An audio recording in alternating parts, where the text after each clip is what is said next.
solo.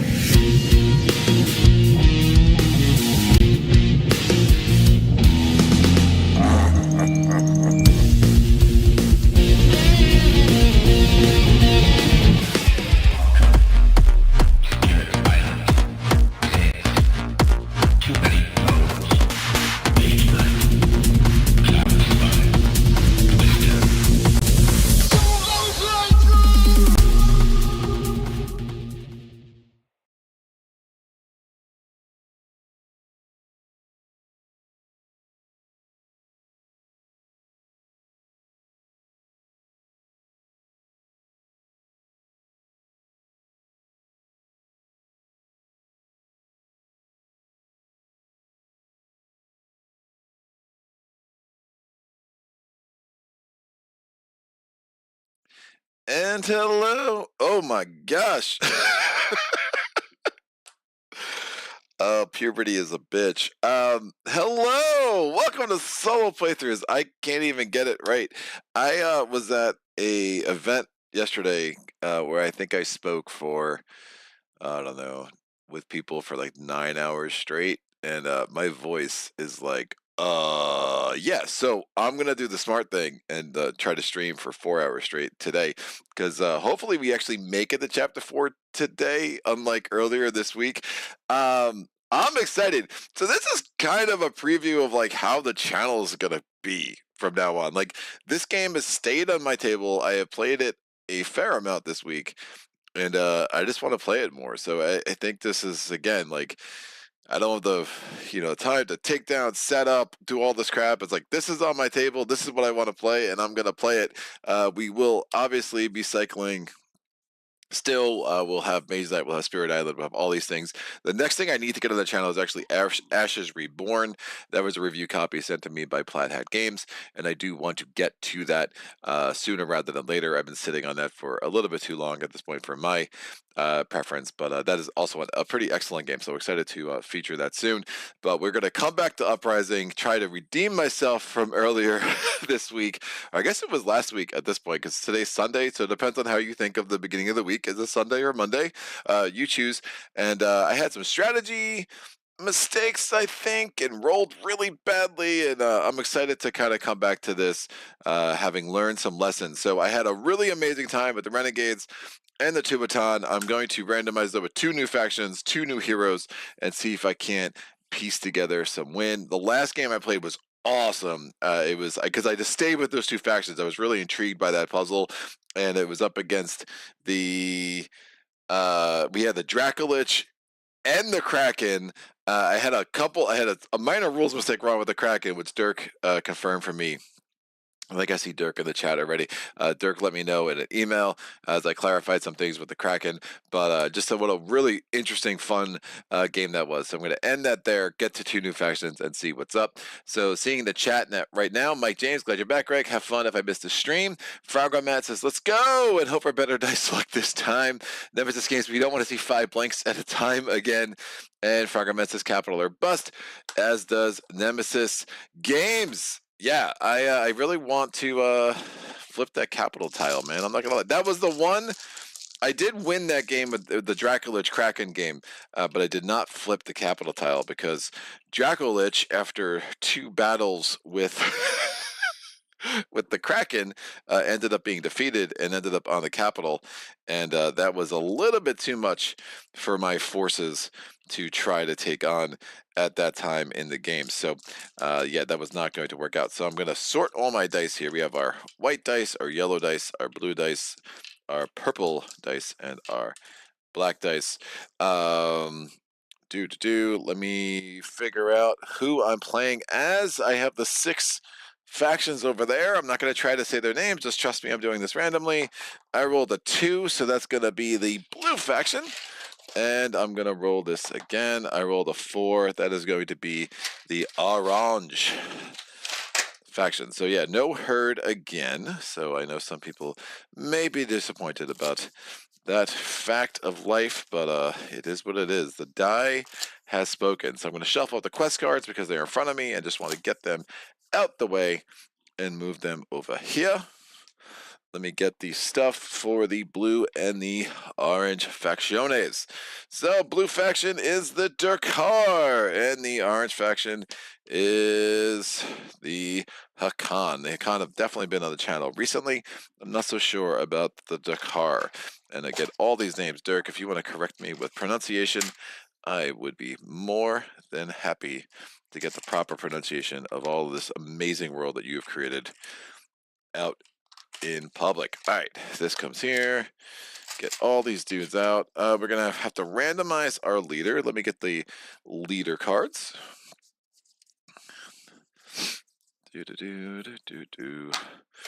Our events. So chapter cards are there. Legion, Horde, and bam, and bam. Here we go.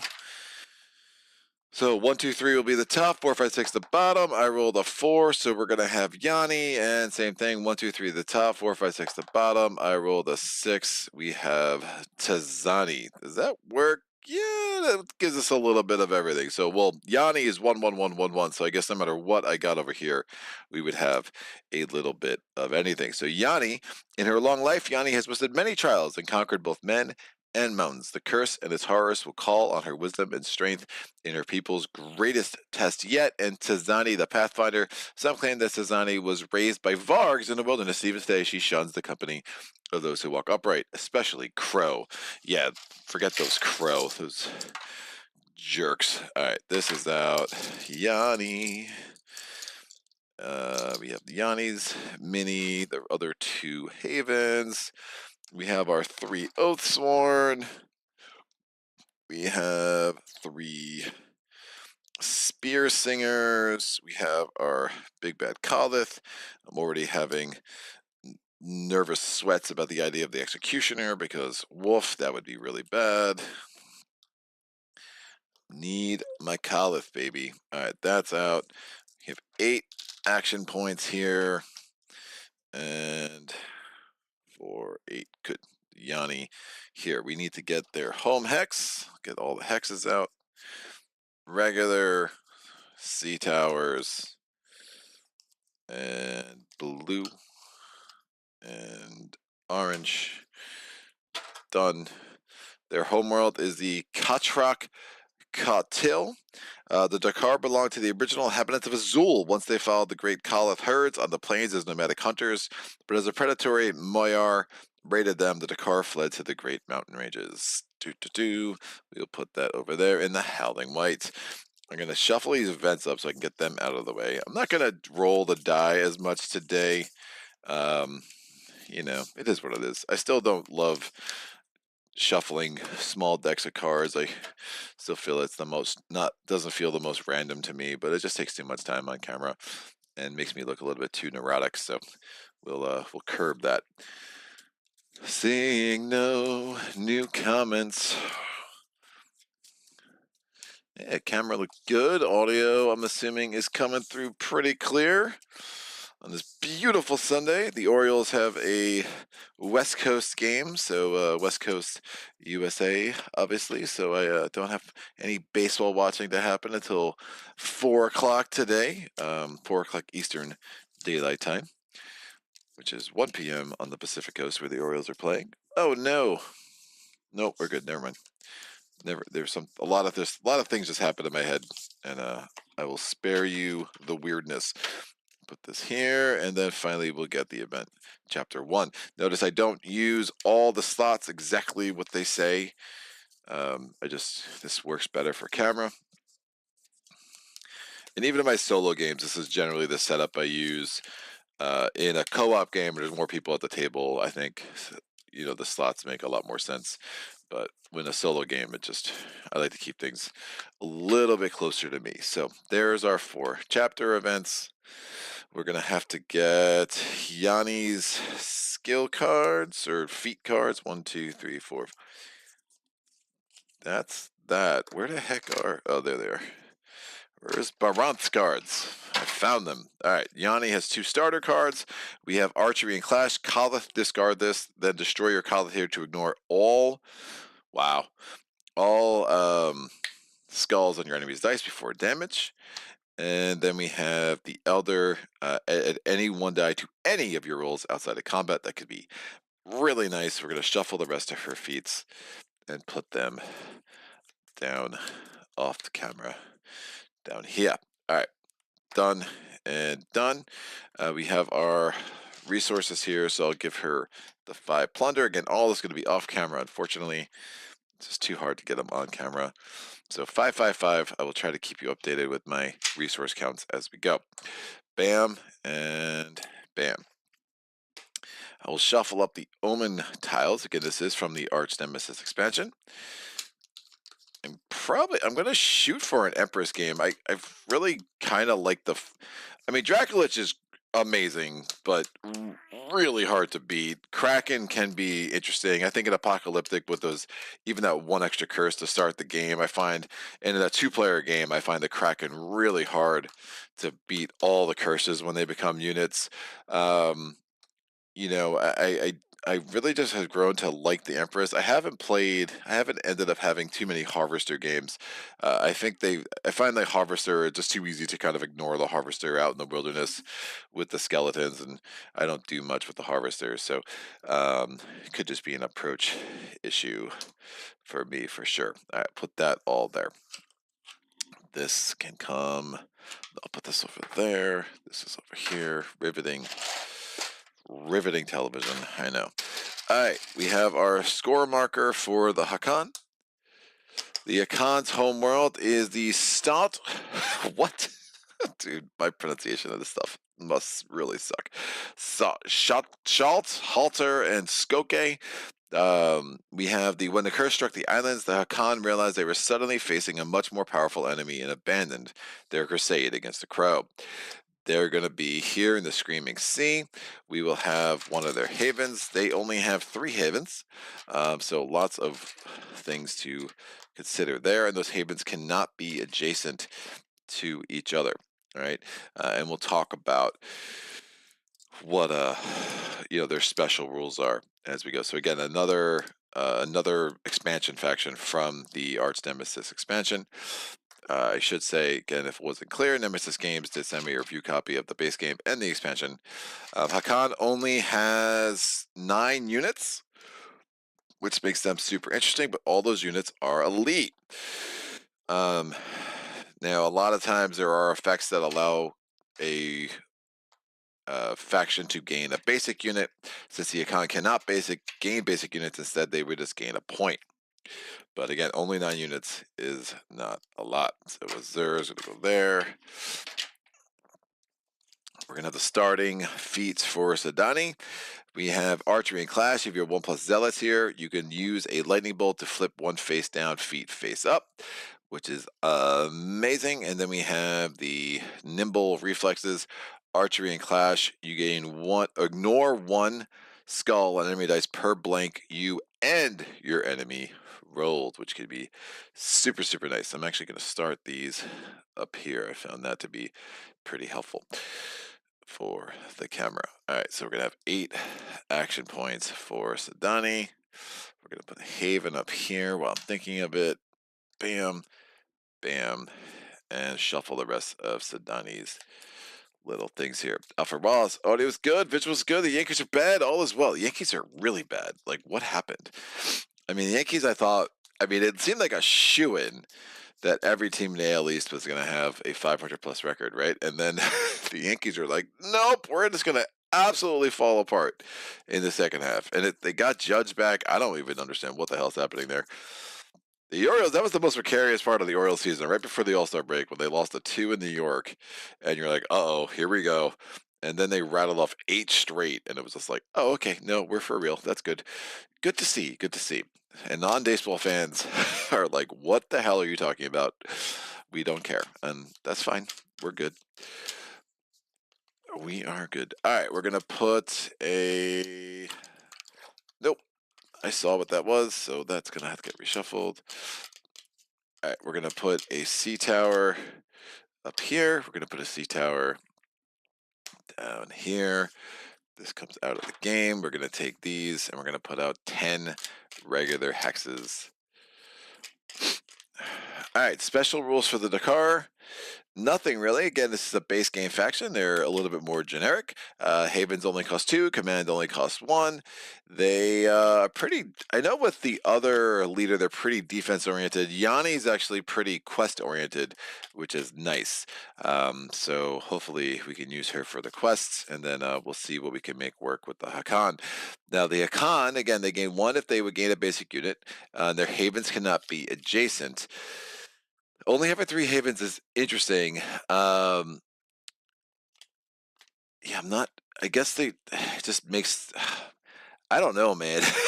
I play with the Akon and I've had some success, but I always feel like the 9 is you just don't have any like fodder, but their elite units are pretty cheap relative to other elite units. You are going to be rolling purple dice.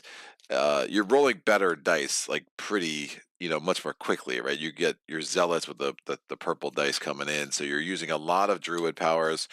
So we'll see what the 4 druid powers we get are, and again, I think the errata making it such that all of the druids are revealed from the beginning of the game really helps the Hakan, because otherwise this only 9 units can really be a struggle. But again, each of those units only cost 3 resources, so pretty helpful. We're gonna have a unexplored hex with plunder here, salt here,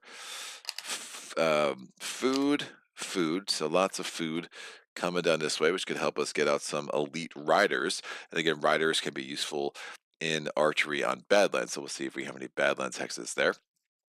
We have a salt there, a plunder, plunder here, a plunder up there. So no real food up there. Again, we don't need a ton of food with the Dakar. We are going to want at least some source of food, though, to make sure that we get our Kalith out, especially if we're going to use the Destroy the Kalith feat at some point.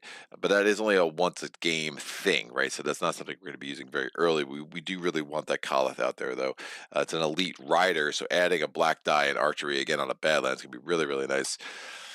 More food down here, and then finally we get a little bit of salt, a wee bit of salt for our friends, the Hakan. All right, those hexes can come out of the game. We need to set up our Legion deck. Number of Legion are going to be 3 plus 1 per player, so we're going to have 5 Legions, and then we're also going to have 5 Hordes. I take 5 off the deck. Bam. They'll come over here, and we'll do this.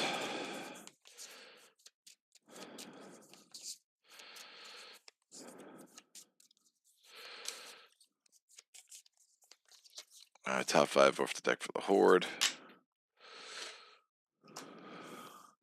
I'm going to use this space here for like a bunch of activation things and the clips to indicate level of the Legion and Horde as they come out. And I'll use it for the targets as well. Alrighty then. We're going to have 3 skeletons on the board to start the game, 1 in each of the 3 sections, and then we're going to have a curse. Putting out 3 curses. We are playing an Apocalyptic. I do have to get the Akon, their resources, so 5 plunder, 5 food, and 5 salt. This will come back here. And the item deck needs to be shuffled, and I think that is it, other than the garrisons. Oh, and the druids. We're getting there. Hope that the enemy rolls a lot of blanks, and this card is worth gold, and your dice roll, yeah, that Elder card could be really sick. Mike James, I trying to look for range items for blue actions. Oh, makes sense. Yeah, Nemesis says this much. Yeah, Nemesis says it is, yes, it is just so much more fun with all the druids revealed and having all the options. Bolts are rare anyway. No, that's such a great change to the game.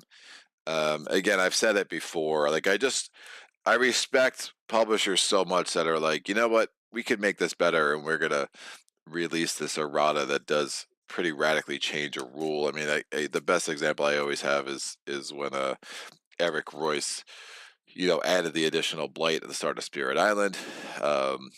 it's funny because like this game does often come up in conversations with Spirit Island for reasons that I kind of understand and get. But yeah, the fact that Dirk and company were like, you know what, we're gonna tweak this and make this better.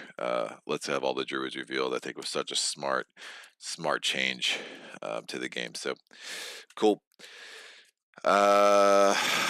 I have set this up a little bit different apparently. So I gotta figure out where I'm putting. Can I shrink? Can I shrink myself? Oh, look at me! I'm shrinking. I'm gonna shrink myself some more. I feel very tiny. All right, there we go. So at least you'll be able to see the bottoms of the items, even if you can't see the full artwork. And that will work. All right. So I put 3 items out already. Just pretend I didn't do that yet. We'll do that at the proper time on our little chapter track over here. Oh, I have another item. I must have been at the bottom of the deck. I did sleeve the items up, and they're a little slippery. So that's fine. We'll put that there. Cool. When I get the Kickstarter and the item deck gets bigger, I'm going to have to probably put it in 2 piles. So, all right, druids. We're going to have 4 druids all revealed from the beginning of the game. Again, you could put 1 in each corner. For the sake of the video, I'm just going to put them all at the top.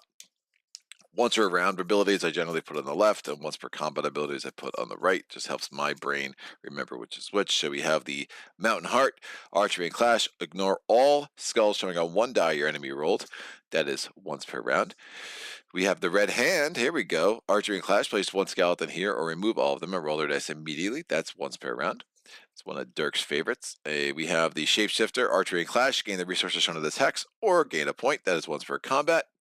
And last but not least, we have Archery and Clash. Place your cheapest unit in reserves from the reserve here, or in resources from the reserve here. Max 5 units per hex still applies, and that is once per round after damage. So those can all go there. These will go away. Great. I need some garrisons.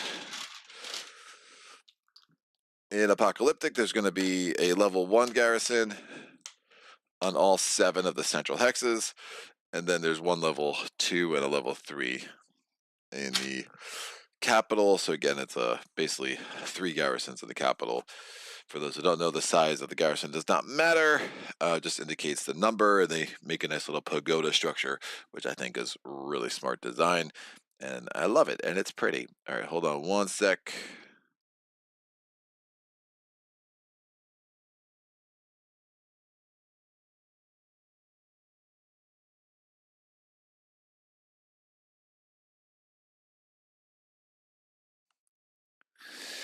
Pavel showed up. What's up, sir? Funny enough, we had all the druids revealed at the very start, but felt it was too much for people to handle. And Dirk says, hello, Pavel. Very cool. So I think we are good. Let's start with the chapter track. Go to chapter 1. And if it goes really badly, then I might just restart this. And, it is what it is. So, yeah, I'm not missing anything, right? Wait, why do I have, get up. You're not in, man. Stop being a camera hug. Great, done. Right, so we have reveal 1 druid, flip all your face down cards back up, regain your 8 action points, deal 3 new items. I already prematurely did that. Where is the starter player token? That's weird. Did I put it in here? Nope, it's a big token. I don't know how I'm missing that. Oh, it's over here. I know where it is. Ugh. All right, starter player token is on Yanni. Great. So deal 3 new quests. First quest we have is Willing to Fight. It's a 3/1/2. 1+, place a basic unit at each of your havens. Every other player can place 1 basic unit. So basically, if I did that with Yanni, if I have 2 havens, Yanni can get 2 basic units, 1 on each haven. It's unlikely that I have more than 2 havens in the first chapter, especially. And then I just get a point for the con. The next quest coming off the top is the Corrupted Druid. Immediately, Beacon of Despair. Place 1 activation token on the Horde deck. Dun, dun, dun. The next Horde you draw gets that token. Place 1 curse on any empty hex. So we're going to have a 4th curse out. And I'll put this curse over here. No, what, any empty hex, right? So I can't put it where a garrison is, bam, but it doesn't have to be empty hex without an X. So I'll just put that over there, make some nice little symmetry. Symmetry is what I tried to say there. It's a 4/1/3. If I solve it, I get to remove all activation tokens from one horde and then discard this quest. And finally, we have Break the Shackles. Wow. All right. It starts, kids. Immediately, place one Legion at threat 3 on the capital. The items I drew, by the way, we have the Drac Architect. I can get that with Yanni. It says flip this to place one tower and one wall on any haven. That's probably a no-brainer. I dig that. Now, Yanni is on a Highlands. That's their home hex. So again, so only one archery die can be used, but still can be really helpful. And it can be at any haven. So putting it on the Hakan is also an option, which could be really nice. We have Ice Water. You may, again, also needs one leadership, so only Yanni can get it. You may reroll all your dice in any roll outside of combat once. That's pretty cool, but you have to roll all of them. So, interesting. And then we have Healing Potion. After damage, discard this to place any one of your destroyed units here on any of your havens. So it could also be really good, but it's after combat, so it's not like you'd have it come back in the middle of combat. So it's just something to think. So I like all three of those items. We will see about securing at least two of them, if not all three. All right, deal 3 new quest, which I did. Now this is, so we have to place a Legion at threat 3 on the capital.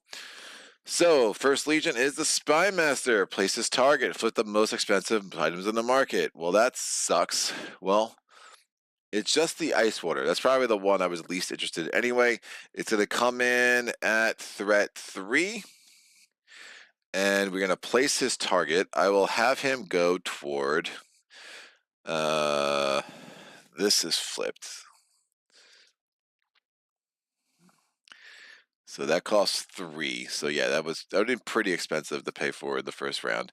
Now remember, the nice thing about Break the Shackles is now if we kill garrisons, we get more resources. More resources in the first round can indeed be really helpful, and it's something to consider as I'm spending my resources and building my units to begin this mess. All right, so Spy Master is placed. Enemies cannot use shield against him, so that sucks.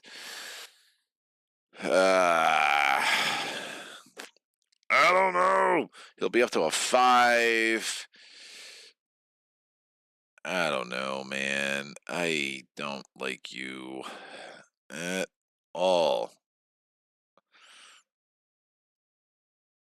His range attack isn't terrible.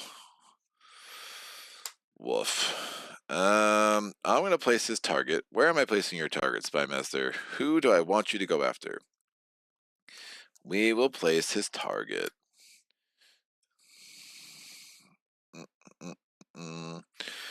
Elite Archer. We will place his target. I really don't know. This is tough, dude. I'm going to place his target and have him go toward the Hakan. Because, again, all he is rolling white dice in archery. And I think I'd rather a different Legion potentially going after Yanni, where there's only one die around being rolled. And the shield, not being able to use shields is more nerfing to the decor, where they have their basic guys that are doing a lot of blue dice. So that's my reasoning. We'll see if that helps out as I go. So that's done. While this quest is in play, if you destroy any legions or garrisons, gain 2 resources. All right. First player token goes there. Event phase, add 2 threat to all legions and hordes that are already in play. So Spy Master goes from a 3 up to a 5. And then we read the first event. What is it? In their desperation, for many survivors, the only spark of hope seems to be a newfound belief in the old gods, long banned by the Imperial Inquisition, not acquisition. I'm really having trouble speaking today. Choose a hero to roll all of their dice. I'm going to go with Yanni because she can add any one die to any of her rolls. She's going to get 1 die of every color. And I want at least... I don't really care about this that much. I kind of like these things. I need 2 shields or 2 lightning bolts. I will add a purple die. And then we'll see if I want to replace the druids. I did not get 2 shields or 2 lightning bolts. I got 4 skulls and a shield. Not that upset about it. So again, the original text says to reveal a druid. That has been eroded with the new rules about druids to replace a druid, so I can go into the box, choose a druid I wanted. I like all 4 of those druids, so I might have replaced that one, but that could be helpful late game especially, so not too worried about it. All right, so 3 bloody comments. I did the top. I did not roll 2 shields or 2 lightning bolts, so we're just going to move on. And over the frozen sea in the south drew 3 comments, dragging their tails like a trail of blood behind them. We placed one horde at threat 4 in the fog grave, not addition to a haven, and placed one horde at threat 4 on the sea tower, empty if possible. Oh, I have to place the spy master. He's like, where? Put me on the board. All right, there he is. So, kids, how are we going to make this work? I have to put 1 in the fog grave and 1 on the sea tower. I'm going to try to make this work where I have the hordes kind of come in and get to the capital, and I'm going to try to focus on this part of the island for development. Now, remember, with the Icon, it's annoying because they cannot have adjacent hexes with their havens, so I'm going to have to be really careful and strategic in how I make this work. But, so I'm going to put 1 dude on the fog grave here. And now this first horde is going to have an extra activation token. All right, it's going to the fog grave. It is the bloodworm. Wow, we're placing another curse right off the bat. That's super fun. So the bloodworm has an immediate effect of placing a curse. I'm going to place this curse. Yeesh. And I can place it on any hex with no, and I could destroy a garrison. And I don't hate that idea, because I might be able to get the bloodworm right into the capital. Fortunately, the bloodworm is after. That's an interesting concept. The bloodworm is going to activate after the spy master. The spy master is going to have so much threat, though, the bloodworm would go into the capital. Flip the most expensive. Discard the most expensive item or feat. Lightning bolts. I might want lightning bolts.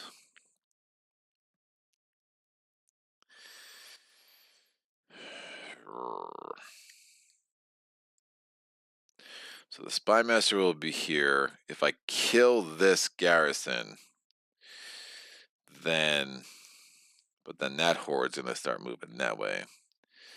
But I kind of like having the bloodworm go bam, bam, right into the capital, get him knocked out. He's pretty nasty, unless I could find a swamp where all those red dice become white, but there's no guarantee of that. So I'm going to put the curse there, destroys this. Now, when it's destroyed by a curse, we're going to put that in the Chaos Graveyard, and the bloodworm is going to come in at a level 4, because, again, it comes in at threat 4 in Chapter 1, based on at least this Chapter 1 card. So, he is here, and we're going to get his ugliness on the board in that fog grave, which I kind of like. Now, we're going to get another horde. It's going to go on a sea tower. I'm putting it on that one, most likely the Stormbringer. Oh, boy. Well, that's interesting. Oh, it's the same thing. It's like meant to be, kids. All right, immediate effect, he activates. This is kind of sick. I'm wishing I didn't kill that thing now. Remember, curses are not considered empty hexes, and I have to put him on a sea tower. So he, unfortunately, I think is going to end up coming into. I think we're doing battle with him for sure this round on my home hex. That's going to be a bit of a thing. So we're going to have to deal with that. So he's going to come in. He immediately activates. So when he activates, he puts out another curse. We have 6 curses on the board already. And he's going to go there. Because, again, his priority, he's looking for enemies. There are no enemies. Oh, he's adjacent to any hex. No, it's not revealed. So he's not adjacent to any hex. And now it loses all properties other than the fact that it is a sea tower. So he can't move backwards. He's only going to move closer to the capital. So since I put a curse there, he could have moved there, but now he won't. He's definitely going to go here, which means when he activates again in the Nemesis phase, guess what? We're going to do battle. So I'm going to have to gear up for battle against him this very round. All right, I'm going to put a thing on him. He comes in at threat 4. So the chaos is going to be going a little bit chaotic, and then we'll see if we can't kick their ass in chapter 2.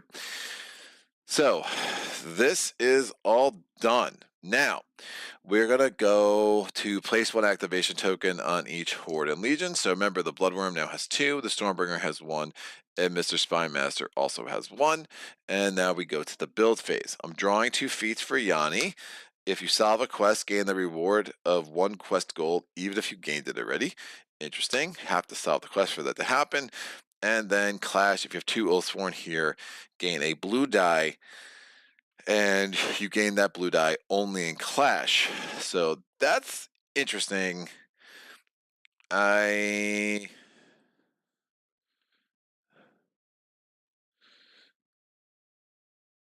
kind of like Astute, especially with the Bil needing to remove a curse. I'm looking at that one for sure, although I'm not sure I'm going to want to remove the activation tokens. I kind of want the Bloodworm to do his thing, but I am going to want, so maybe uh,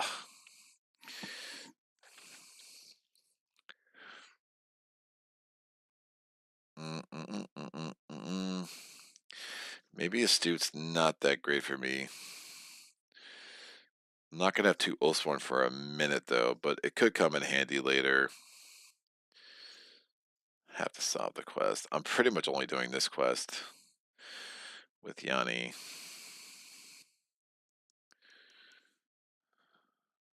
Discard any items from the market.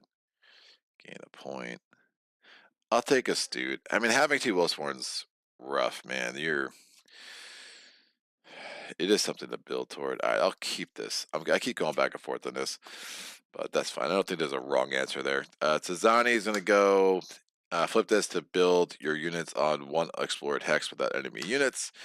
And Tire of the Sun, flip this when you use a command action. Units may ignore the mountains and terrain effects.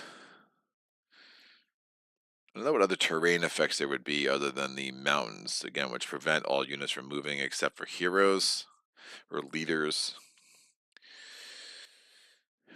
Not build your units on 1 explored hex with enemy units. That could be helpful. And it's a flip. I like the Into the Wild a bit more, so we're going to go with that. All right, that's done. Now we're going to build. So I did not get any, again, all leader decks have 2 cards that could give you an extra stat and 3 resources. I kind of like those in the first round. I did not get any of those. I did not get the opportunity to get any of those, so that's a little unfortunate. Let's figure out what we're doing here and what I want to build. So my basic younglings, they roll a blue die in Clash. They get a they're 2 salt or 2 plunder. The basic archers or the spear singers, they roll a white die in archery and Clash. They are 2 salt or 2 plunder. The Oathsworn are 2 salt and 3 plunder to put out 1, and then the Koloth is 4 salt and 3 food. Obviously, that's a wee bit much for me at this point, because if I put out the Koloth in round 1, well, that's pretty much all I'm getting. Now, Oathsworn are elite warriors. The Koloth is an elite rider. Assuming I do that, I will get 2 more basic units on the board this round, assuming I can get myself up to taking out a Haven, or putting out a Haven. Remember, I'm going to get more resources, assuming I can find a way to defeat a garrison here, right? So being ready for that dude is going to be important. Remember, I can spend the 2 salt to get that. I can explore here to get some more salt. So getting that will be important. Getting a tower and a wall on my home hex, my home haven this round seems very realistic. So I'm not totally worried about that. Yeah, I just don't see my way. I don't see how I'm getting an elite warrior. here. I just don't think that's gonna make sense. So, as much as I would love an Oathsworn for that red die, James.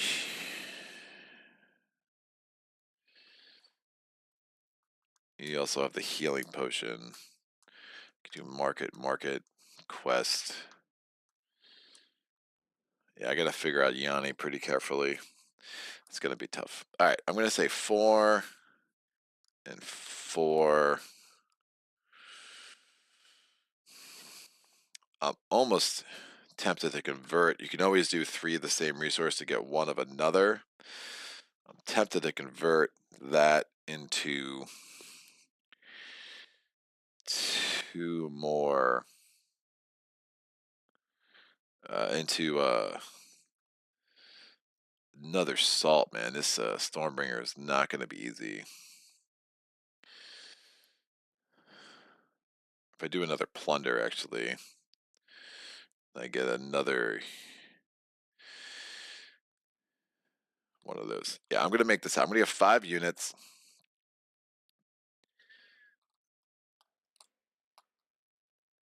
So I'm turning the 3 food into a plunder. I'm spending 6 plunder and 4 salt. That's going to allow me to get 5 of these units. I'm going to take 3 blue and 2 white, or 3 younglings and 2 storm slingers, spear slingers. They're like storm slingers. They're just different. We get the Stormbringer, we get the spear slingers, we get a whole bunch of shit going on, kids. And we're gonna put all 5 of these on this hex. And assuming I get that, I'll be able to put a wall and a tower on my home hex anyway and get ready for the Stormbringer. Now we do skip archery against the Stormbringer, so that's annoying. He just rolls the black die. Woof.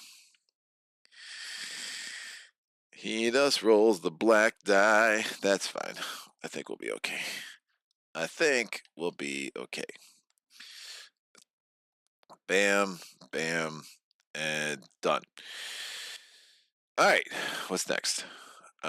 We are going to do the Akan. The Akan are a little bit more straightforward. We just get 1 of each to start the game. There's really no other great way to do it. I am very worried about the Spy Master next round, but there's really nothing I can do about that this round. So we'll get the 3 salt, 3 plunder, 3 food, 1 of each of these guys. Look how elite we all are. Amazing. Let me check the chat. Woo! All right, John Olson shipping for the latest campaign starts in a few weeks. I'm super hyped. That said, I don't think I've ever seen anyone win this game on stream. Nemesis.Games with the Stormbringer. Mike James says 6 curses chapter 1 ain't good. Frogger he hasn't taken any actions yet himself yet. Frogger says KS likes that. Pavel Wood champion of Uprising shrugs at 6 curses chapter 1. He puts 6 down while set up a game just for kicks. Says Frogger Nemesis only after adding 1 more horde and legion that needed to their decks with an extra activation while sporting his default. Yeah, so supposedly Pavel is like the world champion of as Dirk said, of Uprising, and I'd love to play a stream with him at some point so he can teach me many things, I'm sure. All right, actions phase. We're gonna start that in a second.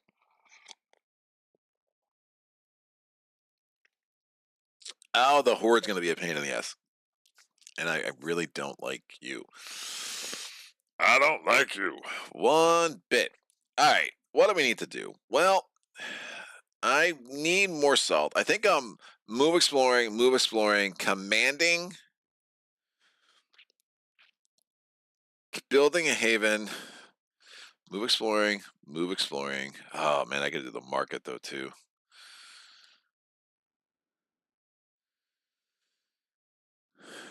Commanding, building a haven,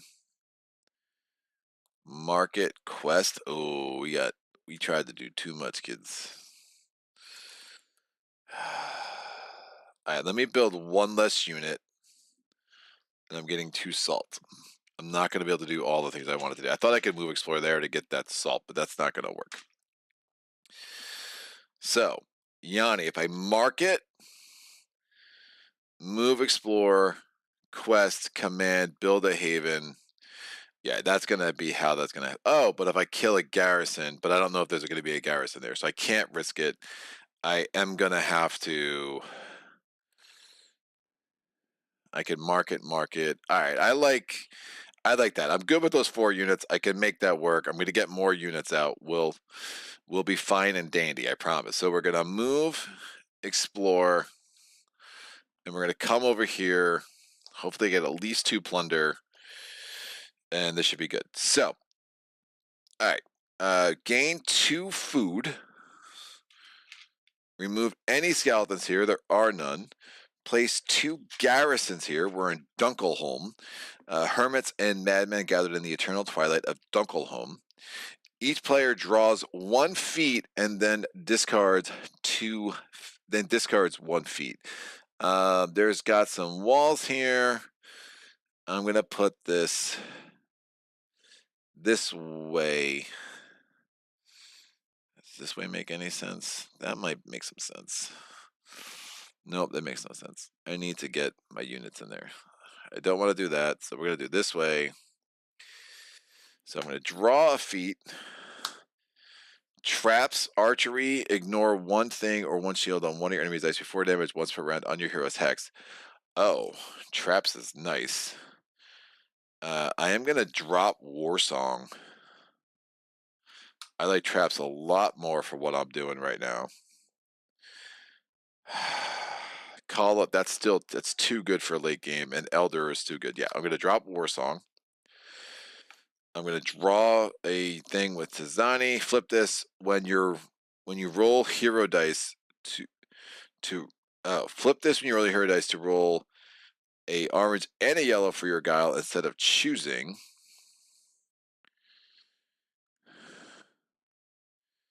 That could be good. Flip 1 face down. But I need a zealot there.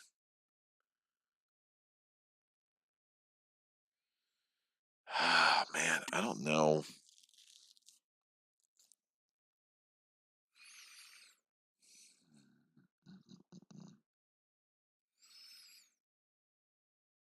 I really like the idea of this a lot. If you have 1+ zealots here, flip 1 face down, feed face up. But there's so many other lightning bolt powers up there that I'm going to want to do. So I'm going to get rid of zealots and take this new feat is what I'm going to do. All right, kids. What an interesting first round this is. Woo! I mean that. And I should not woo. My voice is like... I'm really struggling, guys. Woo! Okay, I just did it again. Stop it! Stop wooing! No more wooing. This is a no woo zone. Oh, and you know what? Since I took the 2 salt back, I'm gonna undo that 3 food trade just because there's no guarantee I'm gonna need to do that. Yeah, that makes more sense. How did I do this then? I would have spent 2 and 2.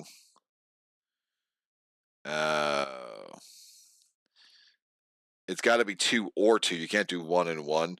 So that effectively would have been how I ended up. And then I just got 2 more. Then I just got 2 more plunder. And if I'm buying that, which I want to, we're going to have to flip this. We're going to have to turn this into assault. So I did make the trade anyway. So I undid something inappropriately. Yeah, because it would have been 115. 115. I just got 2, turned a 3 into a 1. We're good. Alrighty then. Oh, but no, I can get more resources from killing a garrison. Never mind. I am going to undo that. I am going to undo that because resources are key, and I would like to get my Koloth out next turn if at all possible. All right, final answer. Let's make some magic happen.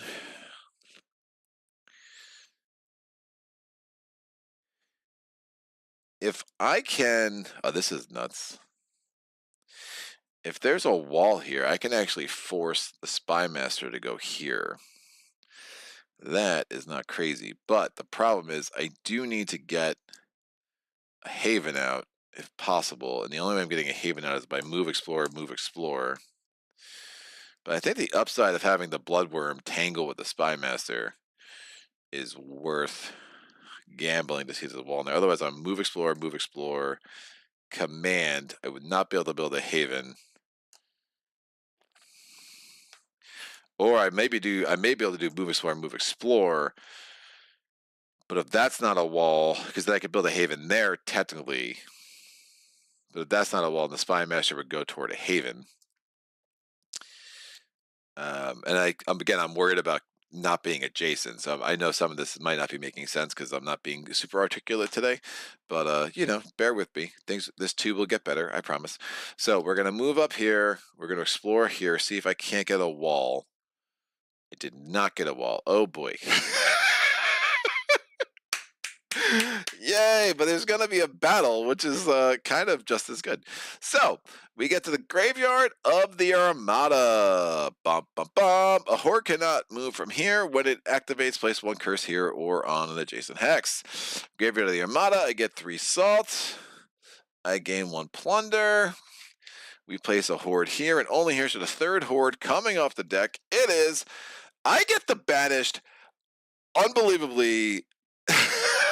every game, like every freaking game. So the banished would come in at threat 4, but the banished is a special rule where he comes in at threat 5. We choose one quest and resolve its failure effect. All right. Yeah, horde cannot move from there. So we're gonna resolve this one because I'm not gonna do it anyway. Place one skeleton with other skeletons. Man, the remove a curse is nice. But I want to fight the Stormbringer this round, before he gets too powerful. So that's out, replacing one skeleton with other skeletons, and then discarding that quest. Oh wait, it doesn't tell me to discard it. It doesn't tell me to discard it. I just placed one skeleton with the skeletons. Excellent. We'll place this over here. Now, Bannis comes in at number 26. He does not get an activation token, but he's cute. And when he's killed, he goes to the bottom of the horde deck. So essentially, we're going to have 6 hordes instead of 5, assuming we get through the whole deck, although we are less likely to do that playing with the Arch-Nemesis in the games. So I have found. So that's not terrible. Now, that immediately triggers a battle. The horde the banished is rolling 2 blues. They roll 1 blank for every revealed druid, so they pretty much always re-roll blanks from the very start of the game. And there's going to be one garrison there, so they're rolling 1 white die. So the 2 blue dice represent the banished archery dice. And is there a place I can put this? Yeah, I'll put it over here. The 1 white die is for the garrison. So 1 damage, 1 shield for our friend the banished, 1 damage from the garrison. Obviously the banished wins. This goes in the chaos graveyard. Doesn't matter because they're already getting 2 points for the garrison that was destroyed from the curse over there. Nice, very nice. So that is done, and now he just chills. Super interesting. The Spy Master's going to come down in here. They're going to rumble. Oh, he might have less threat now. That's super interesting. Because if he has less threat than the 3 garrisons, then the Bloodworm might come over here. So hopefully the banished actually takes him out. Would be ideal. Okay, we got problems. That's fine. We'll figure this out as we go. What's happening over here? Well, Yanni's chilling here. She's like, hi, I'm in Dunkelholm. It's beautiful this time of year. And now she is going to want to beat up some Garrisones. So she's going to spend 1 food and an action point to go with the command action. We're bringing all 4 of these dudes into here.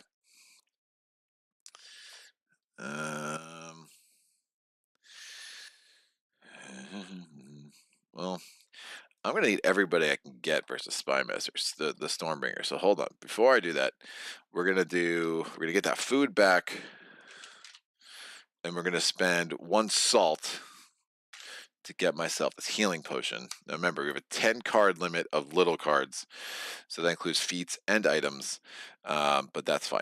All right, so that's her turn. She's just going to the market. Zadani is going to move, explore here. We're gonna head out toward this sea tower. So we won't get a haven out this round, but hopefully we can build a haven next round. It is the Haunted Hollows. Holy crap. That's nuts.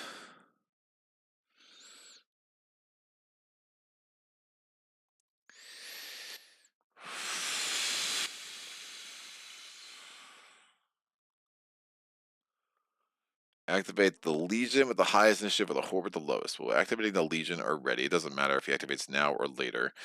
We're getting 3 of any resources. So we get, why do I have 3 salt? We get the 3 salt. Oh, that's why. We're getting 3 of any resources. This is going to be hard because I want to get to that sea tower. So I guess maybe I'm avoiding the sea tower and I'm just going there. I mean, that's fine as an alternative, right? I just need to get havens on the board, and I can't go here or here, so I'm going to have to go there or there. This is now blocked off from that guy. I don't want to turn it any other way because I want to make sure I can get around. I'm kind of wishing I had the thing where I could ignore mountains, right? That could have been helpful. All right, 3 of any resource. I will get 3 food. I'm probably not building a haven right now anyway, right? I mean, and then I have this, and I could build a bunch more units. Yeah, it's really good. I like that for the econ a lot. All right, so I moved, explored. I get 3 of any resources. I took 3 food. If empty, place 2 skeletons here. It is empty. We have 2 skellies. If not, reinforce here. And then activate the Legion with the highest or the Horde with the lowest. I do not want to activate the Horde because that means the Stormbringer 17, which is pretty high still, would actually go in and probably wipe my guys out because I'm not ready for that. So we're going to activate the Legion with the highest, which is only one choice. It's going to be the Spy Master. Let me take a quick break. I'll be right back.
All right, I'm back.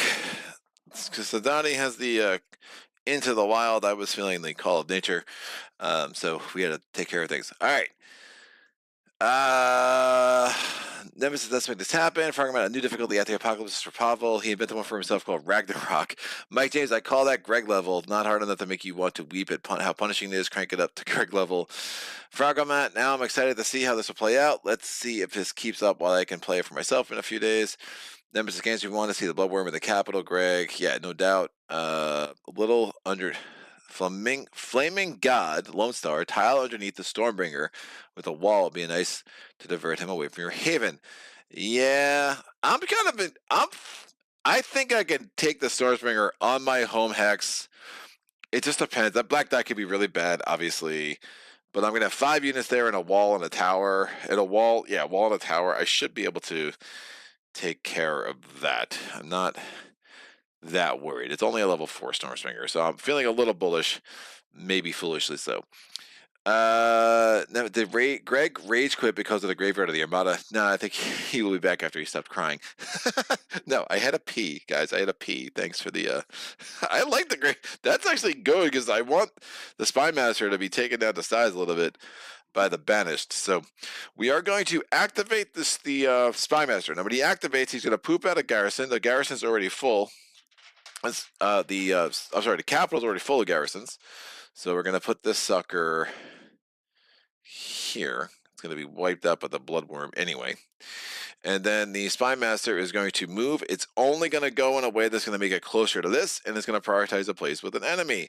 Oh, look at that. So they're going to have a wonderful little meeting. It's like, hi, I'm the Banished. Hi, I'm the Spy Master. We get to fight now. Yay! So the Banished is rolling 2 dice in the archery. Cannot roll... cannot use shields because it is up against the Spy Master. So I'm rolling the 3 white dice for the Spy Master, the 2 blue dice for the Banished. Bam. Look at that, kids. So the Spy Master blocks the 1 damage that would be done to it by the Banished. However, the Spy Master is doing 1 damage to the Banished. Yes, the Banished rolled a shield, but it does not matter. It cannot use shield against the Spy Master, so we have, bam, 1 hit. So now it's 4-4. We have ourselves an even fight. Spy Master is rolling 1 purple die. It's like blue, it's just different. It's rolling 1, 3...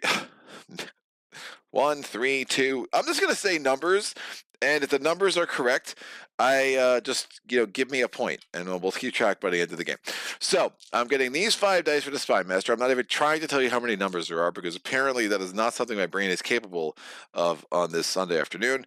And then we're getting a red, a purple, and a undeterminate number of whites for the Banished. We're going to go with the Banished first. Remember, he's going to re-roll up the 4 blanks because all 4 druids are revealed. He rolled 2 blanks. He's going to re-roll those 2. He does not re-roll this again, even though there are more revealed druids than 2. That is his roll. He does 3 damage. And now the Spy Master with 5 dice. Bam, rolls a lot of lightning bolts. So the 1 lightning bolt is going to be effective to make the Banished lose 2 threat. The other 2 lightning bolts are useless because there are no shields the Banished rolled anyway, and the Banished can't use shields against the Spy Master, so who cares? So the 3 skulls and the 2 lost threat means the Banished is dead. That is going to be 3 points for the Legion, and the Banished goes away. However, the Banished did do 3 damage to the Spy Master, which gets him down to level 2, which makes me super intrigued to go kick his ass right now because he's a little weak. And that might be the best idea I've had.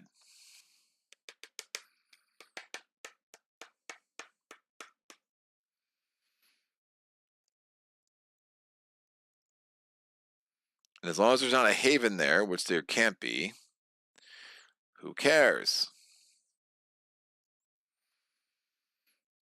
All right, this is going to go here underneath because it's the Banished.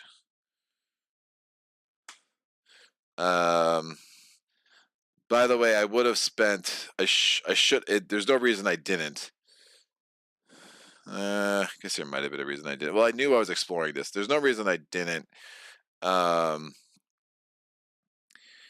Yeah, I would have spent when I was building stuff. I would have spent a no. Maybe I wouldn't have. I was thinking about would I put a tower on that?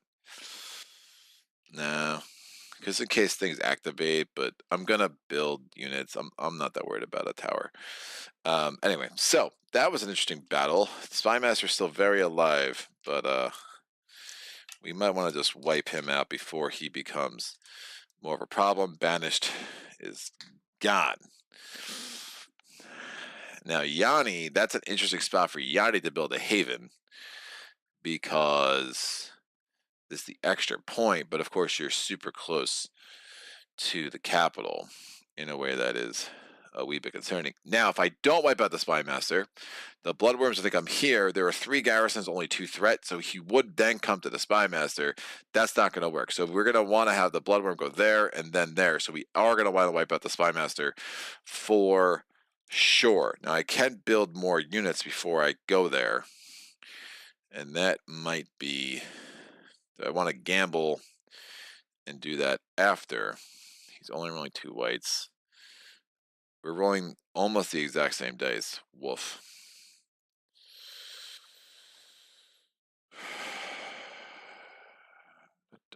Interesting. This has played out very strangely. All right. My turn. Whose turn? Yanni. What's up, Yanni? Yanni's finally doing that command action that she undid last turn, so she's going to go ahead and do this. She's moving all 4 of her units into here. I'll put them on their side so people can see what the hell's going on. And we will have the Rock of Combat here. All right. So the garrisons are rolling 1 white die each, and I have only 1 Spear Springer there. Spear Singer there. Spear Springer is just a little bit too complicated. Now, in archery, I can ignore 1 combat or 1 shield on my enemy's dice, so that's super nice. Now, we are on a... That's a thing. What's that called? We are on a forest. We're in a woods, so there's going to be up to 2. You can reroll up to 2 dice. Again, it's only a 1-time thing. So we reroll 2 blanks for the garrisons, and we got 1 shield. Now I can ignore that shield. Maybe I get a combat.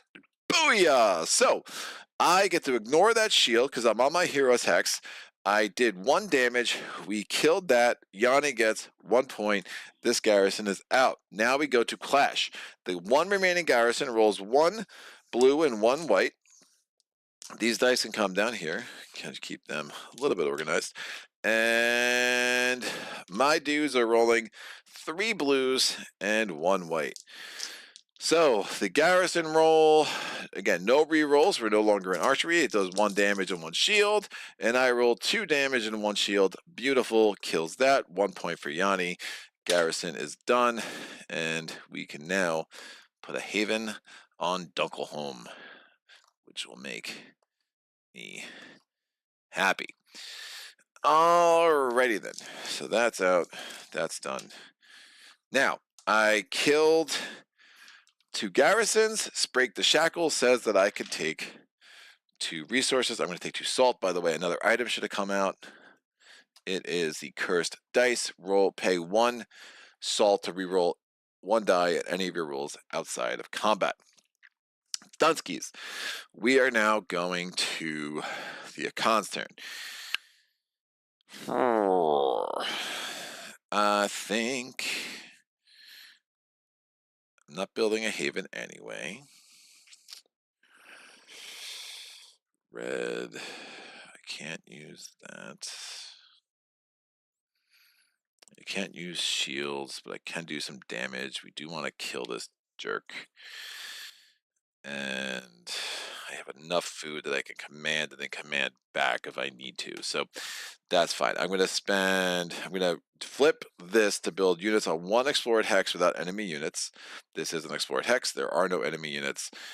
I'm going to spend 3 and 3.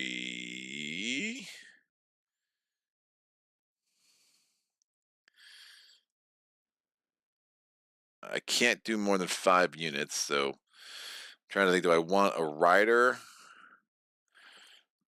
Or do I want a zealot. I think I want the zealot because I'm kind of looking at those druid powers and they're getting me excited. So we're gonna spend the oh, I do definitely want the archer. So I'm spending the 3 of that for sure. I have 5 food and 5 salt. I could get this, which is probably not what I want to do. I'm not building any. I'm gonna have a much easier time getting food. I'm probably building a haven there or there. It just it's an awkward arrangement. That wall is gonna be the wall of mountains is gonna be tough. But I still like the idea of having a zealot, so I'm gonna spend the 3 salt and get this guy out. So I have 2 zealots, 2 warriors, and a rider. Now that was not an action. That was just me using one of my feats. So let's wipe out the spy master. I'm going to use an action for a command. Now I can command myself into there even though I'm going across the wall. And do I bring all 5 of them in or do I leave 1 back? No, I think I bring all 5 of them in there. And then I'll probably command some back after this. So bam. So again, yeah, I'm gonna want the 5 just in case this archery round doesn't go well. So Rock of Combat, where are you? We are here. So we're in the archery round. The spy master is rolling 2 white dice. I have 2 archers. I'm rolling 2 blue dice. I'm gonna roll all 4 of these together. There are no rerolls. Booyah. I did 1 damage. He did squadouche. So down to that, probably overkill, which is fine. And now we go to the next round. The Spy Master is rolling a purple and a white. I'm rolling 2 purple, 2 blue, and a red. And I'm throwing a die on the floor, I think. The heck? Where the heck did that go? Woof. I'll have to find that later because it disappeared. That is really weird, kids. All right, are you there? That doesn't make any sense. All right, it dropped somewhere. We'll get it later. All right, so what color was that? I dropped a blue somewhere, which is probably the most annoying color to drop with this certain arrangement, but that's fine. So 2 red, 2 purple, 2 red, 2 purple, 2 blue, and a red versus a white and a purple. I'm gonna roll this up first. 1 damage, 1 shield. Rolling these 5 dice, and woo! Okay, 4 lightning bolts, kids. So first and foremost, I have to kill off 1 unit, although I can use 1 lightning bolt to ignore this, so I'm not going to lose any units. So this lightning bolt and thing is done. I have 3 lightning bolts left. We'll figure that out. Spy Master is dead. I didn't lose any of my units, which does make me happy. If destroyed, discard the flipped item from the market. This gets replaced with the Dawn Guard Lantern. Discard this to choose a quest from the quest deck. Shuffle the quest deck and place it on top. I cannot buy that with either of my heroes, unfortunately, because it requires 2 magic. I gain 4 points. I can't go from 0 to 4. The Spy Master is out. All my units. Well, now I have 3 more lightning bolts. So, first lightning bolt I can use to put this on the red hand. Second one I could do is to gain the resources on the hex shown. I'll absolutely do that. I will gain 2 salt and a plunder. And the third one I can do, I have 1 more. Place my cheapest unit in the reserves. Here, well, unfortunately, I'm already maxed out at 5, so I can't do that. No one died. So I actually I'm going to waste that 3rd lightning bolt. I could have kept that thing where I could have put the face down, feet face up, when I could have rebuilt stuff, which could have been fun. But alas, I'm not going to complain too much about that. Alrighty then, I do want to get someone back here to protect this in case skeletons activate. Oh wow, skeletons might activate in 2 places, and that would be super gross.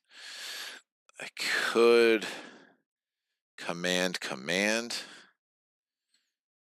I still can't build a haven there, which is unfortunate, but we've done good work, kids. We've done good work. All right. Oh, and I did kill a legion, so I'm going to take 2 resources based on what I have here. I will take 2 plunder. No, I'll take 2. Yeah, I'll take 2 plunder. It's fine. So I have 3 plunder, 4 food, and 4 salt. And over here with Yanni, I have 4 food, 3 plunder, and 2 salt. So this is setting up well, assuming I can get that done. Going to Yanni's turn. Yanni's going to the market again. And you know, this Yanni went to the market and she bought the Drak Architect. That item gets replaced. It is the Winner's Eye Patch. Add 1 red die to any of your rolls outside of combat. Always. And both of these guys could use that. I like it. She's going to flip this to add a tower and a wall on any haven. So we get this tower, this wall. I'm going to put this on our home haven. Yeah, this worked out. 1, 2, 3, 4, 5. Oh, I accidentally stole one of Yanni's activation points. Yeah, that makes more sense. Sendani's going to go...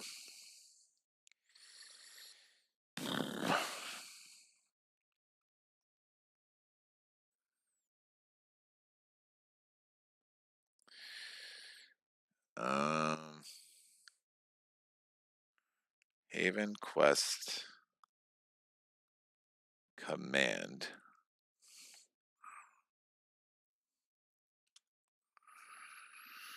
Haven Quest Command is in Donnie's path. There is Yanni's path. I think I command buy an item. That makes sense. So we're gonna command. Let's go protect our home haven again. So we're gonna command.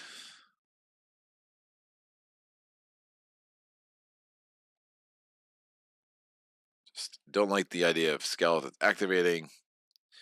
I have no one there, and I will not move Sendani from there. I want to be closer to be able to move Explore. Then I can command maybe next turn.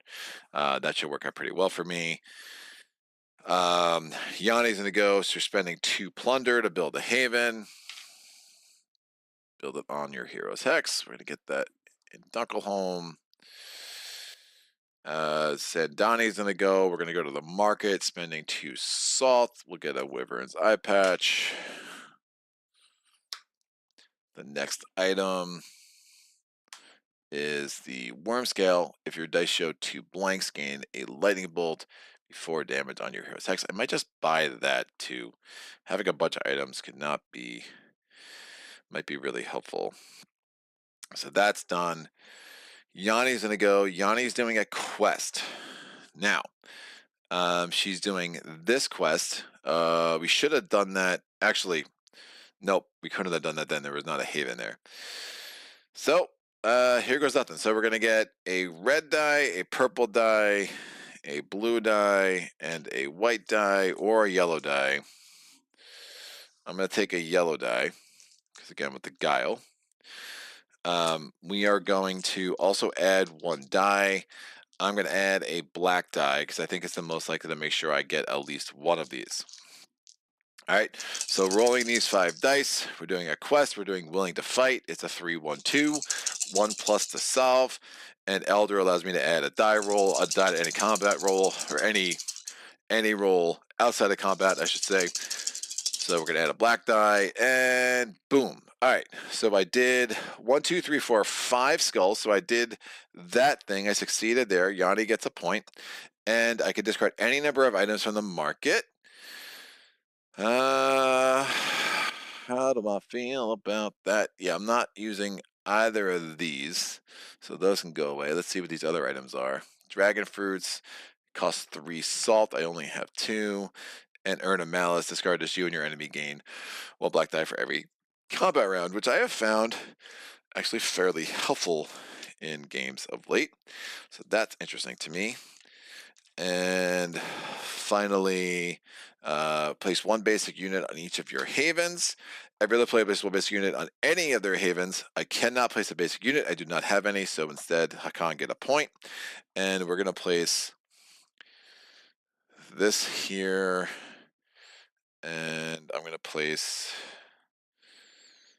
We're skipping archery against them, right? So I'll just have 5 blues. We're going to go blue crazy, folks. And I think that will be helpful. So willing to fight is out. We have done that quest. We're going to go back to the Hakan. Hakan are going to go to the market. We're going to spend 1 salt. We're going to get the Errand of Malice. That gets replaced. The Hakan have no more activations. Remember, they moved, explored. They moved, explored. They marketed, they marketed. They commanded, they commanded. That's 8. Yanni's going to go. She's going to command. She spends 1 food. We're going to send these 4 guys back. And we'll leave the Storm Singer, or the Spear Singer, having a lot of troubles here. There, so we have 5 blue guys. We have 5 younglings up against a level 4 Stormbringer. So Stormbringer, Spear Singer, we're all good. So again, Yanni's round was move, explore, 1 quest, 2 markets herself, a haven, and 2 commands. All right, seeing the chat, let's see what's up.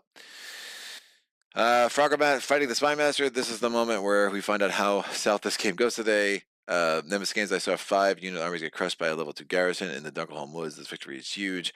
I want the 5 just in case. The classic after having played 10 plus times.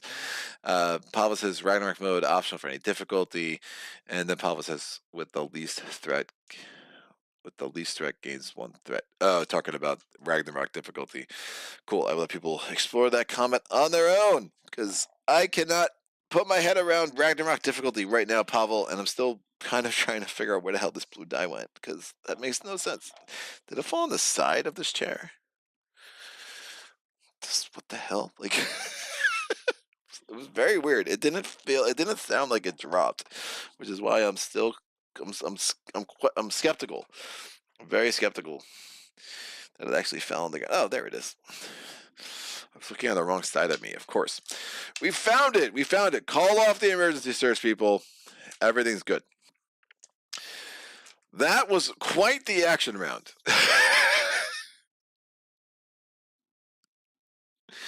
Okay, we're going to go to the Nemesis phase. The Stormbringer is activating. He's putting out a 7th curse because 6 curses in the first round was not enough.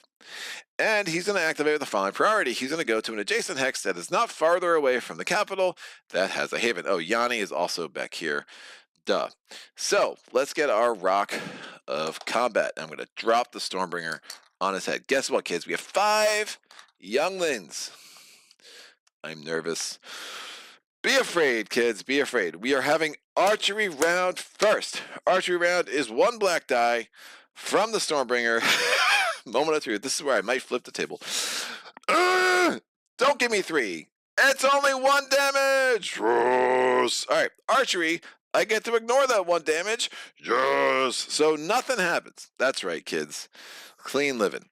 Now, we're going to go to the first round of Clash. I would have rolled 1 die. Nope, I skip archery against a Stormbringer. That's why I didn't roll that. That's why I have all blues there. I'm going to get 1 white die because of the tower. I'm going to get 6 blue dice, 5 for each, 1 for each of my units, and then 1 for the wall. So I'll have to roll 5 and then roll another. The Stormbringer is rolling a red, a yellow, a white, and a blue themselves. So we'll do their roll first. 3 damage. I'm going to proxy the yellow so I can get that blue back. 3 damage. All right, I'm rolling this. Oh, that's pretty sick. I'm going to proxy this blue and re-roll this blue. So right now we have 4 damage and a shield. And another shield. So I block 2. I have no lightning bolts, obviously. I block 2. I lose 1. He'll go into the Chaos Graveyard. We do 1, 2, 3, 4 damage. That kills the Stormbringer. It gives us 3 more points. Yanni goes from 3 to 6. And all these guys are like, yay, we win. We built the storm. We killed the storm. Yes. So that's cool. Makes me feel better. So we got that guy out of the game.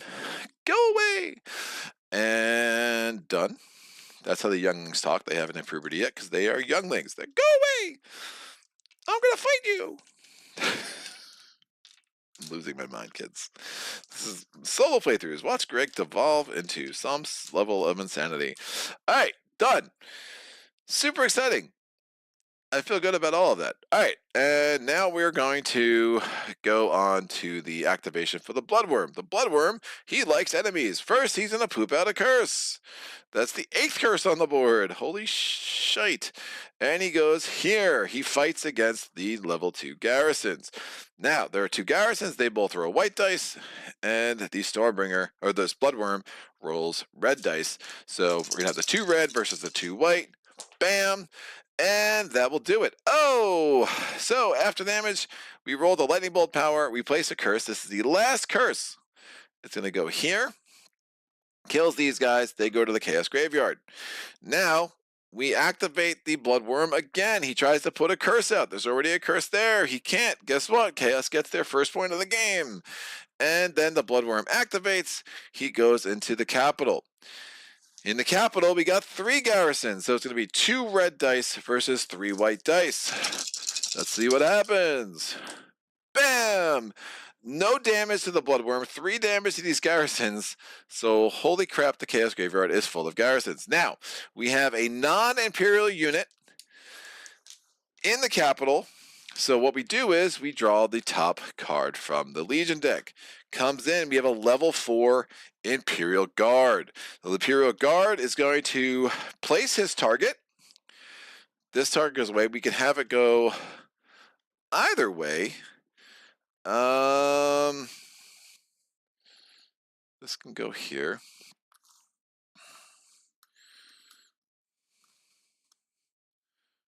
I'll take this out of the game. I'll have him go toward the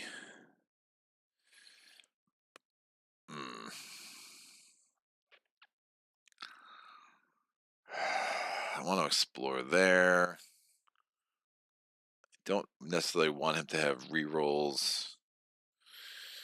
Get +1 arching at Badlands. I'll put it here because why not? Maybe we'll intercept him at the Armada. I don't know. The problem if I place it, this is the least defended haven, so he would target there. And that's not great. I feel stronger about facing him with the Hakan right now. So Imperial Guard comes in. He goes to the capital. His immediate effect is he places a garrison on every hex with the garrison except the capital. So 1, 2, and 3. We're going to go here, here, and here. The Imperial Guard is going to now fight the Bloodworm. The Imperial Guard is going to roll a blue and 2 whites. The Bloodworm is still rolling their 2 reds. Bam. All right. 2 damage versus 2 damage and a shield. So one of these damage is negated, so I'm going to do that, get rid of the shield. So we're going to do 2 damage to the Imperial Guard. Bam. And we're going to do, 1 damage to the Imperial Guard and 2 damage to the Bloodworm. Next, we're going to Go to Clash. In Clash, a level 2 Bloodworm is rolling 2 red dice. A level 3 Imperial Guard is rolling 1 blue die, 1 red die, 1 yellow die, and 2 white dice. Apparently, my ability to, count small numbers of dice has improved in the last 10 minutes, which is a good sign. All right, Bloodworm's rolling 2 dice. It is 2 damage again. The Imperial Guard's rolling 5 dice. It is 2 damage and a shield. So we're going to, again, negate the shield. We're doing 1 damage to the Imperial Guard. He's down to level 2. 2 damage to the Bloodworm. Bloodworm is dead. It gives the Legion 4 more points. They were at 3. They are now at 7. And the Bloodworm is out of the game. All right. Super interesting. Done. Done. Done. Done. And done. Whew, how do you feel? All right, that is the end of the Nemesis phase. We're going to go to the production phase. The decor or Dakar, whatever, they're getting 1-4-1 for, they have 2 havens out. So 1 salt, 4 plunder, 1 food. They're going to add 2 plunder. So it's 1-6-1 and then 1 of each. They're going to go to 2-7-2. So 2 salt, 7 plunder, and 2 food. I'm also going to do this now. I'll do it later. That's fine. The Sendani is going to get 2-2-2, and 1-1-1. So they're going to get 3 food, 3 salt, and 3 plunder. So again, I have 6 plunder, 4 food, and 6 food and 4 salt with Sendani, and I have 8 plunder, 5 food, and 2 salt aggregate as the Dark Core. We're going to now go to the scoring phase. The Empire is going to score 1, 2, 3, 4 points. 1 point for each hex that has any garrisons, plus 1 point per legion. And they're going to have another 4 points here because they have not only, and they get no points. They have nothing in their graveyard, so they get no more points for that. So they're getting 4 points total. They go from 7 to 11. The Chaos is going to score 9 points for having all 9 curses out. And they're going to get another 4 points because they have both garrisons and 1 of the Dakar units in their graveyards. So 9 plus 4 gets them 13. They had 1. They get up to 14 because they just added 13. And then all these garrisons go away. Done. The players are going to score 2 points per haven. So the Tanzania gets 2 points because of 1 haven, plus 1 point because the haven they have is on their home hex, which gives them an extra point. So they go from 5 to 8. And Dakar get 5 points, 2 points for each haven, plus 1 point because our home hex gives them 1 point. So they go from 6 to 11. I can spend resources to get more points. Obviously, don't want to do that. We go to the Omens phase. In the Omens phase, Tizani is going to roll 1 purple, 1 red, 1 blue. Now I could choose a white or a yellow. I'm going to need to get 4 skulls, 2 shields, or 2 lightning bolts. I'm going to choose the white. But I get to add a die. Do I go for the 4 skulls and just add a black? That's interesting. Fine, I'll add the yellow. 2 shields might be the least likely here. And I add a black die. Can I get some of those? So you had 4 skulls or 2 lightning bolts, please. I got exactly 4 skulls. That's cool. Elder for the win again, which means I get to look at the top 2 omens and I get to choose which one I want. Again, I'm kind of digging an Empress game right now. It's kind of where I'm at. It's been more fun for me lately. So I can get the Empress, remove 1 hex, accept the capital from the game, leave any cursed haven and units, or the Omen of the Kraken. A Kraken game would be super hard because I have all the curses on the board already.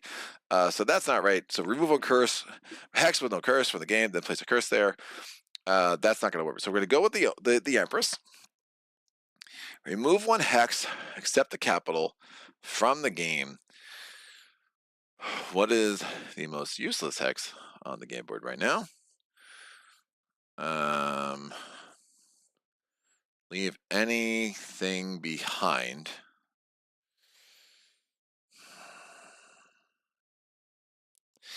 I think Yanni. Oh, if I build that, that's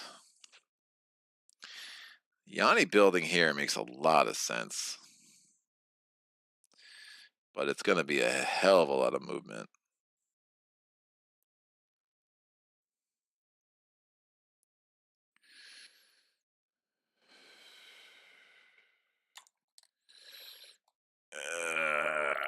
We'll get there later, I think. I'm not that stressed about it now. The two salt and a plunder is nice, though. All right, so that's fine. We'll remove. Don't want to do that. Anything 2 away from Sazani, I don't want to do. We'll remove this. I'll remove this one. It has a curse on it. It's not very likely to be useful. And again, that remains. So this hex is out. So Empress has 1 point. We will figure out which of the 4 Arch-Nemesis has the most points after 3 rounds. All right, chapter track. Reveal a druid. Flip all your face down cards back up. Bam. Remember, I did have the healing potion. I could have prevented the chaos from getting 2 points by bringing a youngling back, but youngling are so cheap. It just didn't seem like the best idea to do that. It's a nice combo with the Caliph, so I'm more interested in something like that for the future. Yanni's going to get 8 tokens back. Sadani's going to get 8 activation points back. I don't know why I said tokens. Action points. That's what I want. And we go there, deal 3 new items. So these 3 items go away. And we're going to get 3 new ones. So you need a combat. Draw this. Discard this to draw a feat. Interesting. Druid's Ale. We have the Bow of the Iceborn. You need 2 Guile. So I could get that with Tizani. Pay 1 food to gain a yellow die in archery before rolling once per round on your hero's hex. I like that. It does cost 4 salt, however, but not the craziest idea here. And we have the Twilight Bow. That is also fairly awesome. So, yeah, I'm digging all of that. All right, these get replaced. We're getting 3 new quests. Ding, ding, ding. Quest number 1. The Imperial Inquisition. Place 2 druids revealed if possible under this card. This quest is not discarded until you solve it. If your hero is on the capital, add a white die. That's not great. It's more going to affect Sadani. But we have this to ignore skulls, which is pretty strong for rolling blanks. The Imperial Guard might be rolling some blanks. I'm definitely getting rid of this. I mean, this is something to try to solve this early. It might make some sense.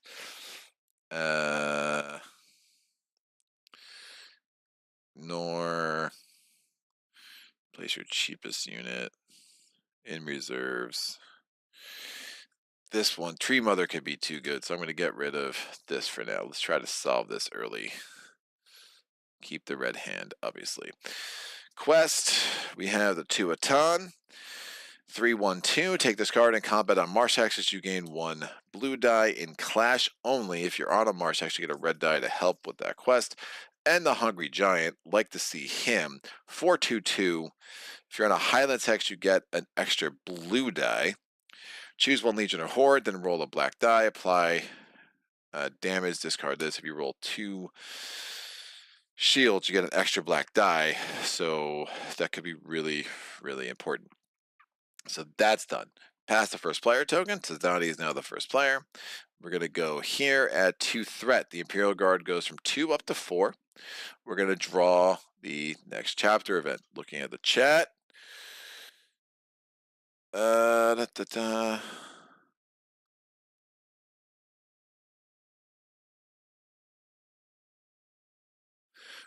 Hold on one sec. Don't you ignore that 1 damage. Why do I ignore that 1 damage? I ignore the damage in archery. So I'm looking at. So yeah, Frogman. I ignore damage in archery. Where do Apocalyptic spawn now? They still spawn in the capital. 9-point chapter is rough, plus defeated units. Ouch. Let's hope you look at the Kraken as your Nemesis. At least chaos has the word big units right now. Wait for it. Yeah, 2 hexes with 2 scullies on it, plus chapter card. If there was no horde, place a horde. Oh, the chapter card. Nice. All right. Yeah, that's fine. So every player may pay 2 resources to place 2 basic hexes on any of their havens or unexplored empty hex. That is obviously a good deal for me. I have so much plunder. That's going to be 1 oath sworn. I'm going to have to get an oath sworn out.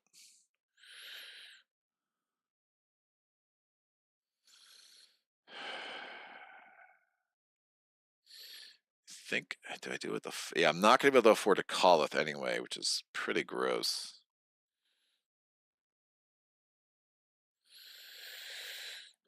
Which is unfortunate. So I'm going to spend the 2 food because I have an abundance of food. I'll get the 2 spear singers out.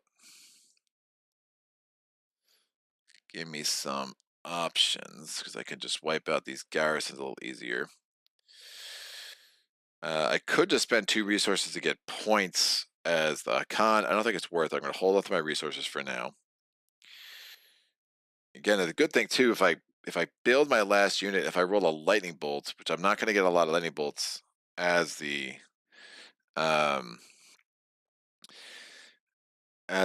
Dark Core, but if I roll a lightning bolt, I could just add my cheapest unit. I mean, eventually I could get my cheapest unit being my Callith, right? So, all right. So, slave revolts. To set an example, legions of the Empire move out of Norngar to obliterate entire insurgent villages. Place 2 legions at threat 5 on the capital. This is gonna be interesting. All right, so the first legion, we're gonna have to place their target, Inquisitor. Place 1 druid revealed if possible under her. So we're gonna get rid of Tree Mother for now because I do not want to get rid of the Red Hand. So we have Inquisitor. This goes here. She's gonna place her target on Dunkelholm. Inquisitor's number 23. She's pretty nasty. She comes in at threat 5.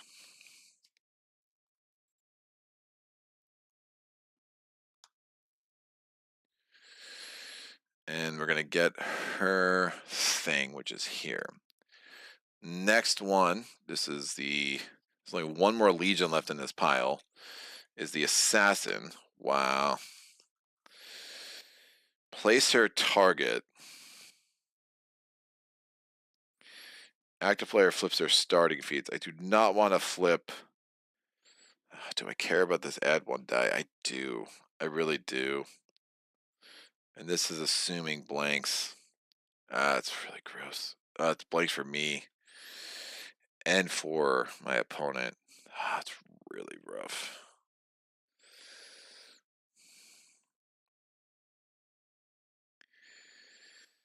That is not great. I don't know if I'm fighting the Imperial Guard this round anyway. But I don't have a Callith yet. At 1 to any roll outside of combat.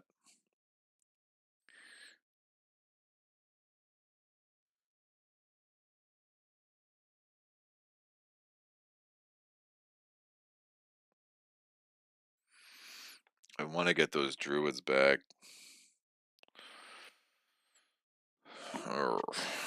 Oh, this is rough.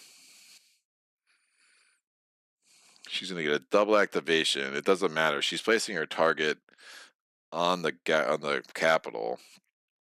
So we are going to want to get to her this round.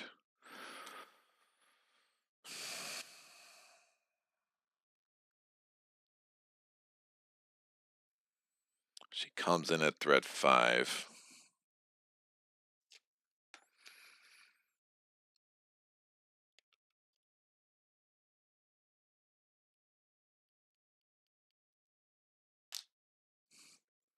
She gets an extra activation token.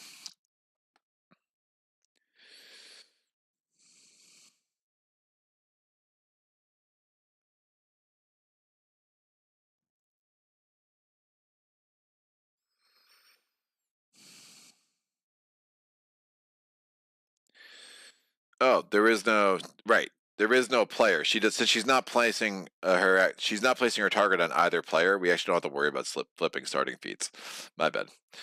That's good. So yeah, just ignore me for stalling there. We're going to get a skeleton on a hex with other skeletons. We'll put this here. And if there is no horde, place one horde at threat 5 on any empty hex. And that's empty, that's empty. Any of the icy wastes, explored icy wastes outside are empty that don't have any curses or skeletons. Oda the Fallen. Oh, that's really bad.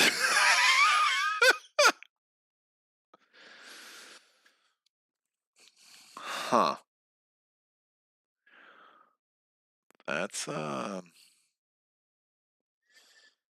interesting. Do I have any way to move?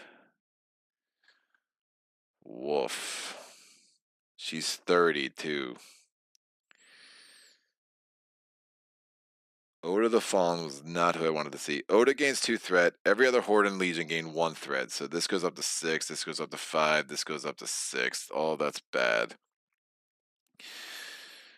You skip archery against her. She's running a black, black, purple, purple, red.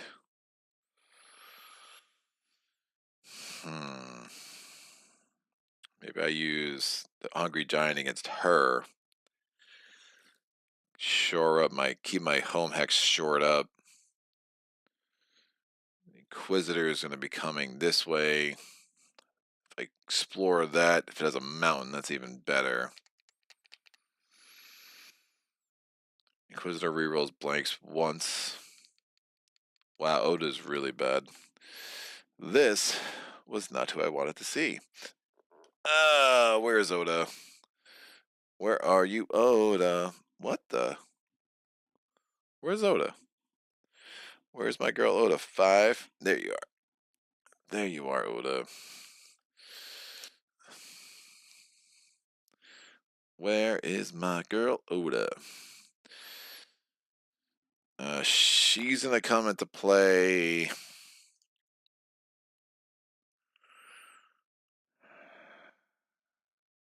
Man, there is no good place for her.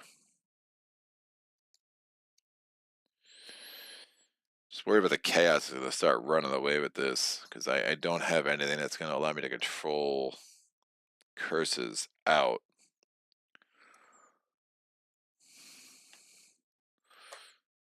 Empty hex.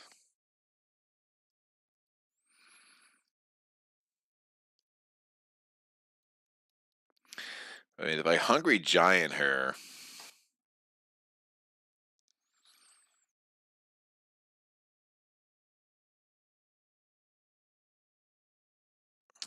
he's definitely going this way no matter what.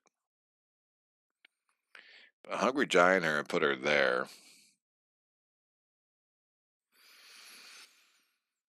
But we're skipping archery around.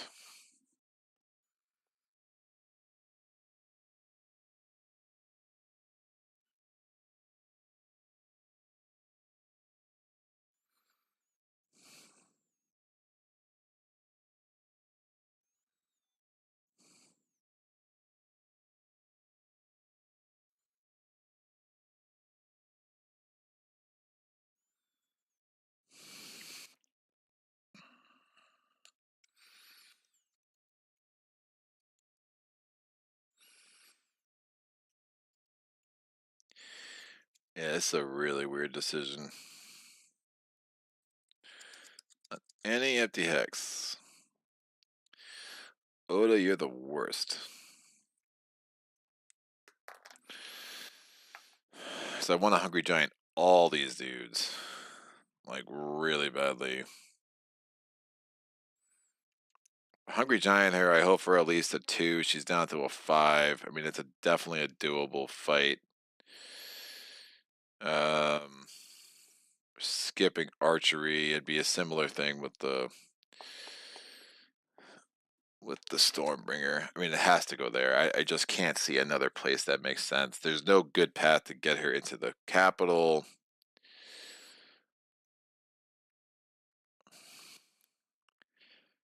Try to start her ringing the capital with Sedani. I do have the stealthy ability or I'm sorry, into the wild ability to build units during the middle of this round, which is super strong.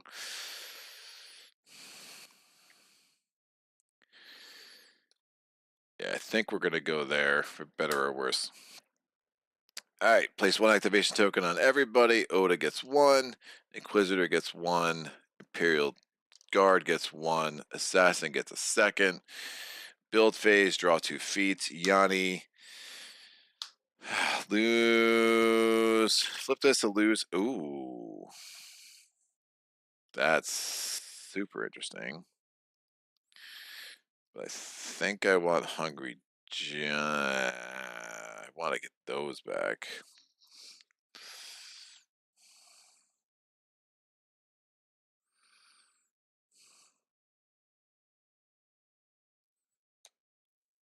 And the resources could help.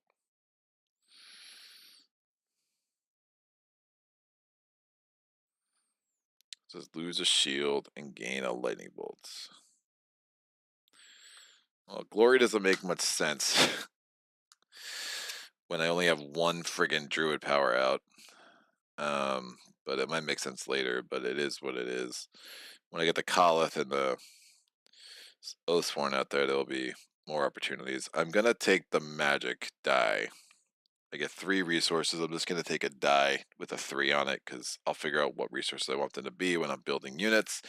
Feats versus Dani. Stalker Archery Clash. Flip this for every Stalker here. You may turn 1 of your dice to show a single shield. That's really intriguing.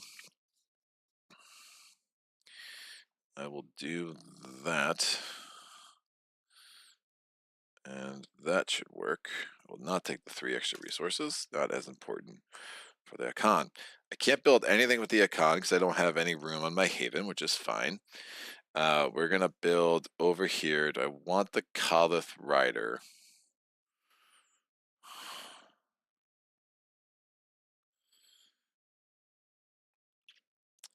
I'm going to get 2 salt, 3 salt. Excuse me. It definitely not getting the Kolith. Oh, could I get the Kolith? That could be really strong against Oda. And then I get it back with the healing potion. And I build a youngling as well.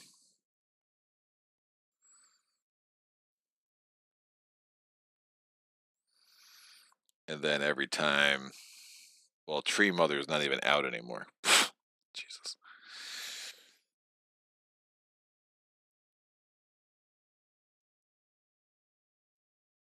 Yeah, I think I do that.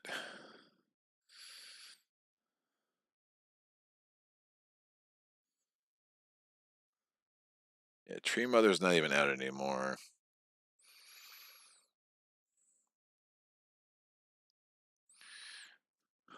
What's that? That's gonna give me salt.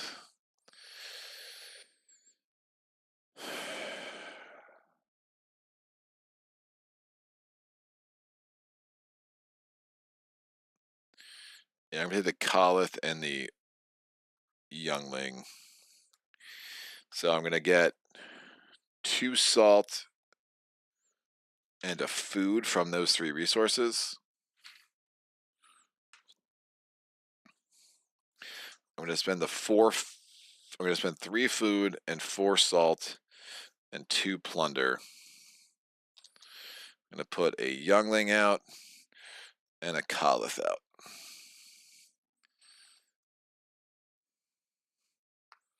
Now I have a bunch of plunder over here.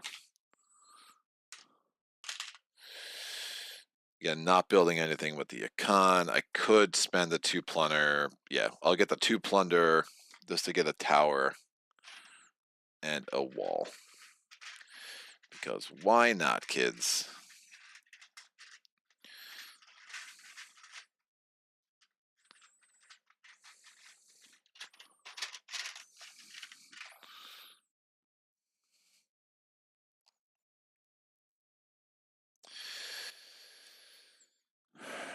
Alright. We built, we go to action phase. Let me see this. Full acquisition mode says Nemesis. Yeah, we're we are there.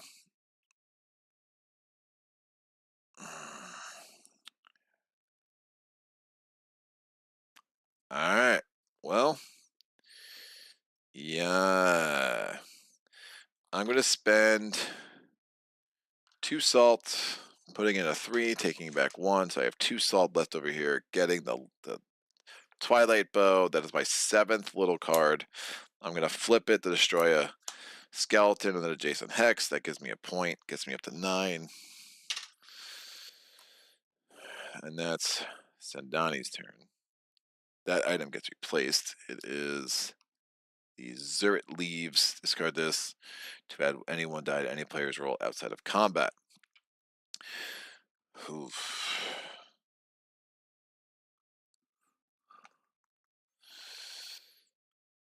I'm going to quest Hungry Giant.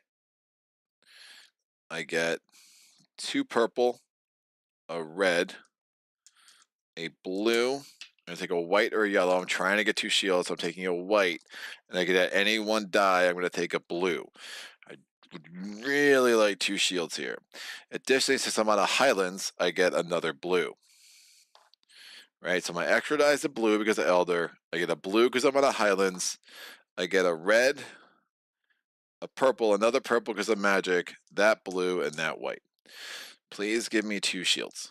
That's all I want. All I want for Christmas is 2 shields. Damn it. 1 shield. That's not great. We get this. We do win. I do get 4 skulls, so I get a point. I have 2 lightning bolts, whatever. So I solve this. I'm going to choose Oda because, yikes.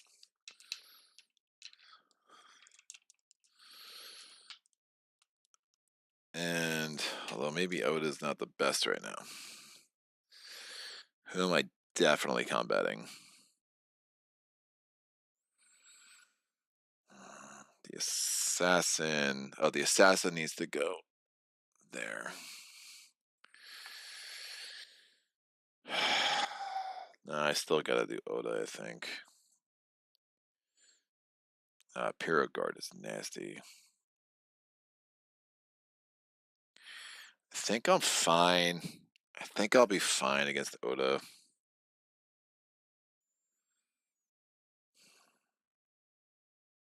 I don't love it.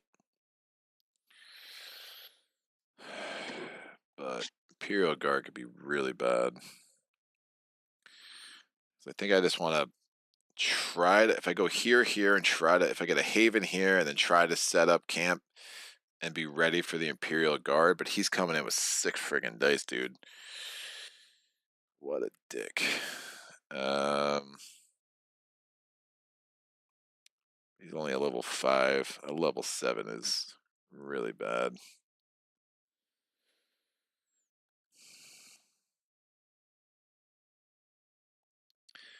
Have them, yeah, I gotta go against Oda. I really wanted that second shield, that second black. If I had the second black, it's a no-brainer against Oda, but I'm like wondering what's the difference if I just get a 1. Again, half the time it's just gonna be a 1.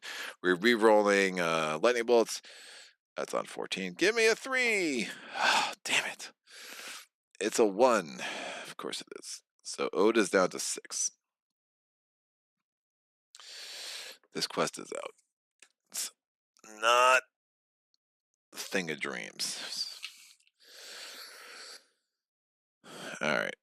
Well, shit. That's not replaced.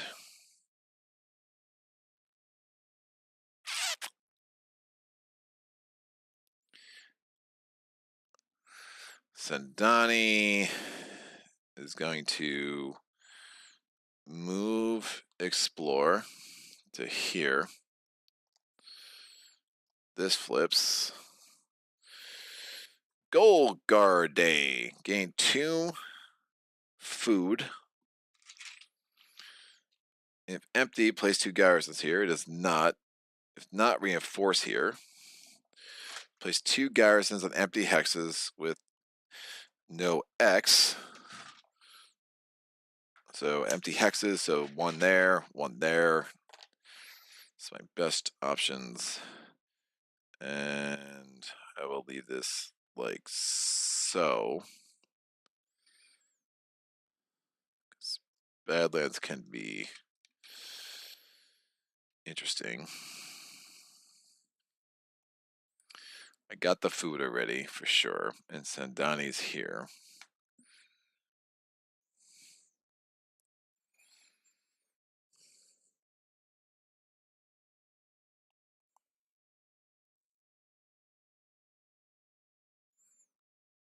I'm gonna have to build there.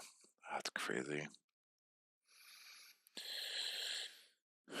All right, Yanni is doing a quest.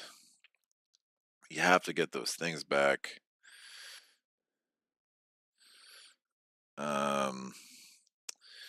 It's gonna be a red, 2 purples, a blue or a white. I'll take a white, and I get to add a thing. I just need 1, I mean literally 1 shield. I need to do, solve 2. So 1 shield and 1 lightning bolt does this for me. So I'm gonna add a blue. Right?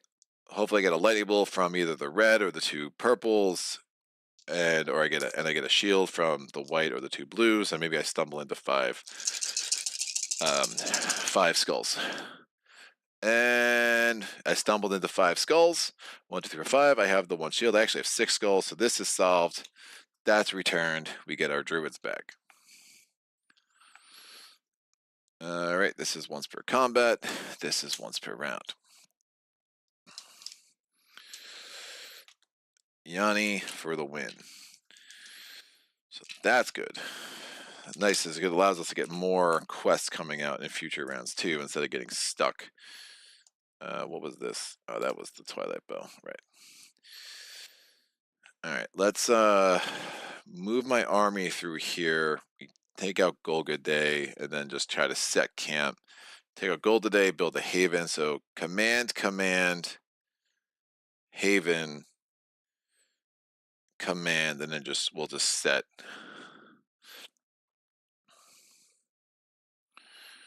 Set ourselves up. I could spend 2 to draw feet. Who do I want the feet with? That is a good question. No, I don't know their feats well enough. 2, 3, 4, 5, 6, 7. 1, 2, 3, 4, 5, 6.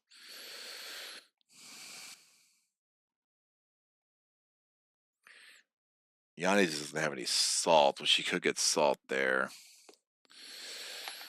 All right, 3rd turn, we're going to command 1 food. The Rock of Combat. I'm going to be in there too. My archers are rolling 2 blues. The skeletons do not do any archery. I got 2 shields. Amazing. That was super awesome. Super happy about that. Whew. All right. So now we're going 2 blues, 2 purples, and a red against 2 reds. So these are the reds from the skeletons. Blank, blank. Excellent. That's plenty of damage. So these guys are dead. That's 2 points for the con. They're out. Now I have 2 lightning bolts. We're going to red hand this, and then we'll gain the resources from this hex or gain a point. Resources are good. I will get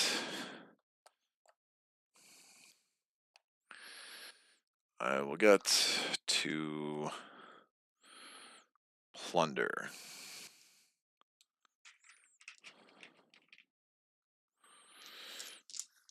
because it's gain 2 of any resources. These come out. All right, Skelly's dead. Good times. I can build a haven there now. No, I can move there. I can't build a haven there because it's still friggin' adjacent. All right, that's fine. We are going to move explore. See what's going on under here.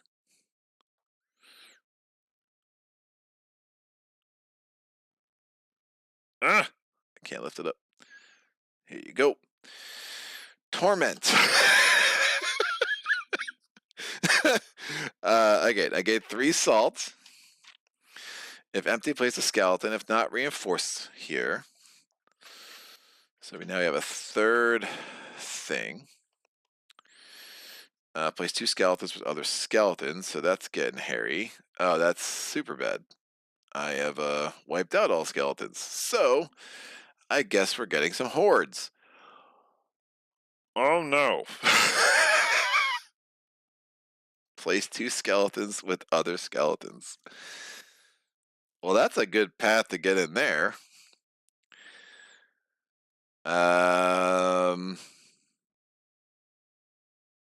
Great. I'm going to place 2 skeletons here. I'm going to place 1 skeleton here. That becomes a horde. Oh, wait, I know the banish is on the bottom. I know the banish is on the bottom. I kind of want the banish there. He goes here. There's not haven here. He'll go there.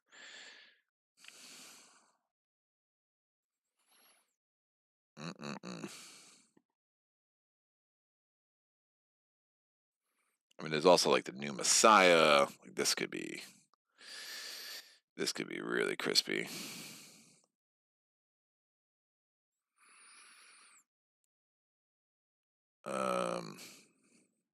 Trying to think who the heck are the other hordes.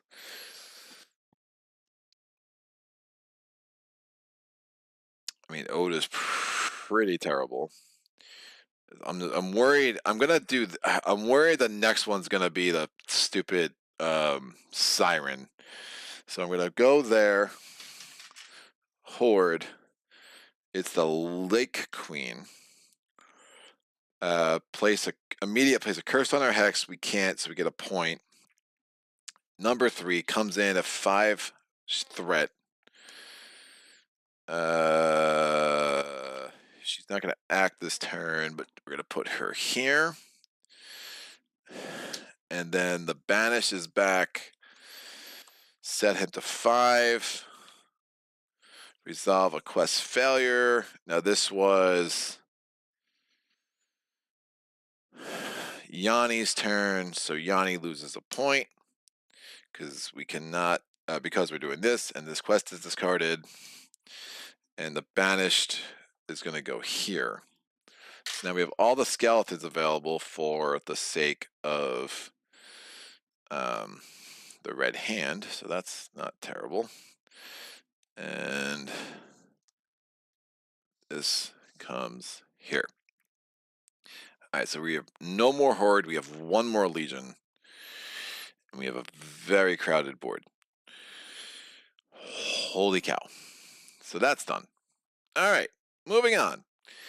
We're going to command here with a food. This is our army. And we're going here. Now, our rider adds a red die because we're on the Badlands. Bam. I have 2 archers. They both add blue dice. And we're up against 3 white dice. Since there's no overlap, I'll overroll all 6 dice simultaneously. 1 damage. Really amazing rolling here. So 1 point for the icon. We go to the first round of Clash. There's a level 2. There's 2 garrisons there, so the dice they're going to get is a blue, 2 yellow, and a white against a red, 2 purple, and 2 blue. So we're going to roll the garrisons first. a shield, and a damage. And here, one shield, a billion damage. These two are wiped out. 2 points up to 14. I've never felt so conflicted. Like, I feel like this is going really well and really terribly all at the same time. Yeah, it's a lot of points for the chaos. It's gonna be very interesting to see how that plays out. But the Econ are doing what they do and owning some fools. Now there is a part of me. I think I have to build a haven there. But it puts me in a really tight spot. If I don't build a haven there, the other option is I explore here, try to build a haven here and here. But I am very light on havens, which is going to make it really light on points. But I've opened up a lot of possibilities for Yanni, which is pretty wild. But if I move explore, I still have the ability to build and a command, and I can command myself back there. That might be the best bet. And then I just try to build here and here next turn. Of course, the sea towers can do all sorts of funky things, but it's going to be a little bit limited considering I don't even have any more hordes to put in the game. So that's super interesting. Yanni. I think Yanni's going to want to wipe out these guys. 3 whites. Can't build a haven there, however.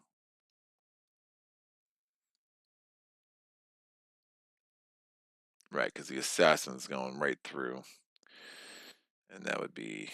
well, oof. Being up to 6 instead of 5 is really gross. It's not a Badlands, however.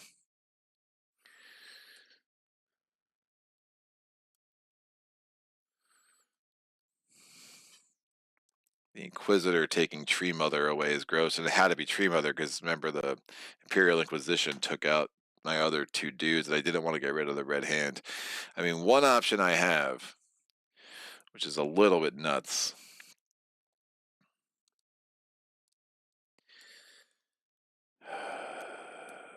But then I have to figure out where the hell I want Yanni.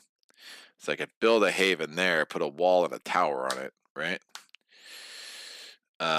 And try to fight both the assassin and Oda on the same friggin' round. And that just seems like a really bad idea.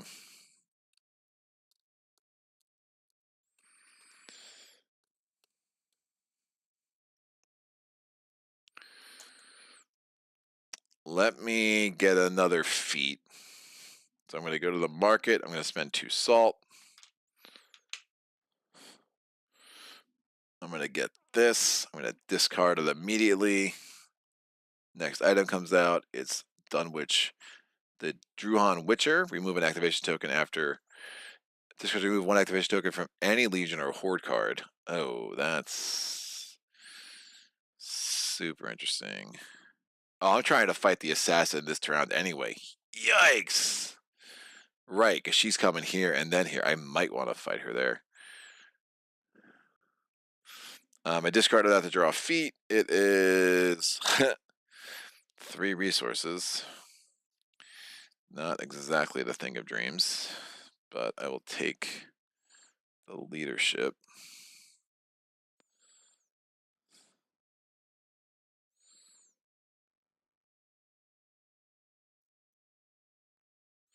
And the resources I will take would be 3 salt. Nope. Yikes.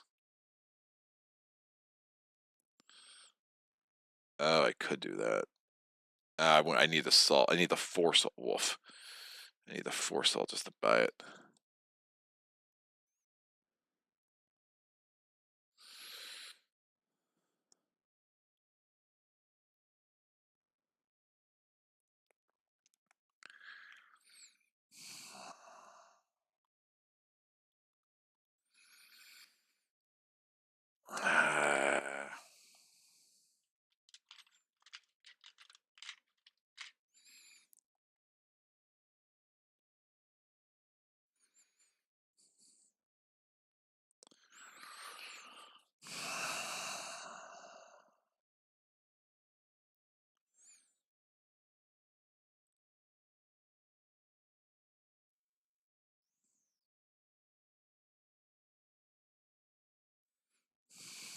I'll take 3 salt.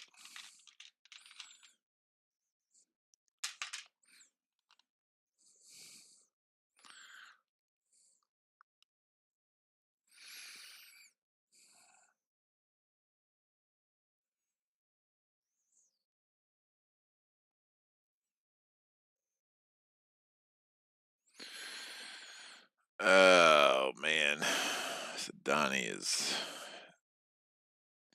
This mountain has been really rough. Yeah, I have to build there and there. I don't have a better path. I really hope there was a mountain there, kind of slow down the assassin, but she's gonna be a pain in the ass. All right, we're gonna move and explore. Let's see what's going on with this sea tower. Dawn God. Gain 2 salt. Okay. Remove any skeletons here. There are none. Place 2 garrisons here. It's a level 3. And that's it. Pretty mundane. Not a terrible thing. Definitely want to build there with Sindani next round. Not going to be able to do it this round, I don't think.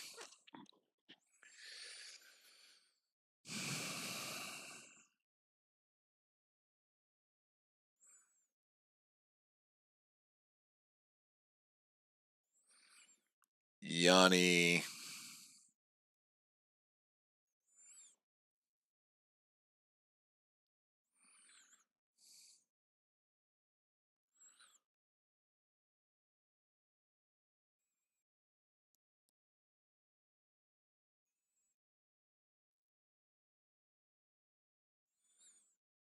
I think I can make this work. It's super gambly. Let's see how this command goes. So if I can weaken the assassin and kind of keep these dudes alive, it'd be really strong. So I'm going to spend a token, spend a food. We're going to have the Rock of Combat here.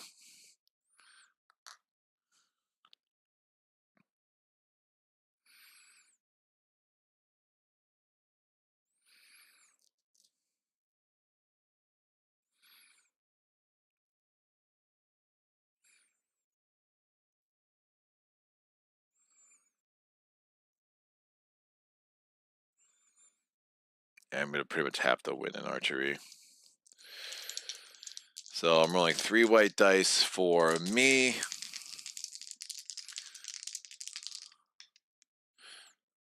Now I'm going to need the Caliph. 3 white dice for me, 3 white dice for the garrisons, Rock of Combat here. So this is for the garrisons first.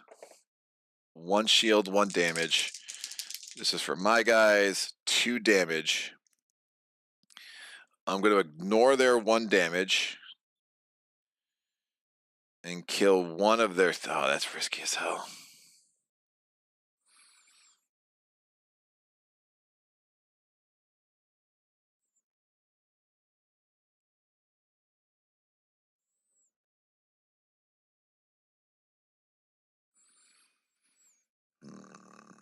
I mean, just nothing that's letting me build anything. Like, just not getting the things I really need. I gotta risk it.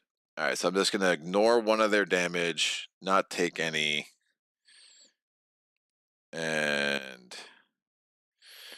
get 1 point for Yanni.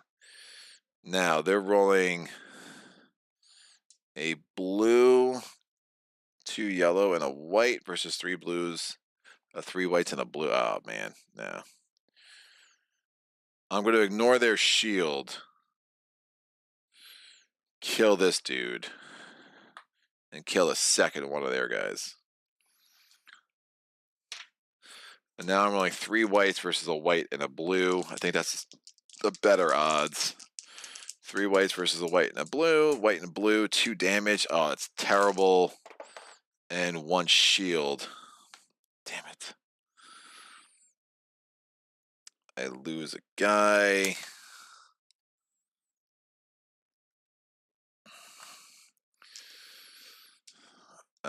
We're going again. I only have 2 whites now.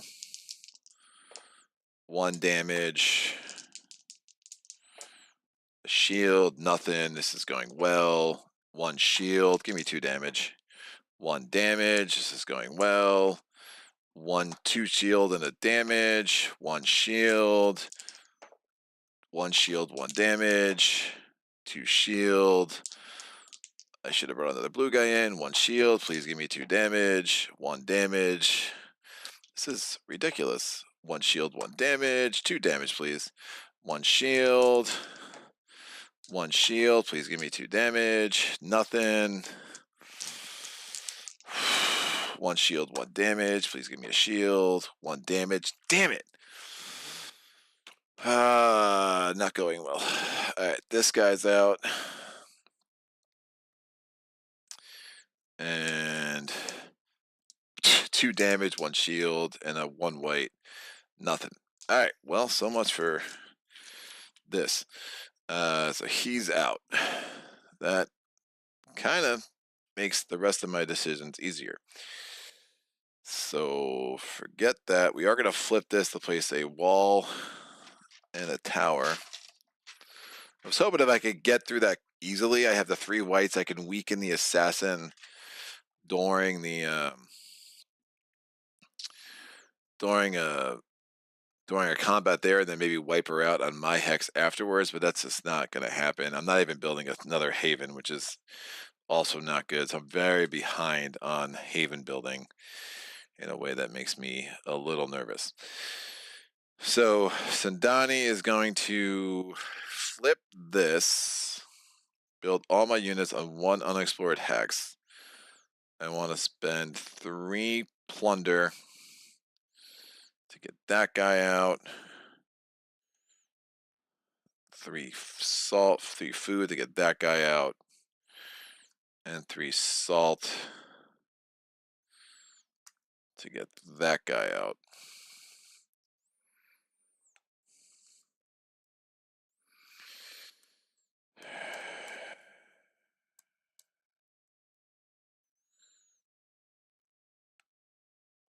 Man, this turned really bad.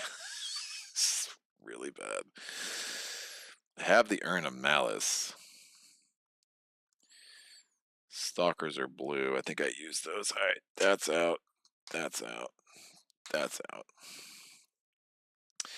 And then I'm going to use my last action for command. Spend 1, 2, and I'm going to command myself because, again, I'm in a C tower, so I'm adjacent to all hexes, and then these 2 guys here. It's going to be super interesting. You can get a lot of shields, so not terribly scared. I'm going to spend 2 salt in the market, get 1 back, get this. I'm going to discard this immediately. Can I use this at any time? No, it has to. Oh, always. I'm going to get this. I might not use it immediately. If I get lucky against Oda, maybe we do this round.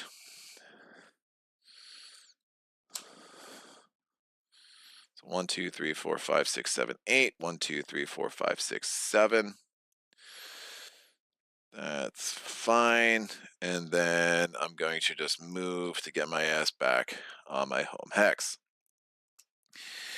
Checking the chat. Nothing new. We're going to Nemesis phase, activating legions and hordes. Holy cow. Alright. Oh, whoa. No. I have assassins first. So I'm going to discard this to remove an activation token from any legion or horde card. And we're removing the first activation token from the assassin.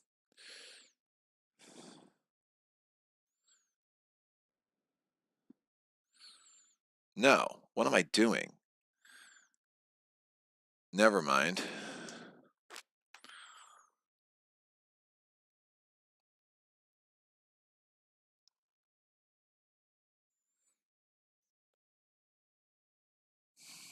I was thinking the assassin's going twice. It's the Inquisitor that's going twice. This is still strong. This comes out, by the way. Bod Warpaint. Discard this again a red. Assassin's just going to activate twice. He's going to poop out 2 garrisons, and that's just going to be what it be. I can't be that worried about that.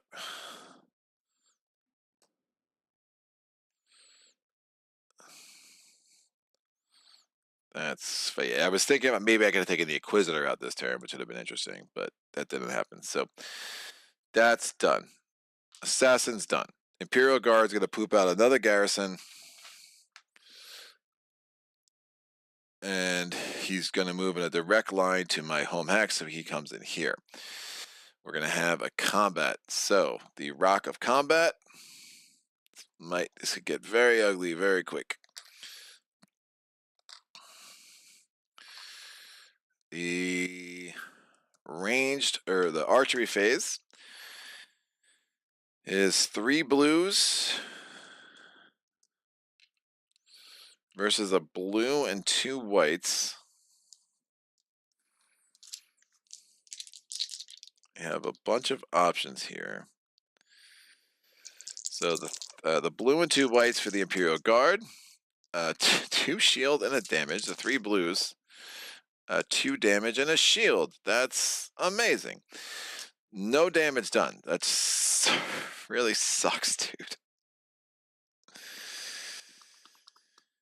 Alright.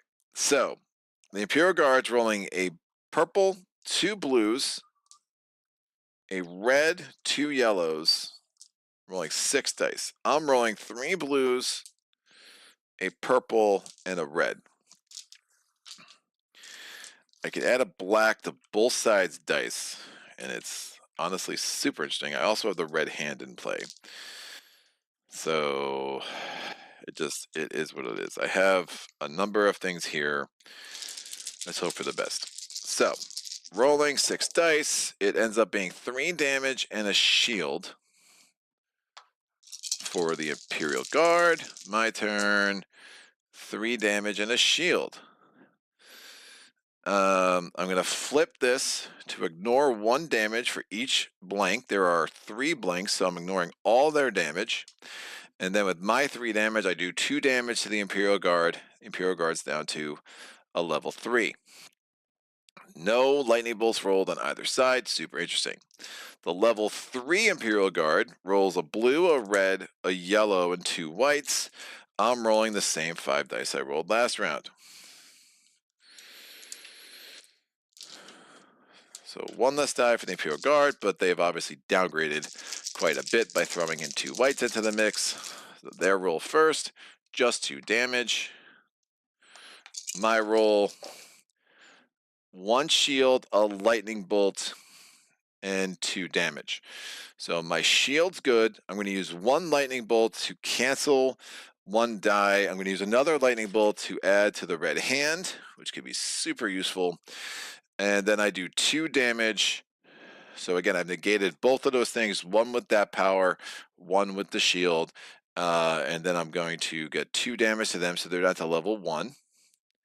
So they went from 5 to 3, and then 3 to 1. And now they're rolling a red and 2 whites.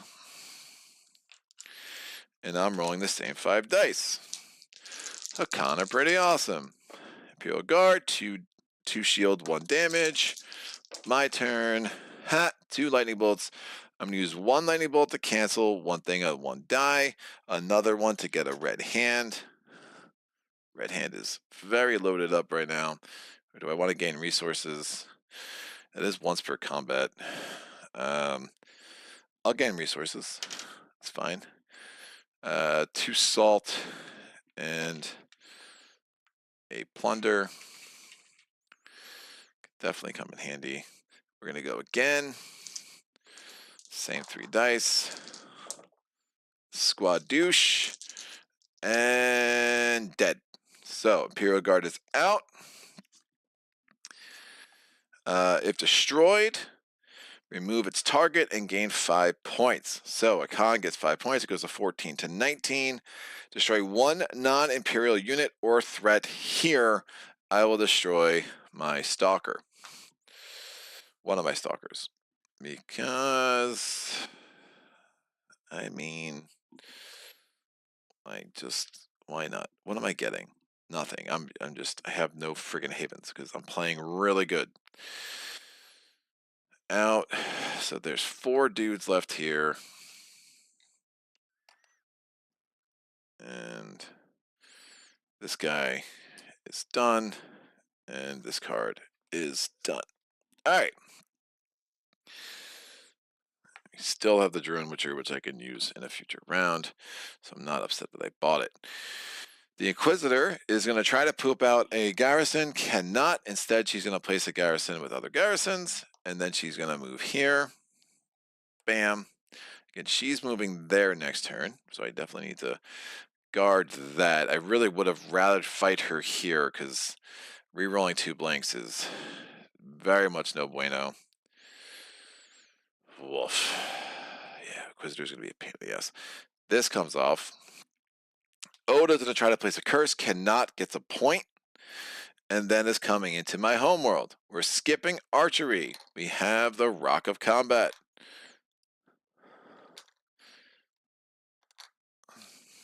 There, we go right to Clash. Get all these dice set. 2 whites, 2 reds, purple, 3 blues. Whew, alrighty then. So I get a black die and 4 blues. I did not use the Urn of Malice, which is super interesting.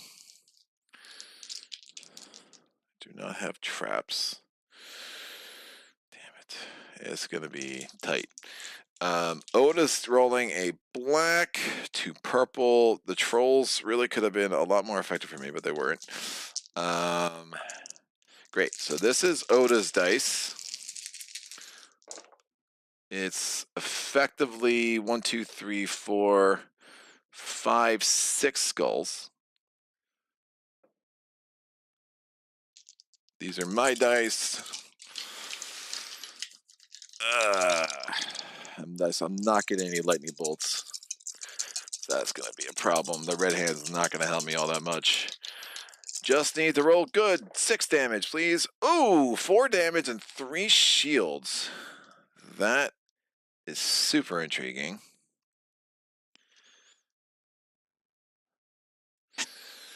Four damage, 3 shields.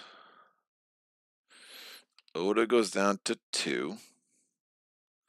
Hold on 1 second.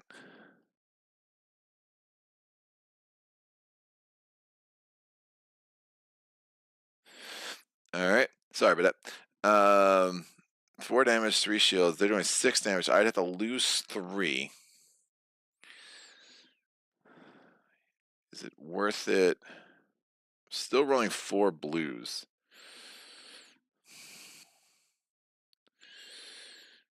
Thinking about, oh no. Oh, I also roll a white and a blue because I have my tower and my wall. 2 more shields. Excellent. So I'm going to kill one of these guys. That makes that thought process easier. It goes in the Chaos Graveyard, unfortunately. We go to the next round. It's a black and a yellow versus 1 less blue. Everything else remains. 2 damage. I block 2, do 2, so I'm not gonna. I don't even have to kill the Koloth, which is super sick. If it had a second activation, definitely could have actually fought both of them this round, which is actually really gross. We've killed Oda, and Yanni gets 5 points. It goes 13 to 18. All right, that's done. And everyone else survives. Rocket Combat remains undefeated. Oda out. I have to fight 2 battles next round on 2 different hexes. I don't like it. So, this and this. So, we go to the gain resources phase. Yanni's going to gain 141, 252, and 272. So 2 salt, 7 plunder, 2 food, and we're gaining over here just 333. A little slow going over here. Scoring phase, the Empire is going to score 1, 2, 3, 4, 5, 6, 7, plus 4, 11 points, gets to 22.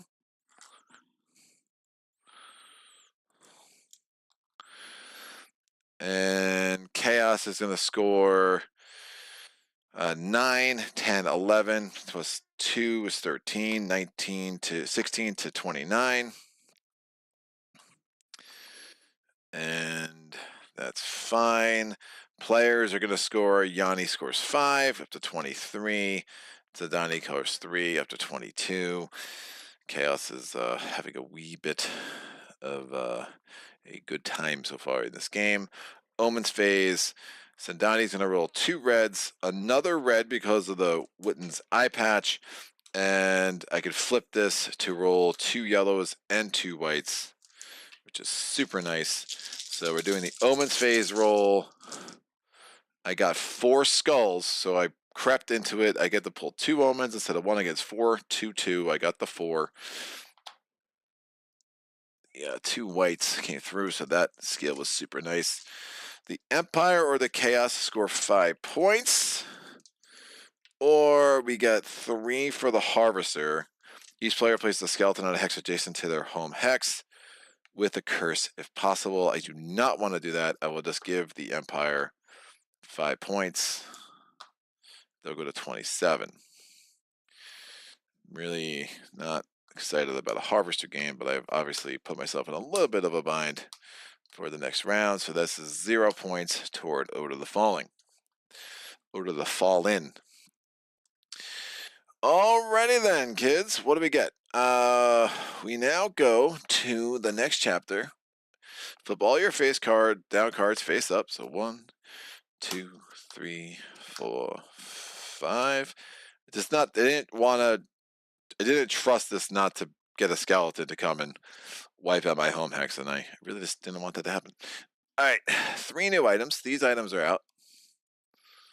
The next items up are the Imperial Defectors. Discard this. Every player places a basic unit on any of their havens. Healing Potion, which I like. Discard this to place 1 of your destroyed units here on any of your havens. And then the Axe of the Giants, place 1. Pay 1 food to gain a damage, but you do need 3 might, and I only have 2 here. So, this up here. And yeah, I guess I'll put items up here. Still the Urn of Malice, so interesting. 3 new quests. First quest is the Deepling Allies. It's a 3/1/1. We can ignore the terrain effect on Highland hexes. Oh, that's kind of interesting. Maybe a little bit too late for that. Choose hex with a curse. Remove this curse. It's a 2+ to solve. A 3/1/1 seems like a no-brainer with Yanni. And then release the Kraken. You may move 1 curse to any adjacent hex. That's also intriguing. Oh, man. Banish is really far, man. Ideally, the Banish activates here and then activates here, but again, they just got placed. They didn't get activation tokens. We just have 1 Imperial Legion left. That's really weird. All right, done. 2 new threats to all legions and hordes. The Light Queen goes up from 5 to 7. The Assassin goes from 6 to 7, and the Legion gets a point. Inquisitor goes from 6 to 7. Legion gets another point. And the Banished goes from 5 to 7. Can't. It's already at 5. It goes from the Chaos gets 2 points because the Banished maxes out at 5. First player token is now Yanni's. Yanni is going to draw this. As the scouts report, many refugees are arriving through the Nether Sea Gates in Azul these days, among them a large number of scattered legionnaires from all over the mainland. Placed 2 legions at threat 6 on the capital. We can only place 1, and this is going to, so they're going to get a point for the second one. The first one's the Executioner. Damn it! It's so bad against, it's really bad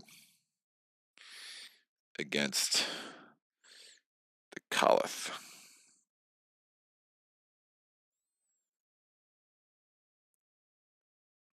It's just a terrible. That's bad. All right, so threat 6 on the capital. Executioner. Already, like, I have nightmares with Executioner. The Executioner's target is also going on the capital. And then we have these 5 left. God, it's really bad. And her target's there, so she's going to get a purple. Woo! That's super bad. Place your target. Every player places 1 elite unit from play or the reserve on. Oh, wait. No, her target does not go there. Her target's going here. That's kind of better. Play or reserve. I'm going to get rid of the Iron Hooves and one of the Oathsworn, and they go into the Imperial Graveyard. And this is number 20. All right, we've seen all 10 cards. We already get in their point. The Empire redoubles its efforts across the rebellion. For every player, place 1 garrison on the capital. Cannot place it on the capital, so we're going to place it on a hex with a garrison. So we're going to reinforce here. And we'll reinforce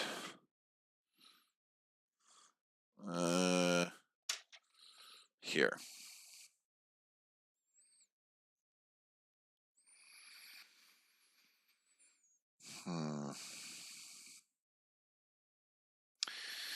Activate the Legion with the highest initiative. The Inquisitor has the highest initiative. That's super interesting. She's going to put a garrison here. And you know what? Let me then do this. Make that just 3, because why the hell not?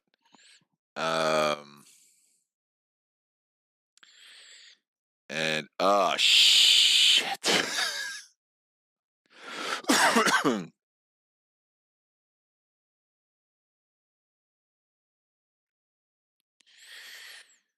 That sucks.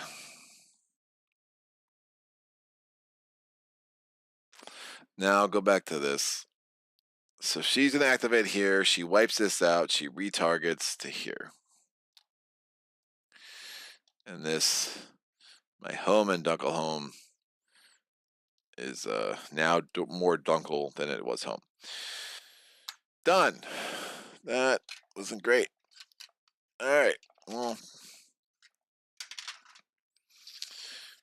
done. How was it the highest initiative? 23. So everyone gets 1 because we're still in round 3. Next round they all get 2. So bam, bam, bam, and bam. What am I not worried about? Assassin is going to stay there. Executioner is going to come this way. This target comes off the board. And Inquisitor is going there. That's fine. I'd rather fight her there anyway. We're going to draw 2 feats. And flip this to exchange. After combat, flip this to exchange 1 Youngling for an Oathsworn, or flip this to place a basic unit on a haven, or discard this to place a unit on a haven. That could be interesting. I'll take the call to arms.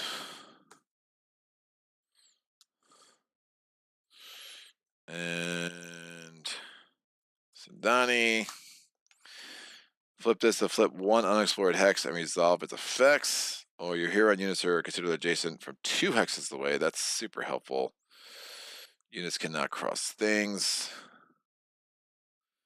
Oh, that's really helpful.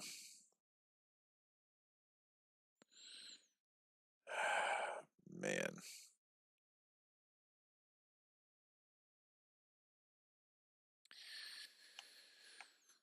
I like lightning bolts.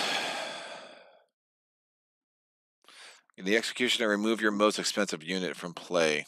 So I only have a certain number of units. It's once per combat, though. Rather it against me. I'd rather it against Sindani, so that's not necessarily terrible. Yeah, I'll take Ranger Vale. Done. Building units. I can only build 1 unit here because I only have 1 left in my reserves. I'm going to build it here on the Haven. And I'm going to build, I can only build 1 more here because I just lost a Haven. So I'm going to build an Oathsworn here. So 3, 2. Ugh, eeg. I have no archers.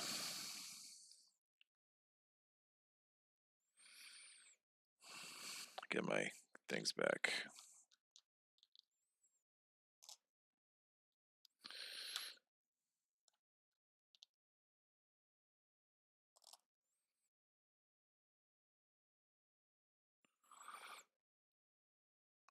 Okay. Action phase. Woo! Full Sagitt, what's up? Not home yet, just here to say hi and brag. Yesterday, first 2220 with Krang. Nice. That's pretty awesome. Love Krang, still my fave. He's the best. Maybe not at 2022, 2222, but I think at, mortal levels, I still put him at the best. So interesting.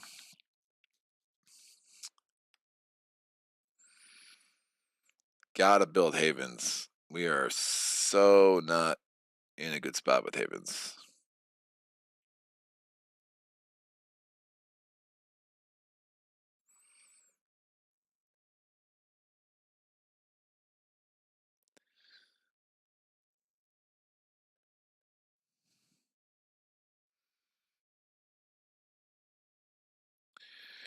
This doesn't help very much. Choose X with a curse. Remove that curse. That could help more. Move a hex curse to the adjacent hex. I'm not sure that helps.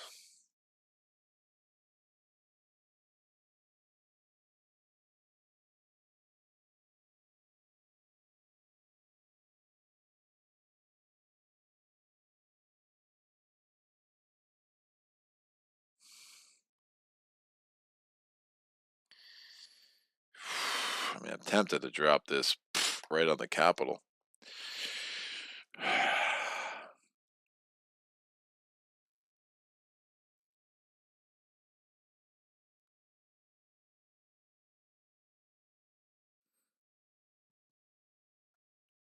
I'm not sure what removing curses does for me. Because it's just going to be added back. The man, the Inquisitor and the Light Queen are both guarded my home, which is rough. There's a chance I kill them both.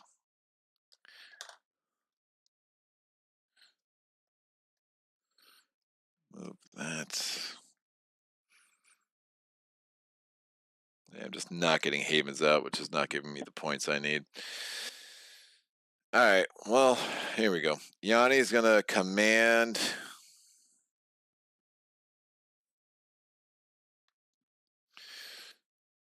into here with these 5 units.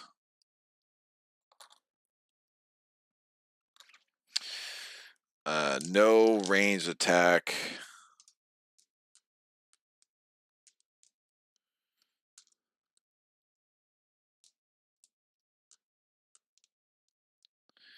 You know what? Oh, man.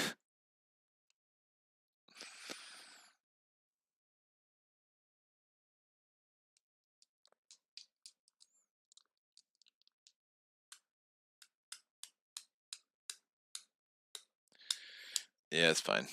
So Yanni's in there too. I was thinking about, do I want to put just an archer, but I don't.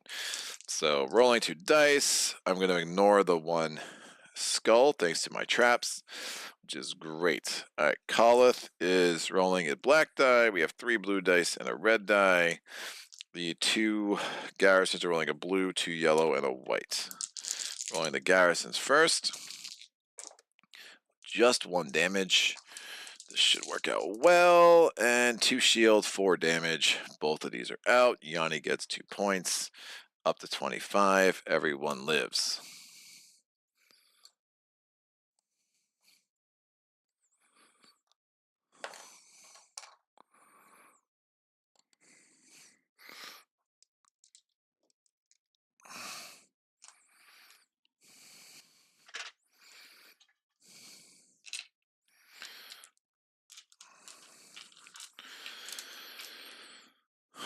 And done. Alright, so Donnie, your hero and units are situated adjacent 2 hexes away. Units cannot cross mountains, but I can get into there, so I'm going to command 1 food. I'm moving Sindani in there. We'll get all 3. This archer can't reach it, unfortunately, but we'll get these 2 archers in there.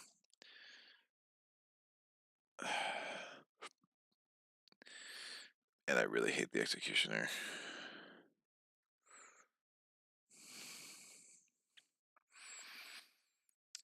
And 2 purple and a red.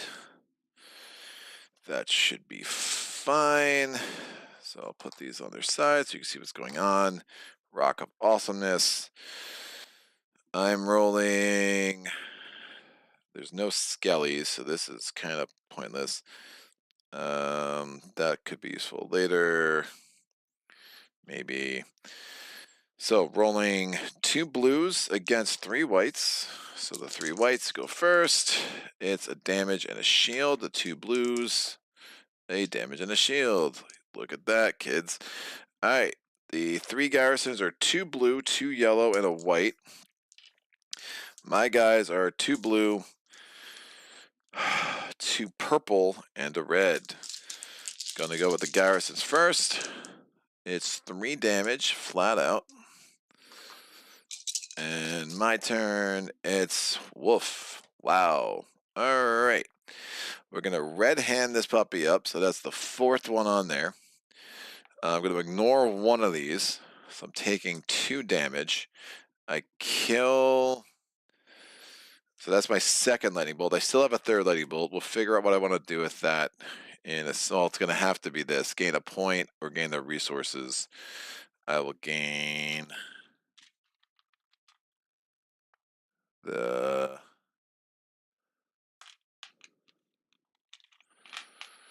I should have bought that first.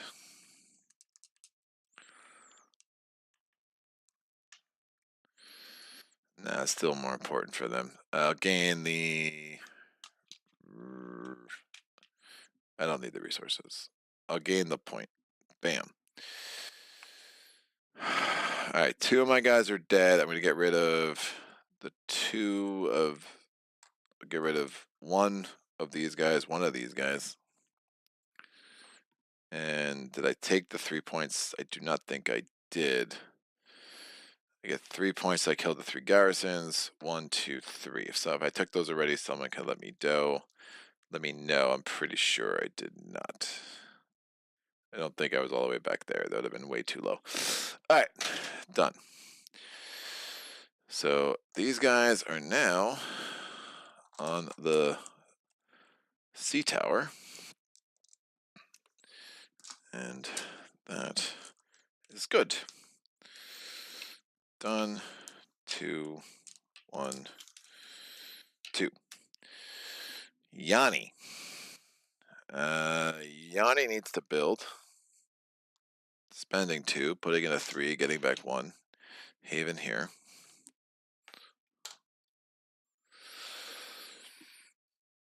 Sandani's going to build, spending an action point, spending 2, putting this here.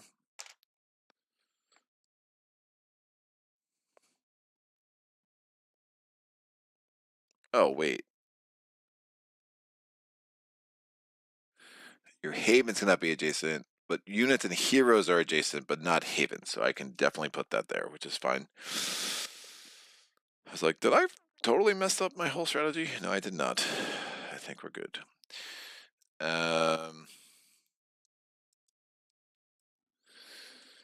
really wish Sandani had better movement.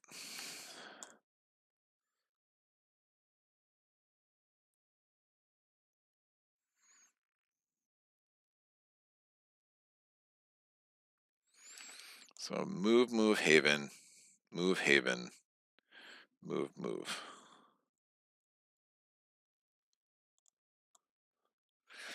It ain't gonna work. Move, Haven.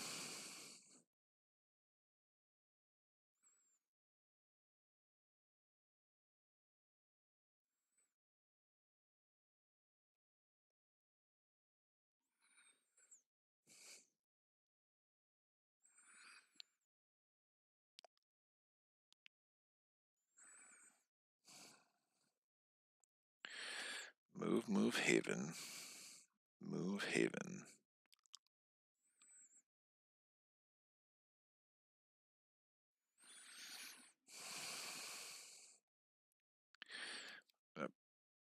Place a wall on a tower because I can.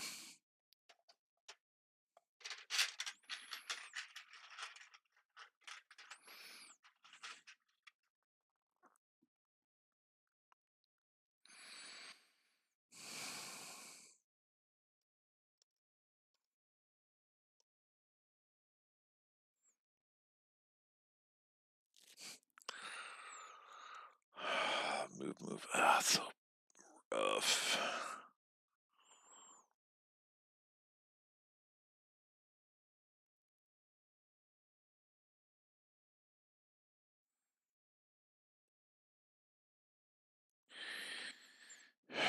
Man, I need Yanni back at home.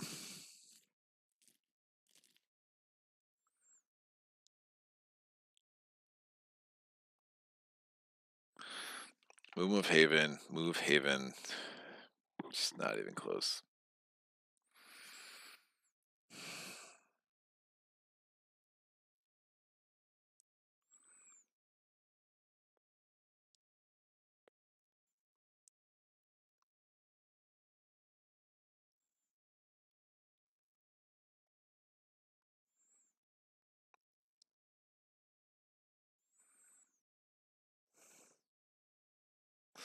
Yeah, having that Haven smushed is bad news. All right, move, Haven.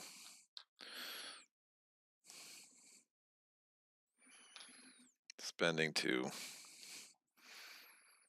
Just gotta get Havens out.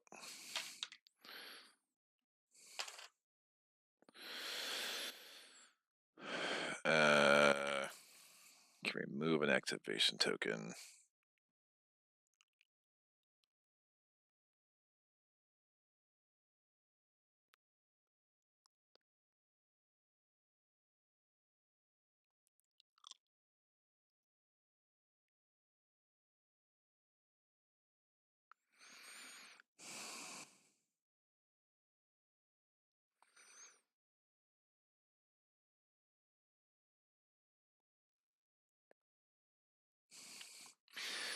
So Donnie's gonna move, explore. See what's going on under here.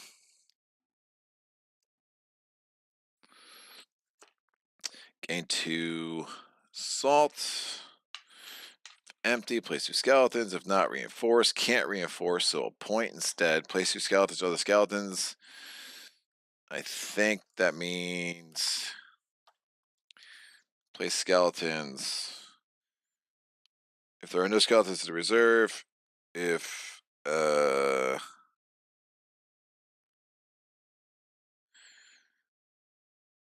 there's none on the map, place it on an empty hex. So we're basically just placing 2 skeletons in 1 hex. I will place them here, because who cares? And that's fine. So the first one gets placed anywhere because there are none on the map. The second one has to get placed with that. And then we go here. And Sandani is here.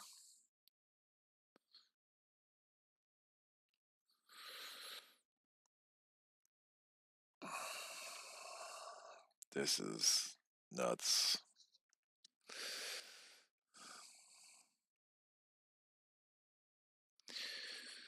We're going to move command to get everyone back into here. Just going to put them on their side because they're going to be on their side eventually.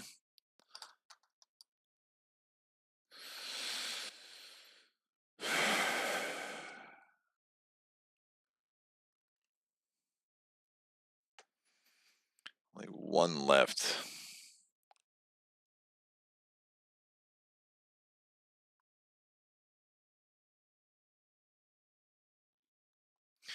Sandani is going to commit. Oh man, I'm gonna like be out of units. This is really crazy. Sandani's gonna command. I don't know if we're taking on the executioner this round. Commanding into here. Again, everyone. These guys are adjacent everywhere. These can move too. Rock of combat. So 3 whites versus 2 blues. I can roll them all together. 1 shield, 2 damage. This is out, 1 point. And then we have 2 garrisons. They're rolling a blue, 2 yellows, and a white. I'm rolling 2 blues, 2 purples, and a red. So garrisons, just 1 damage. And great.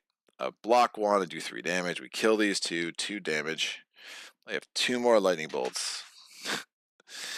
I have the red hand, which is absolutely sick. I can gain resources or a point. We'll gain the point because I think I'm going to really start being desperate for points here.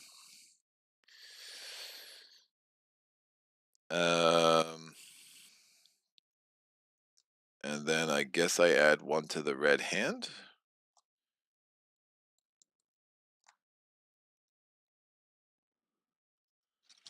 So there is now 5 on there. That could be epically important.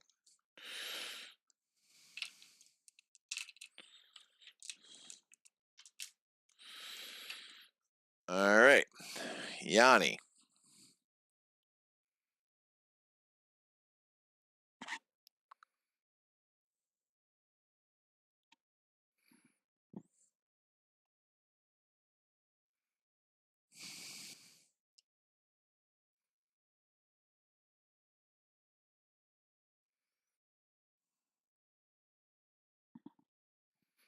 Man, this is nuts.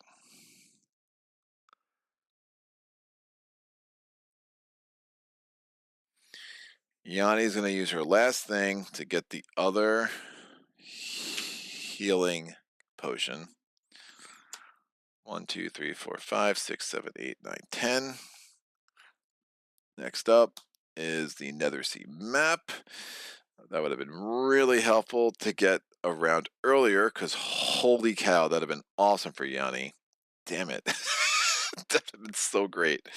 Because then I could have just moved, put havens friggin' everywhere. As it was, that was a super inefficient turn. But yikes. Alright, that's fine.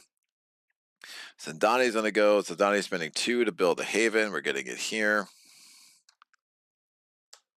Sandani, Yanni has no more things. Sandani's going to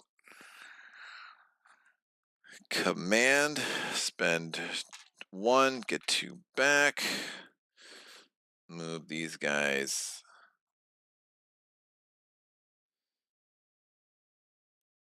I like having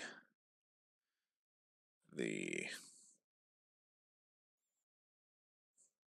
all the same price, so like it is what it is.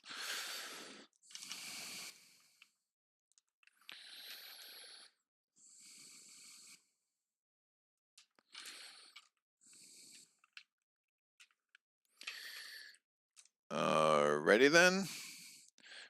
That's fine. I'll put the rock here to indicate that all those dudes are there because the Light Queen's gonna be fighting there first. Sedani has one more turn. Cannot get the Nether Sea map.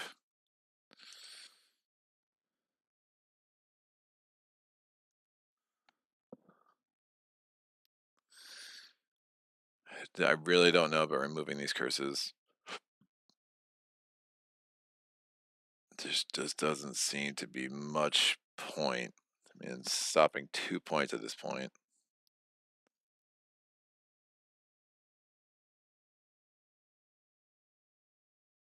Moving curses doesn't seem like it's going to be much helpful. I want to use lightning bolt powers here, especially with that red hand now.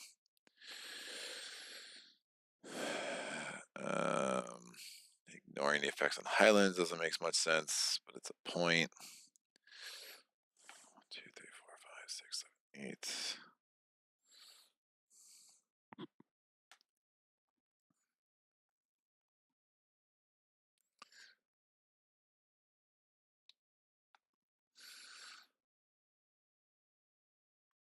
Could do that.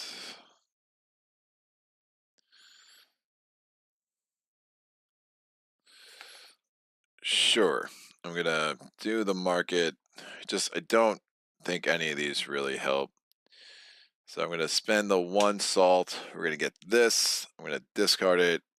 Tadani gets a point because he can't get a basic unit. And we're gonna put a Spear Singer there. That item gets revealed. It's these came up way too late. Yikes and yikes. So here we go. That is the end of the action phase. I'm going to take another break. Hold on once.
Yeah, I mean, I'm looking at the score right now. I mean, the chaos is going to probably be around 60.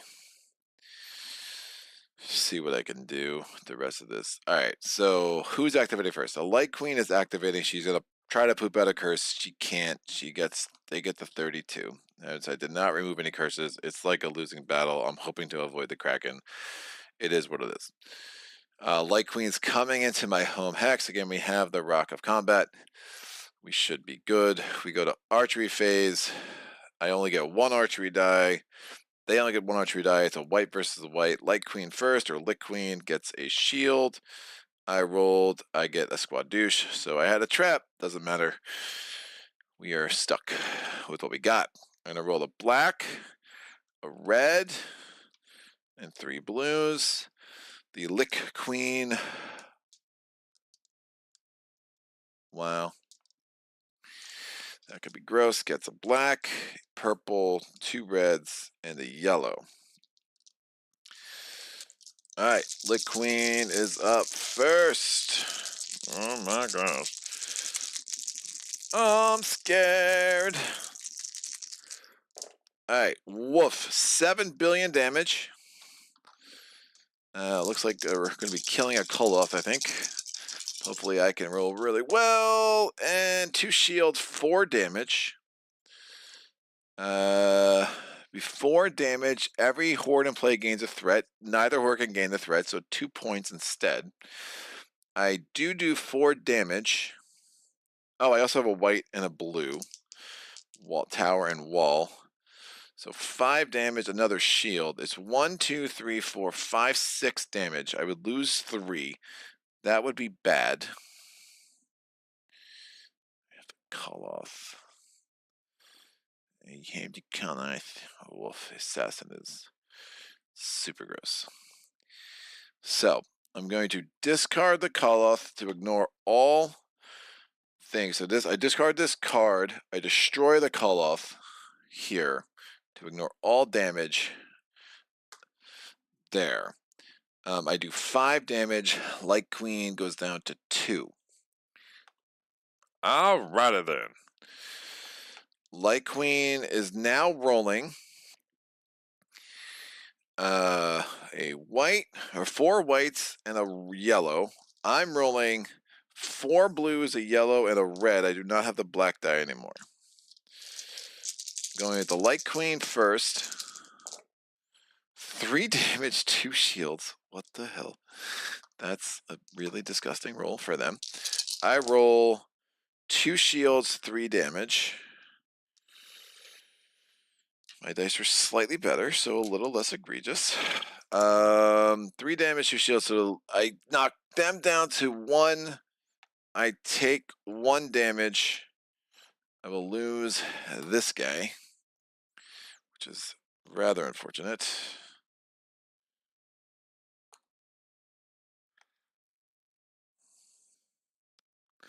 And finally, we have 4 white dice versus this. It's 1 less blue. So 3 blue, a white, and a red. The 4 whites. 1 damage, 1 shield. 3 shield, 1 damage. Nothing happens. That's gross. Red die fails me again. 2 damage, 2 shield. 2 shield, 1 damage. Nothing happens. 4 white dice. 4 damage, 1 shield. That's horrible. There we go.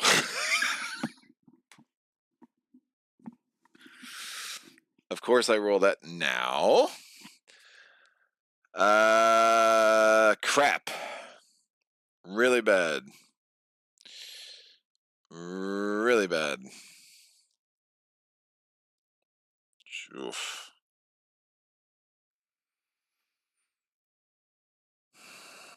So 3 damage. I can make it 2 damage,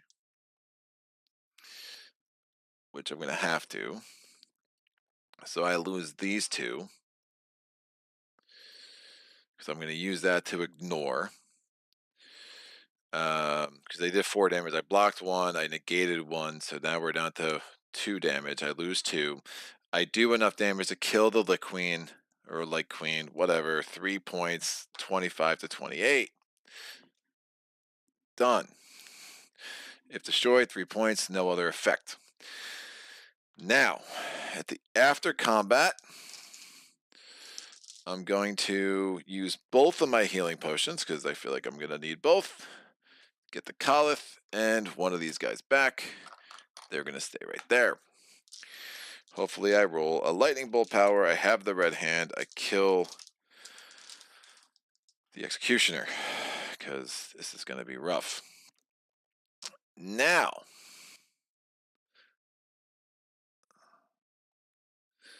we go to the capital.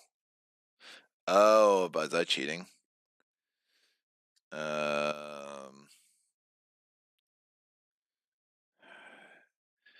Place it on any empty hex with no X. If not reinforced. I think this was empty. This was not empty. This was not empty. Or was that empty? Oh, man. Where did I place 3 last time? Oh, no. This... Never mind. Reinforced. Oh, shoot.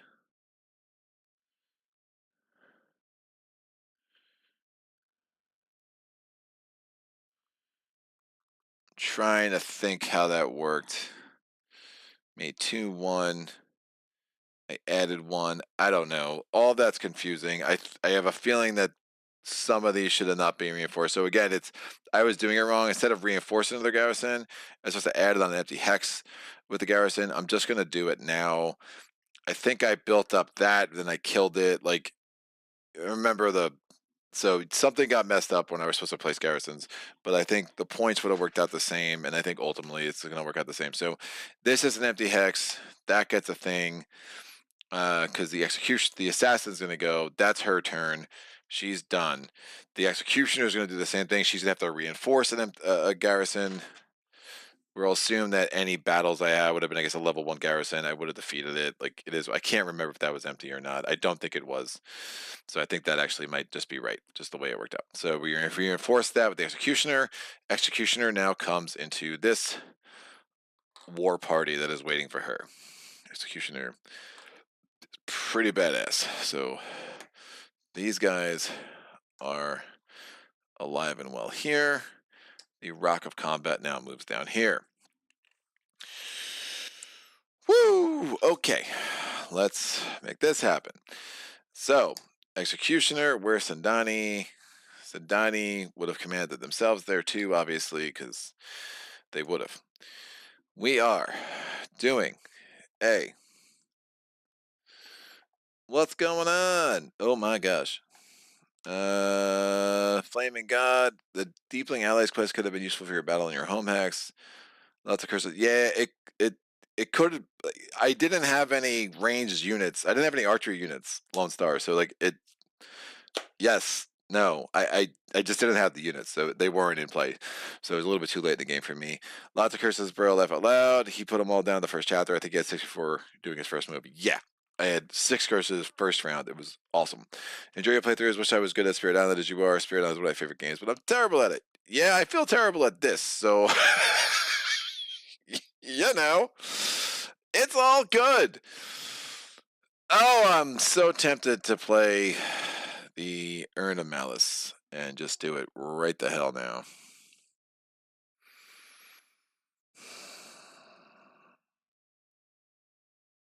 I have an upper hand in archery, so probably doesn't make much sense. But woof. But I'm like, this is crazy. All right, well, I'm scared. Hold me. All right, 3 blues versus the Inquisitor. Executioner is 1 blue, 2 whites. 3 blues, 1 blue, 2 whites, and Executioner 1 and 1. 3 blues, 1 and 2. Executioner down to level 5. All right, bum bum bum bum bum bum bum bum bum bum bum bum. All right, we are. Man, all right, I'll hold on to the Urn of Malice. Hopefully, I have that for the Empress, assuming the Empress gets in this game. Red, purple. No extra dice because no wall, no tower. Executioner's rolling. So I have a black. No, what am I? Yeah, 3 blues, a purple, and a red. The Executioner has a blue, ugh, a purple, a black, a purple, a blue, and 2 yellows. This is a nightmare. It is what it is. Hold on to your butts, folks. Come on, baby. Don't do it to me. 3 damage. Not terrible. All right. Let's make this happen. Garbage. I can negate, so I'm going to save all of this, because why not? I can negate this. I block the other two. I negate that with that. I do 1 damage. We get the Executioner down to level 4. So we're moving in the right direction. We get rid of a blue. Excellent. We are rolling the same crap. So, well, the 1 less die. We roll the same. They roll 1 less. Executioner has not rolled a lightning bolt yet. Yes, 3 damage. No shields. What? I have 3 stalkers there. I'm going to make these both be shields. Shield, or no. I'm going to ignore, there's 3 blanks. I'm going to flip this. Oh, yep. I'm going to ignore all those things. I do 2 damage. Executioner's down to level 2. They're rolling a black and a purple now. Black and a purple. I say the same 5 dice. 2 damage. I block 3. I kill the Executioner. Amazing. Never rolled a lightning bolt. That's super helpful. Dead and 3 points. 1, 2, 3. I move the red thing up. Executioner out. Done. Done. Graveyard of Combat, or the Rock of Combat goes over there.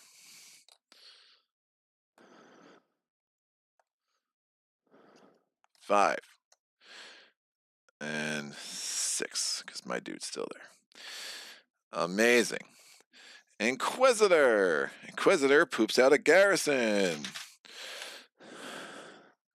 Comes into here.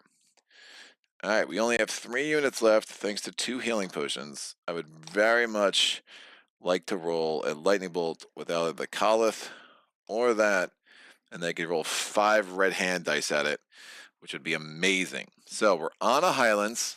I roll 1 white die. The Inquisitor rolls 1 purple die. That is the highest die they have. They could start making me lose points, which would be super sad, and I will cry. But I'll do it off camera. So, a purple versus a white. I'm rolling the white because I have a tower there. 1 damage, 1 shield. I promise it was a shield. Nothing doing. Alright, I have a white, a blue, a black, a red. What is there? 1/3 of the black die has a lightning bolt? Nope, only 1/6. Amazing. So I have a 1 in 6 chance. I think it's a 1 in 3 chance of rolling a lightning bolt right now. That, and another blue. Yep, for my youngling. Yeah, none of this. This is only in the action phase. Always, yeah, none of this helps. Woof. Alright, what's the Inquisitor rolling? A black, a purple, a blue. Nope, looking at the wrong one. A black, 2 purple, a blue, and a red. They look kind of similar. Once a round, she can make every player lose a point, so that's super fun. I really need a lightning bolt, kids. I want to wipe her out. So, 3 damage.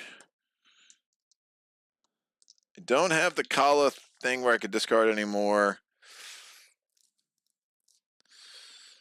Yeah, none of this helps. Lightning bolt! Lightning bolt! Lightning bolt! Yes, I got 2 lightning bolts, baby. All right, so we have 1, 2. I have a shield. Yeah, I have to use it, right? I mean, yeah, Inquisitor level 7. I'm going to use 1 lightning bolt to take all of these red dice, all these skeletons off, and I'm rolling 5 red dice. So this one's blank. I'm going to proxy. I'll leave this here. I'm going to proxy a skull for the red die. I've already used the lightning bolt from that red die, so we're fine. 5 red dice. I would like 7 billion skulls. 4 skulls will do, I think. So 1, 2, 3, 4 skulls. 5, 6 skulls. I have the other lightning bolt. I'm going to ignore all skulls from one thing and the shield. So I take 1 damage. We're going to get rid of the youngling. And we're going to do 6 damage. The assassin's down to level 1. Nope, I lied. The Inquisitor is down to level 1. This is 0 points, which is so gross. It's really bad. All right, Inquisitor is now rolling a purple, a blue, and a white. I'm rolling a blue, a white, a red, and a black. Get these out of here. Inquisitor is rolling 2 lightning bolts. That's bad, and a 1 damage. I block 1 now. The Inquisitor is going to negate my block, so I'm going to get rid of this, and then every player loses a point. So 1 and 1. And is also doing 1 damage. I'm going to lose this guy because whatever. Khalith remains. I kill the Inquisitor. Druid card comes back. 0 points. Inquisitor out. I didn't roll any lightning bolts, so I cannot start rebuilding the red hand. Out. Out. Inquisitor done. Target out. And Executioner out. So those targets are done. Reds. Black, black, purple, purple, white, white, blue. Whoo! Alrighty then, kids. Banished is going to move. It can move. So there's no empty spaces that are not. This is not closer to the capital, so it will not go there. There are no spaces with enemies, period. There's no havens, obviously, so we're just going to move him here. Yep, here's good. He'll move into the capital next turn, and that should be an acceptable situation. Spanish for situation. All right, done. Gain resources. Banish is done. Oh, Banish tried. He tried to poop out a curse, couldn't. Point. Excellent. Resources. I'm gonna take my action points back because I have a habit of forgetting that, and we're gonna move this over. Well, now first player still has to roll in the omen phase. We actually have havens out now, guys. It's a magical situation. So we are gaining resources for havens. So 251. It is 361. It is 382. I'm sorry, 362, 382, and 582. So 5 salt gets me up to 6 total. 8 plunder gets me up to 14 total because that's, not excessive. And 2 food gets me up to 2 total because who the hell needs food? Alrighty then. Oh, flip this. I should have done this during the action phase. I would not. There's no reason not to. So I would have placed another spear singer here because why not? So I'm doing that with that. Is this going to flip back up? Done. The Sandani is going to be 333, 444, and then another 4. So 8 salt gets me up to 12 total. 4 plunder gets me up to 7 total, and 4 food gets me up to 6 total. Done. Scoring. Empire scoring 1, 2, 3, 4, 5, 9 points. Gets it up to 40. Units come back. Somebody lost his feet. Bam, bam. Bam. Bam, bam. Bam. And Chaos scores 9, 10, 12. Chaos goes from 35 to 47. Woof. Oh, man. That's not good. 47 gets us here. Get those guys back. I score. Sendani scores 6, 7, or Yanni, so gets up to 34. Sendani scores 6, 7, 8, gets for 41. We go to the omens phase. We are rolling Sendani's dice, so 2 purple, 1 red, 2 blue, a yellow or a white. We'll take a yellow. We can take any die we want. We'll take a black because of Elder.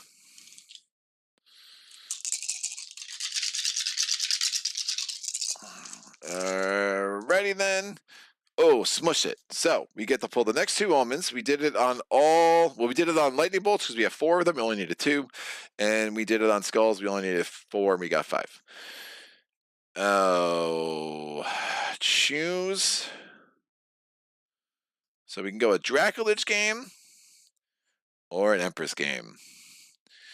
I am not ready for the Dracolich, kids. Yeah, that would be a bad idea. Empress for the win. Here we go. Woof. Yeah, that's gonna be hard.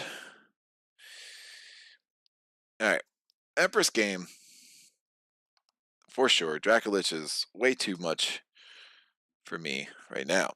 So every player may draw a feat. Sure. I draw a feat. If you solve a quest, gain the reward of a quest goal, even if you gained it already. And all right, and we get 3 resources. I will give myself a guile because 3 guile could be useful. And we like 3 resources.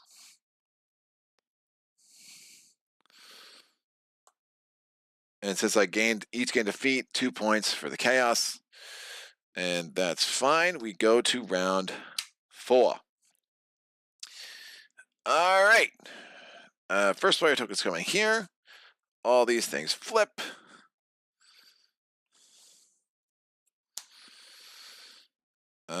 We are drawing 3 new items. I really wish those items that just came out a wee bit earlier.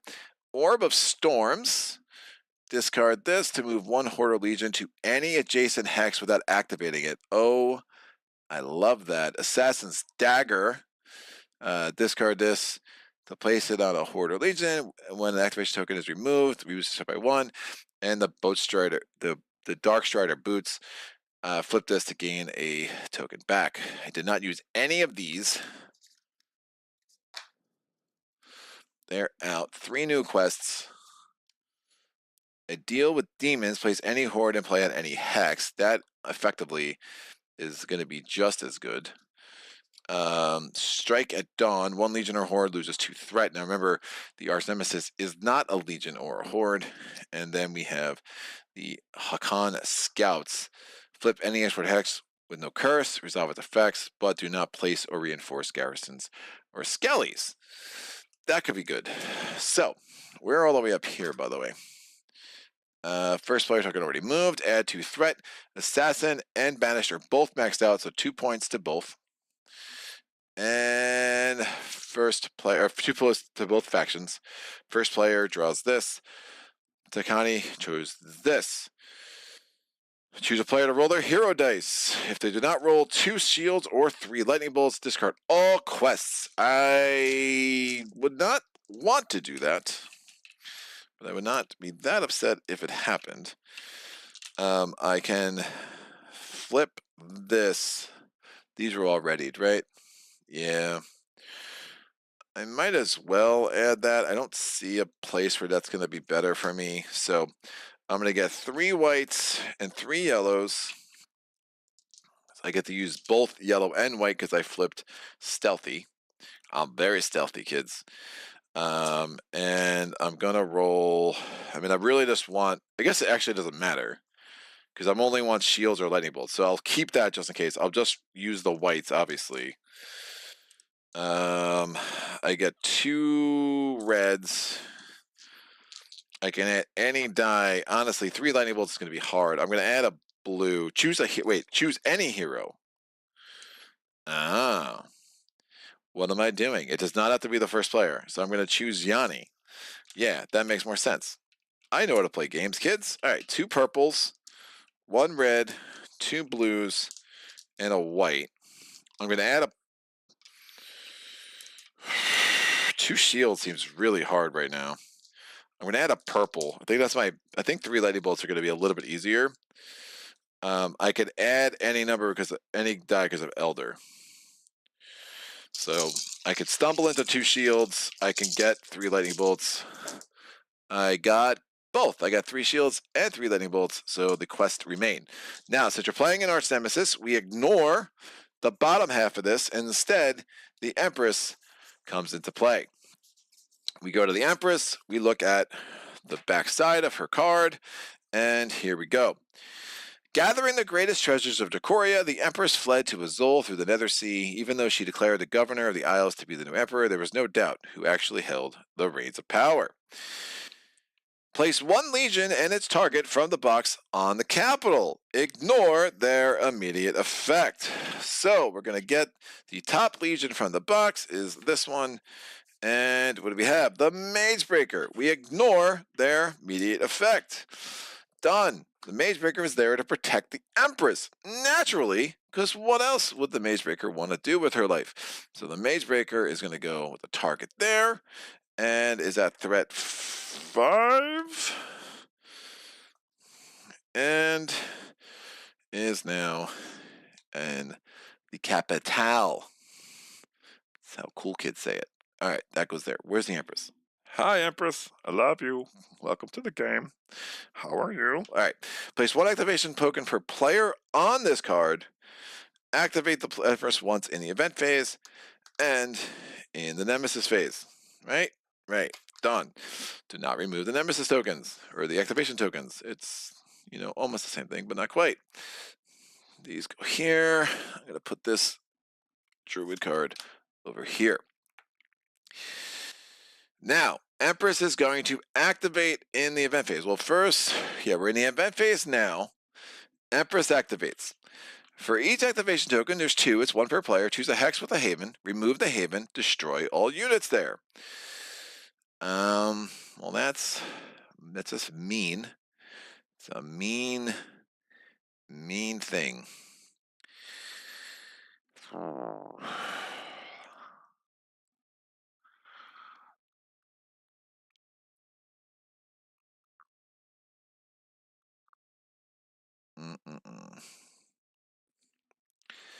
For each hex with a haven, so I'm going to go here and here.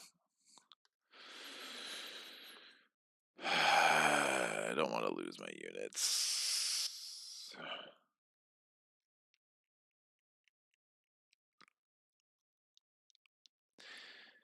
I mean, a con makes a lot more sense to keep.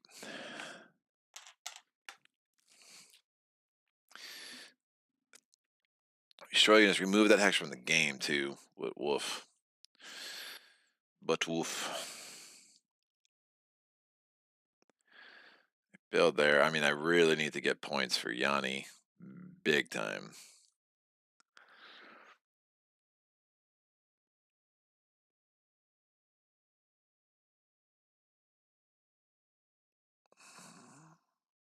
Oh, that's interesting. I could just rebuild here. All right, this is out. So I lost my home.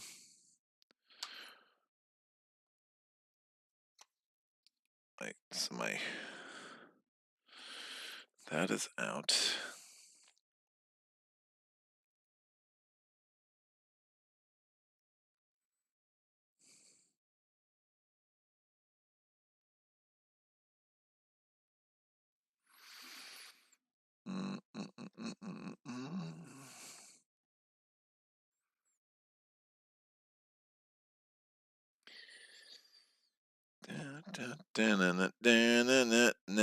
All right, we're gonna go here.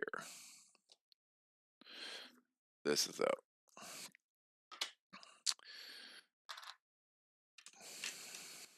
1 each. I might be able to rebuild 2 with Yanni. All right, so that's done. That's the activation of the Empress is done. Woo! What's going on? And I am home. How's everyone doing this fine Saturday? Flawless execution. This is Frogger Man. How are you, Greg? How is everyone at home? Sagitt says, is Everquist's execution more of luck? But he killed the executioner. Doug says, the game is so good. I bought one of the heads after watching your playthroughs. Hello, Doug! Yeah, 2 of my faves. Faux show. Ugh! All right, adding activation tokens to the legions and hordes. And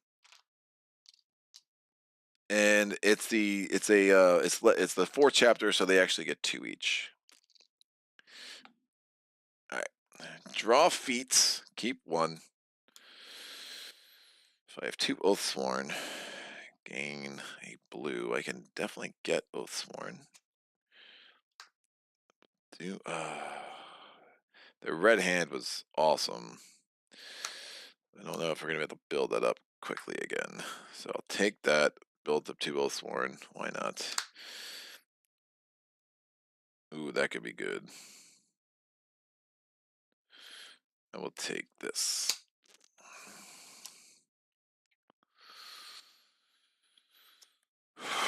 All right, done. Building. Well, 6, 4. 2 Oathsworn here. My Colith.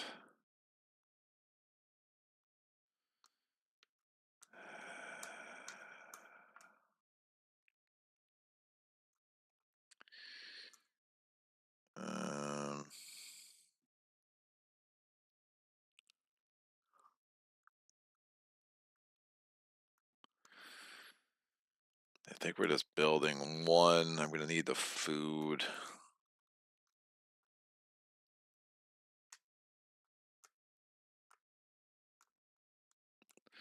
I need the salt. Yeah, getting resources is going to be rough.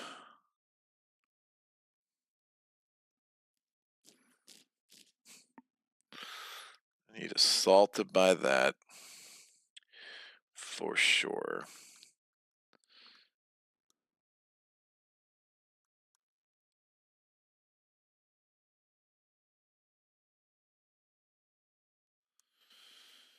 I think I spend 4 and get 1 of each of these.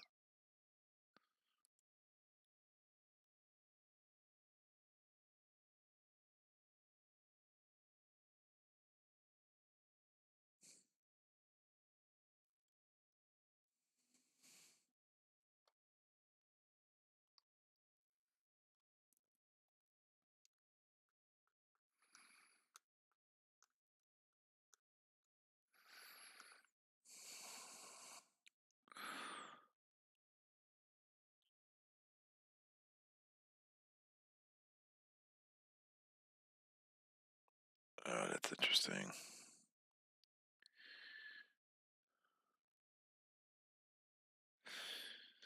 Three Oathsworn on the Colith.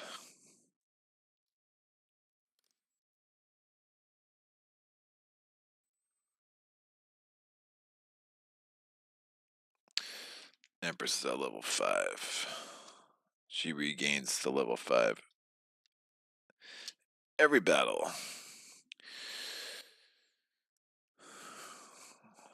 Debating. I'm gonna need.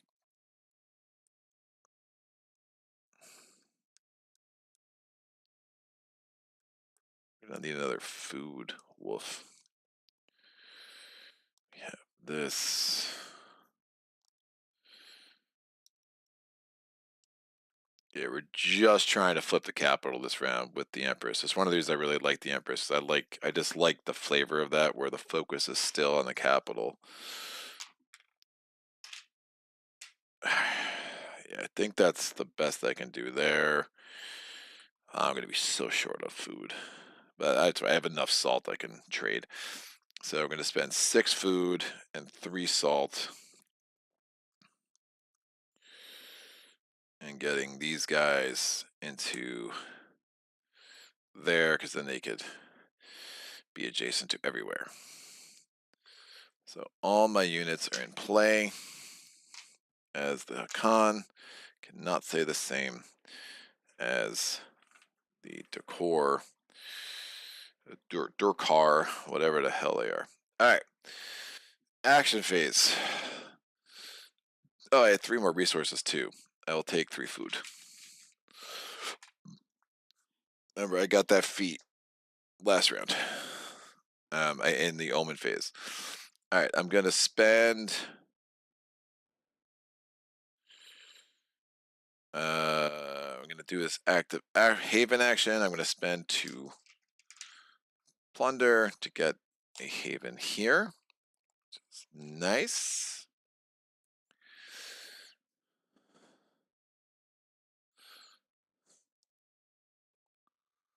I cannot get this. I don't have 2 magic, but we have 2 magic as Yanni. So Yanni's going to go to the market, spend 2 salt, get this, and discard it to move the banished into there. Because why not? It does not activate, it is just moving into an adjacent hex. Amazing. So that's out. This comes in.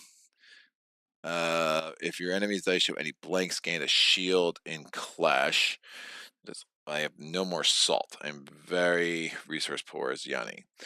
I do have this that I can just put a unit on, which I was debating, but just in case, I thought this gave me more options.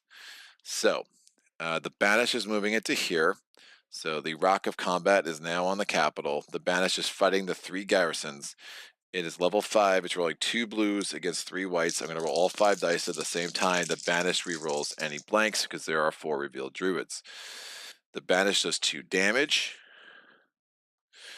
It takes 1 damage. It's down to 4. It's going to be a white and a blue.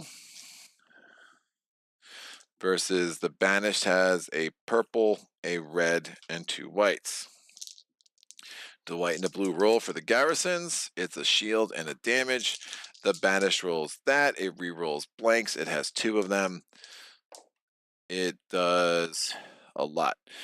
All right, destroy the most expensive unit or 2 Imperial threat here. It's going to destroy 2 Imperial threat here. I don't think it has to be engaged in the battle. It is in a place that has Imperial threat. So it's going to destroy 2 Imperial threat. We're going to destroy the Assassin Imperial threat first because we have to fight the Assassin first. And it would be great if the Banished can wipe them out or at least make them super weak. This thing is destroyed. The 1 damage the garrisons did to the Banished obviously is done. We now immediately go into a battle with the Assassin. Hi, Assassin. That's what she looks like. So the Assassin is rolling a white, 2 whites and a blue. The Banished is rolling 2 blues. We're going to roll these separately. The Assassin rolls a damage and 2 shield. Banished rolls a damage and 1 shield, so no harm, no foul on either side. The Banished is rolling a purple, a white, and 2 purple, a red, and 2 whites. The Assassin is rolling a purple, a blue, a red, and 2 yellows. We'll go with the Assassin first. That's a lot of damage. Probably going to kill the Banished, barring a miracle. The Banished goes just 2 damage. It rerolls blanks. And 4 damage and a shield. So the Assassin is down to level 1. Is killed despite its shield because it's 1, 2, 3, 4, 5 damage. That's enough to kill the Banished.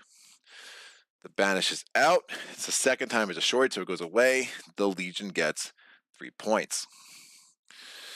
Done. Or the Imperials get 3 points. Let me get all these reset.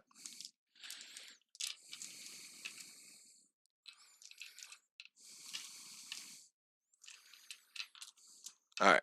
Good. I like them orderly. It's fun. Assassin lives. She lives! But it's going to be a lot easier to have a chance now. Excuse me.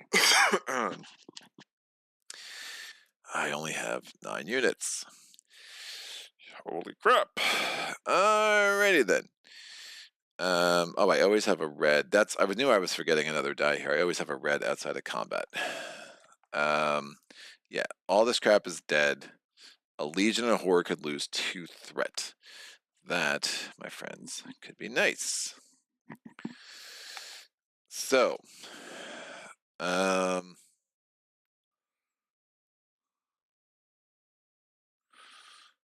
have enough activation tokens. This is not going to say I'd have to spend an action to get it, and then I would just get a thing back, so it would cost me 3 resources. That makes 0 sense. But I do want a Legion or a Horde to lose 2 threat. The Mage Breaker would be very nice. So, what I can do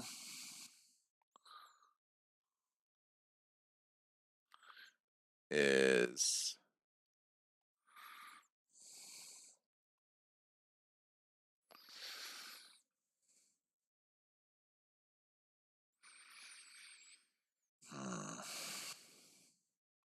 what are these again? Oh, that could be a good way to get resources.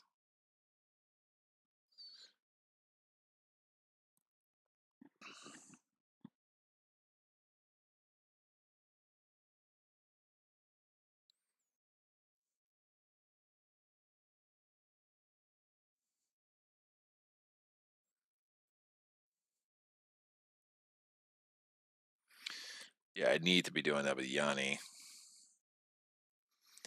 Always add a die. Yeah, Yanni's definitely better. So Takani is going to quest with this one.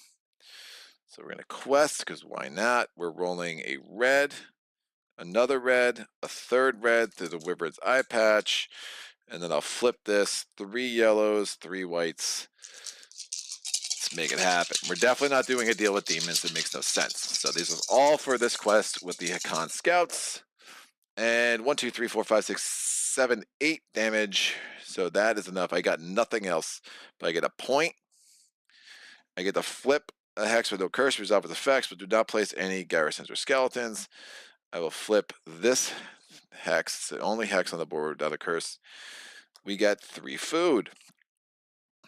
I like food. All right. If empty, place a garrison here. We do not place garrisons. If not reinforced, we do not place garrisons. So all that's ignored. Again, Hakan Scouts, we're just resolving the effects, except for not placing garrisons or reinforcing. Take a quest action for 0. With if you fail, ignore any failure effects. Nice. So I'm going to do same. Oh, I don't get this. I get an extra blue. So I have to choose yellow or red. What do I need here? I want to succeed. I would like to get. I'm going to keep the yellow or white. I want to keep the whites because I'm trying to get to a shield, and I'm going to add an extra blue. I get to add extra blue because that's what Kayushi's Tavern tells me I can do. So we're resolving all the effects of the hex as if I had explored it, except I got it because of the Akon Scouts, except we're not reinforcing and we're not adding.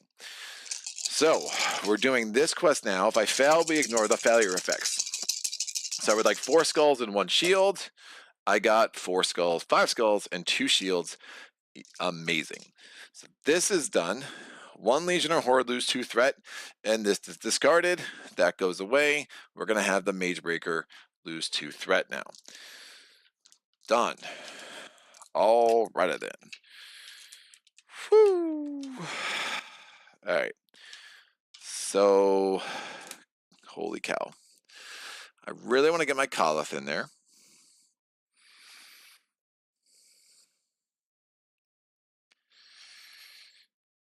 Yanni's pretty far back, as she had to be. Want to get another blue haven built there. The Rock of Combat goes away. The Assassin and the Mage Breaker are both there, but weakened. And then we'll see if we can't take down the Empress. Oh my gosh, do you feel the excitement? All right, we're going to command. Command. All right, yikes.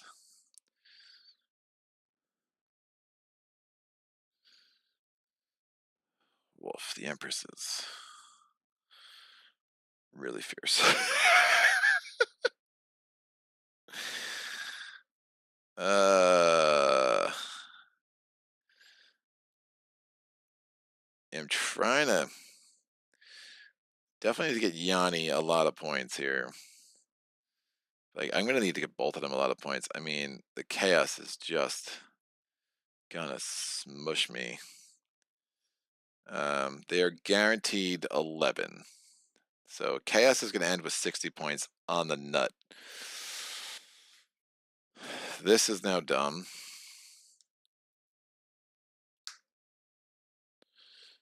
The Empress is rolling 2 reds and a blue. 2 bloods and 2 blues in archery, which is just woof.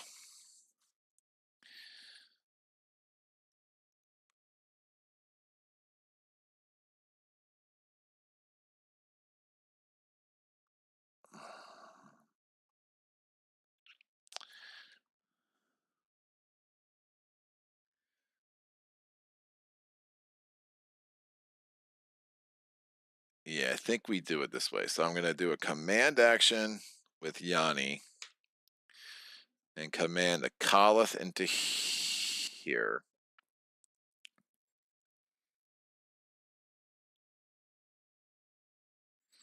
Along with Yanni.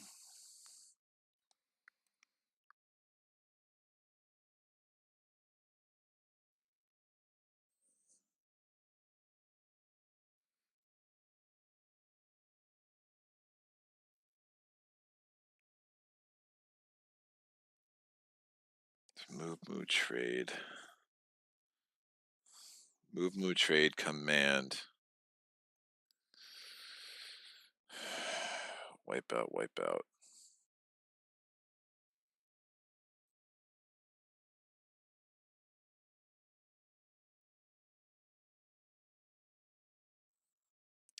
Yeah, I really want Yanni to kill the Magebreaker. It's just 3 points versus 1 to Zani, which isn't enough.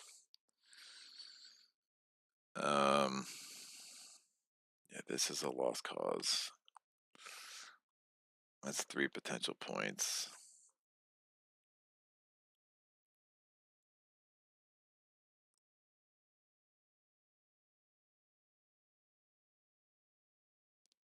I could stall. Spend 3 salt just to stall. Get another, see another item. I kind of don't like that. I don't hate that. Yeah, I'm gonna spend 3 salt to get this. And then I'm gonna 1, 2, 3, 4, 5, 6, 7, 8, 9, 10. So I have to drop something. I'm gonna drop into the wild. Actually, drop this. No, yeah, I can drop that. And then I'm gonna flip this. So I used a market action, and then I got the thing right back. The next item comes off. Runestones. Pay 2 resources to add a thing to any player's roll outside of combat. That does not matter. So we're gonna move. No, we're gonna command. Khalith's coming in. Red, red, white, white. So hopefully we can get the Magebreaker and the Assassin. So we're fighting the Assassin first. The Assassin rolls 1 white die in archery. I'm rolling 2 white dice because I have 2 spear singers. So the Assassin is first. It does a blank and blank blank. That was so awesome. A blue and a red versus 2 whites, 2 reds, a black, and since I have 2 Wolfsworn there, I get a blue as well.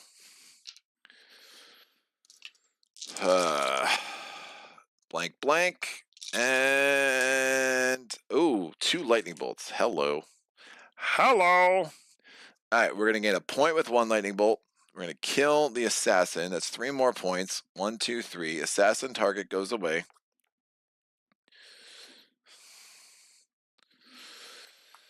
And I have another lightning bolt.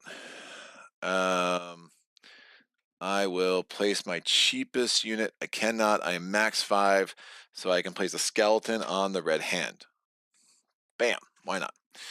Could come in handy. We now go to the Mage Breaker. We are going to Thing. Every time she retargets, remove one C tower. She's not going to retarget, so we don't need to worry about that. This is out. Done. Done. So 2 white dice versus 2 yellow dice. I'll roll all 4 at the same time.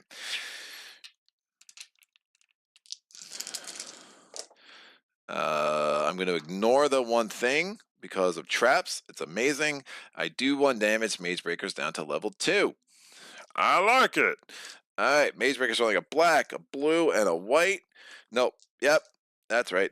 And I'm rolling 2 whites, a blue, because I have 2 Oathsworn. I get a red for each Oathsworn and a black. Don't do it to me, please. I'm super scared. A lightning bolt and a thing. The lightning bolt, there's 1, so just basically 2 damage. It gets 1 thing for each thing rolled. It's fine. And so I have 2 shields. I block both. I get a lightning bolt. I'm going to get a point. And I did 1, 2, 3 damage. We killed the Mage Breaker. We get a point plus 1 for each magic. We have 2 magic, so 1, 2, 3. This is looking interesting. This is nuts. All right.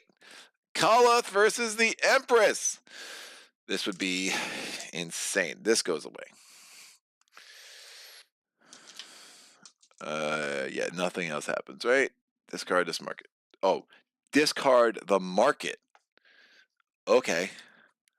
The Mage Breaker just was like, I'm so pissed you killed me, I'm gonna get rid of the market.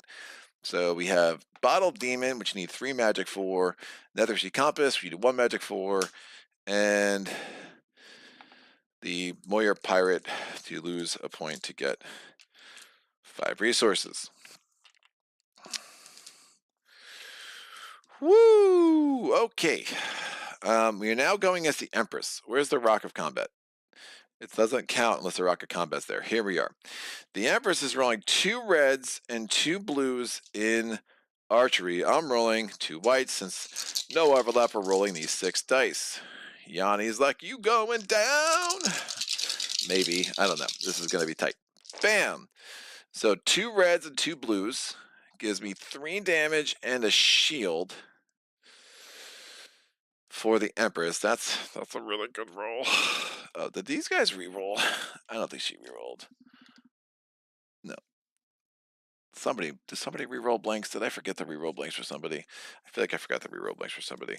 I don't know. It might have been the Inquisitor, but maybe she didn't roll blanks. I don't know. It is what it is. It's too late. We're done.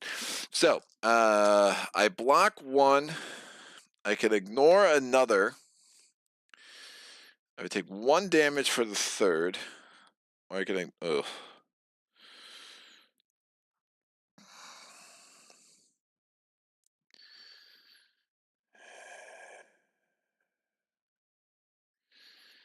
I think I do the damage, and then I just hope to roll real good.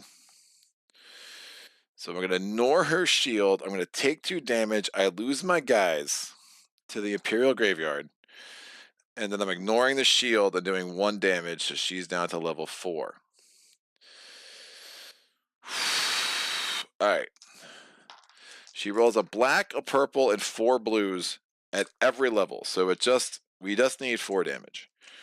So black, a purple, 4 blues. I am rolling 2 reds, a blue, and a black.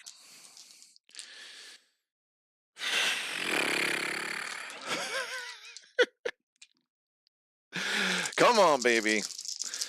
Make it happen. So, a zillion damage. I don't have my call-out thing anymore, so I need to do 5 damage with these 3 dice. It is possible. We'll see. Bam. No, 4 damage. Oh, it's really gross. I am 1 away. I cannot do anything about that. Oh, you're killing me. No! Alright, well, say la vie. I did 4 damage. She goes down from 4 to 1. Kills all my dudes. And she's going to reset the 5 next time around. And yikes. That Was very close. Empress, I hate you. We really need those 9 points. Desperately. Desperately, desperately, desperately. All right. If I killed her too, the nice thing too is we wouldn't be giving the Imperials 2 points because I'm about to give them 2 points at some point because the Khan's definitely going to lose a unit. So Empress is going to regain the 5, so we're just going to do that now. Yikes.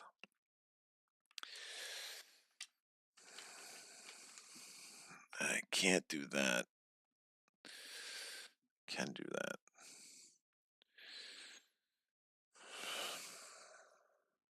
I don't even know what the best unit. I mean, I think the Stalkers are still the best. Adding a black, discard a feat, flip this. Purples.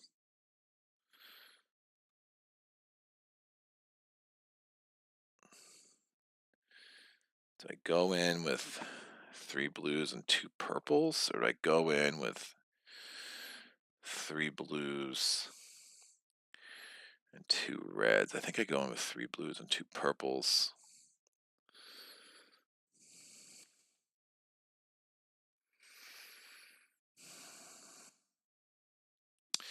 All right, we're commanding. I'm bringing 3 Stalkers in and 2 purples.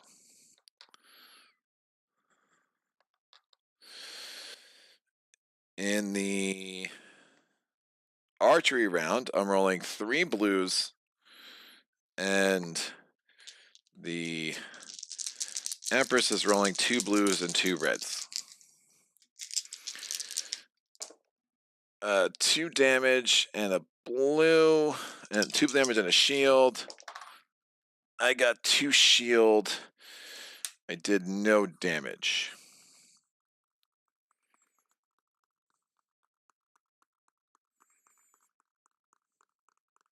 Tempted to add a black die right now, man. It's just so swingy. So swingy. Still have this. I still have this. I think I give myself 2 shots at this. All right. So next round, I'm rolling 3 blues and 2 purples. And the Empress is rolling a purple, a black, and 4 blues. Oh, so sick. I have a bunch of things I could do here, so. Alright. So I'm going to roll the Empress first. 2 damage and a lightning bolt, which gives her 2 shield and an activation token. So I'm going to just do this. Let me get 2 shield. That's effectively her roll. And then I'm going to take. I don't even need to take that blue. That's effectively a roll. 2 shield and a. So the black die she rolled was just a lightning bolt, which is amazing for me. I'm rolling this and this. 3 blues, 2 purples.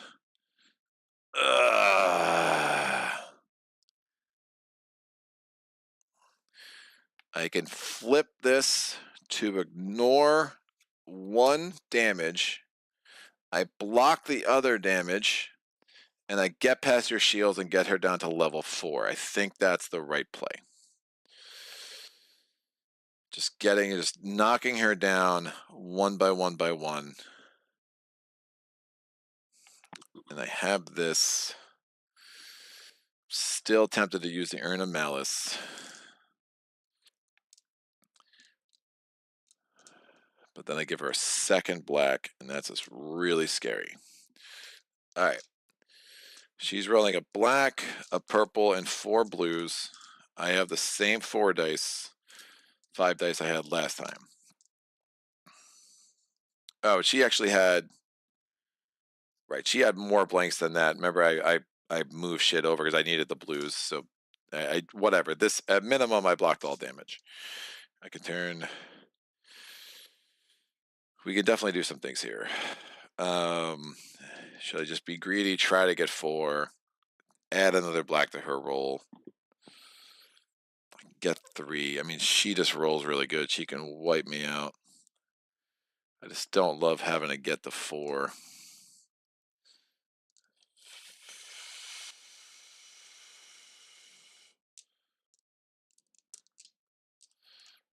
Lightning bolts, ignore all thing. I mean, that's great. I mean, if she rolls that with a black, I could just ignore it. I don't know the math on this enough. I think I just try to wipe her out.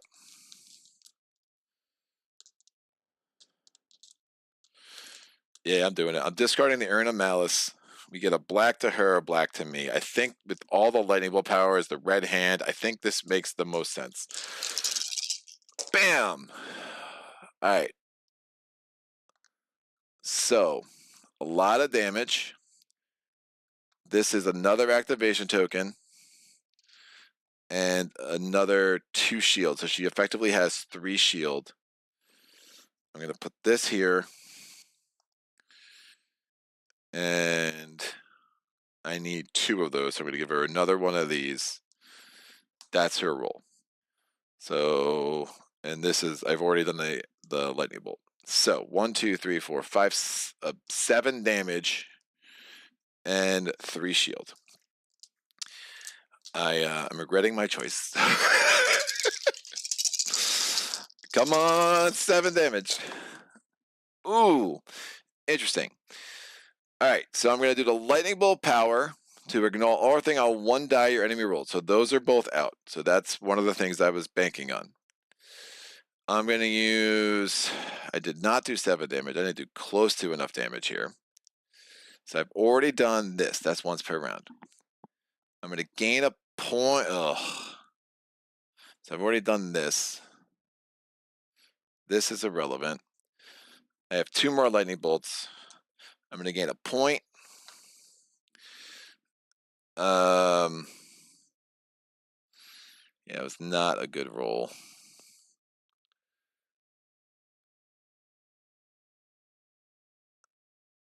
I'm going to gain a point. I can, for every stalker, I have 3 stalkers there.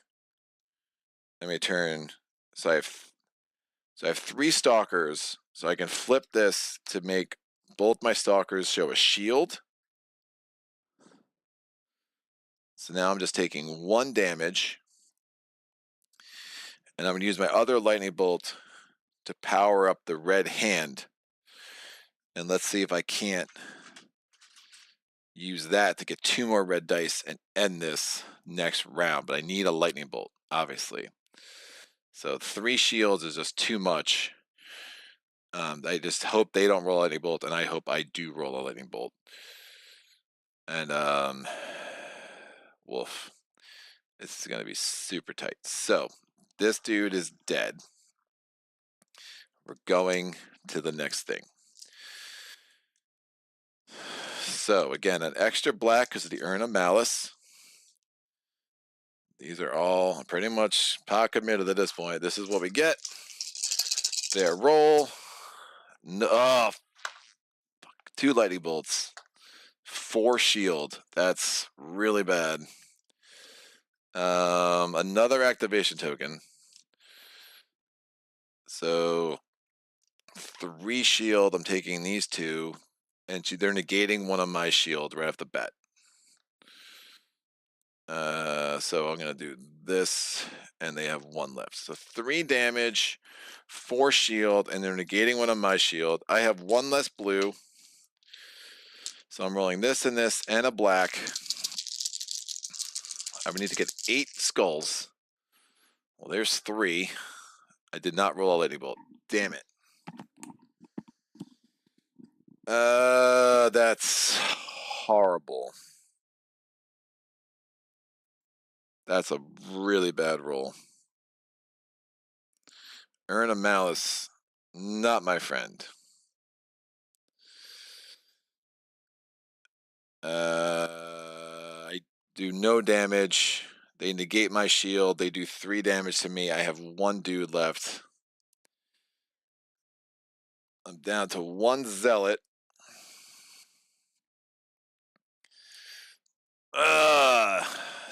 This is how I roll, kids. All right, this is very disappointing.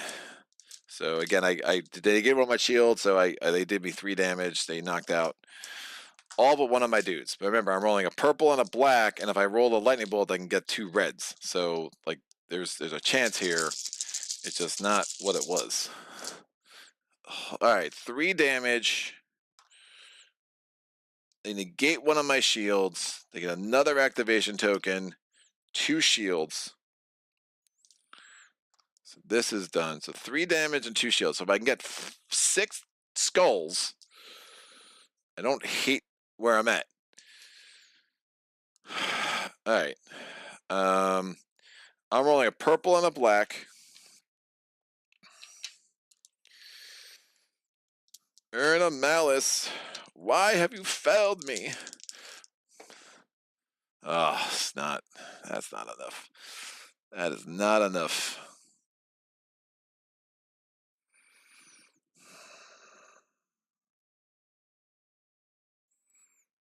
Yeah, it's not. It's not gonna do it. I mean, I could.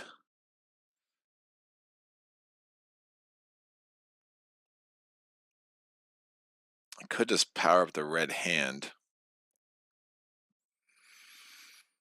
I go in with 4 units, 3 red dice.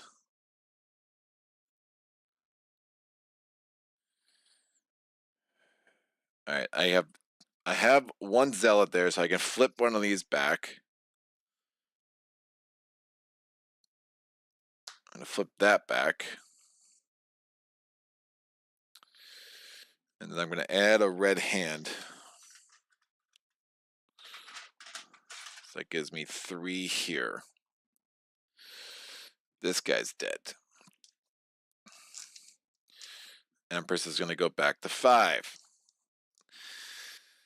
I'd like to know the math on that. I still think the Earn a Mouse is the right play. It just did not work out. But the red hand's reloaded, so we could be in a lot worse situation.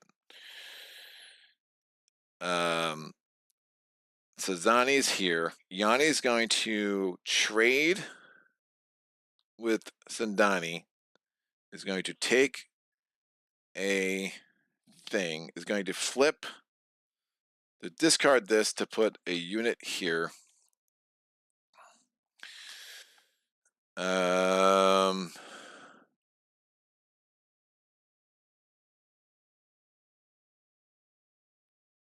Yeah, the rest of it doesn't matter. When you trade, you also get assault. And then is going to, that doesn't end your turn. We're going to command these guys into here. Oh, I have to go in there too. Yikes. Then we're just going to mark it. We'll get the Nether Sea Compass. I might take more. When I choose a command action, all hexes are considered adjacent. That's going to be helpful. I need to get Yanni there. Maybe I'll take more resources. I will take 3 salt just in case the next item is something I can use. And that's fine. It is Horn of Brotherhood. Oh my lord. That is nice. Only Yanni can get it. Okay. I'm going to do a market action to get this. 1, 2, 3, 4, 5, 6, 7, 8, 9, 10. We're good. We're going to, I can discard to lose a point, get 5 resources. It's the same as a point. Discard to add anyone died to any player's roll outside of combat. We're going back to the market. I'm spending 2. Yes, 2 to get this. 1, 2, 3, 4, 5, 6, 7, 8, 9. This is 10. It's the Horn of Brotherhood. Discard this. Every player may place their units into another player's combat. Destroy them after combat. This would be so thematic.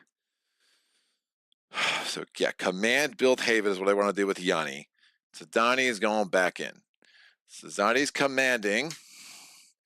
And now we have these 4.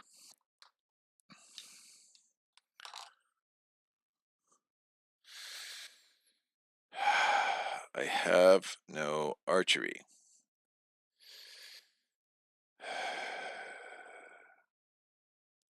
That's not good.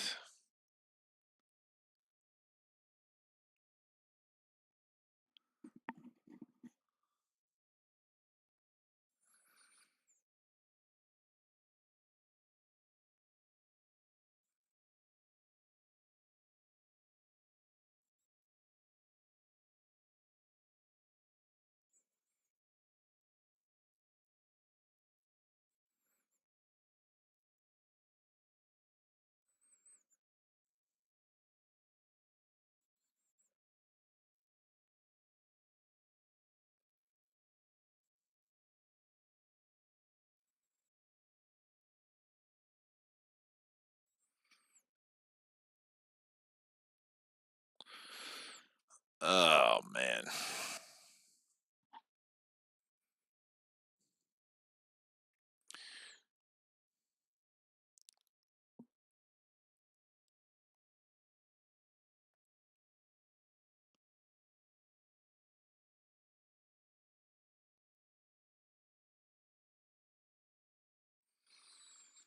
Yeah, we have no archery. It is what it is. All right, 2 blues and destroy all units after combat. That's funny. 2 blues, 2 reds for the Empress. Please whiff. 3 damage and a lightning bolt. So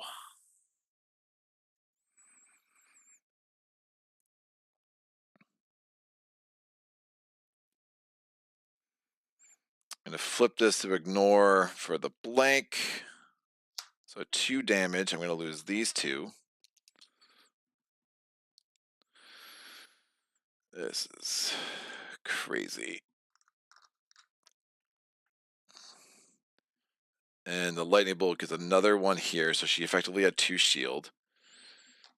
We're going to use the Horn of Brother there. All units would have to be destroyed. So I would not be able to build a haven, which obviously... Oh, I can build a haven here. Great. So discard every player may place their units from play into another player's combat. Destroy them after combat before rolling. Done. So we have these 5 units on the thing. Showdown with the Empress.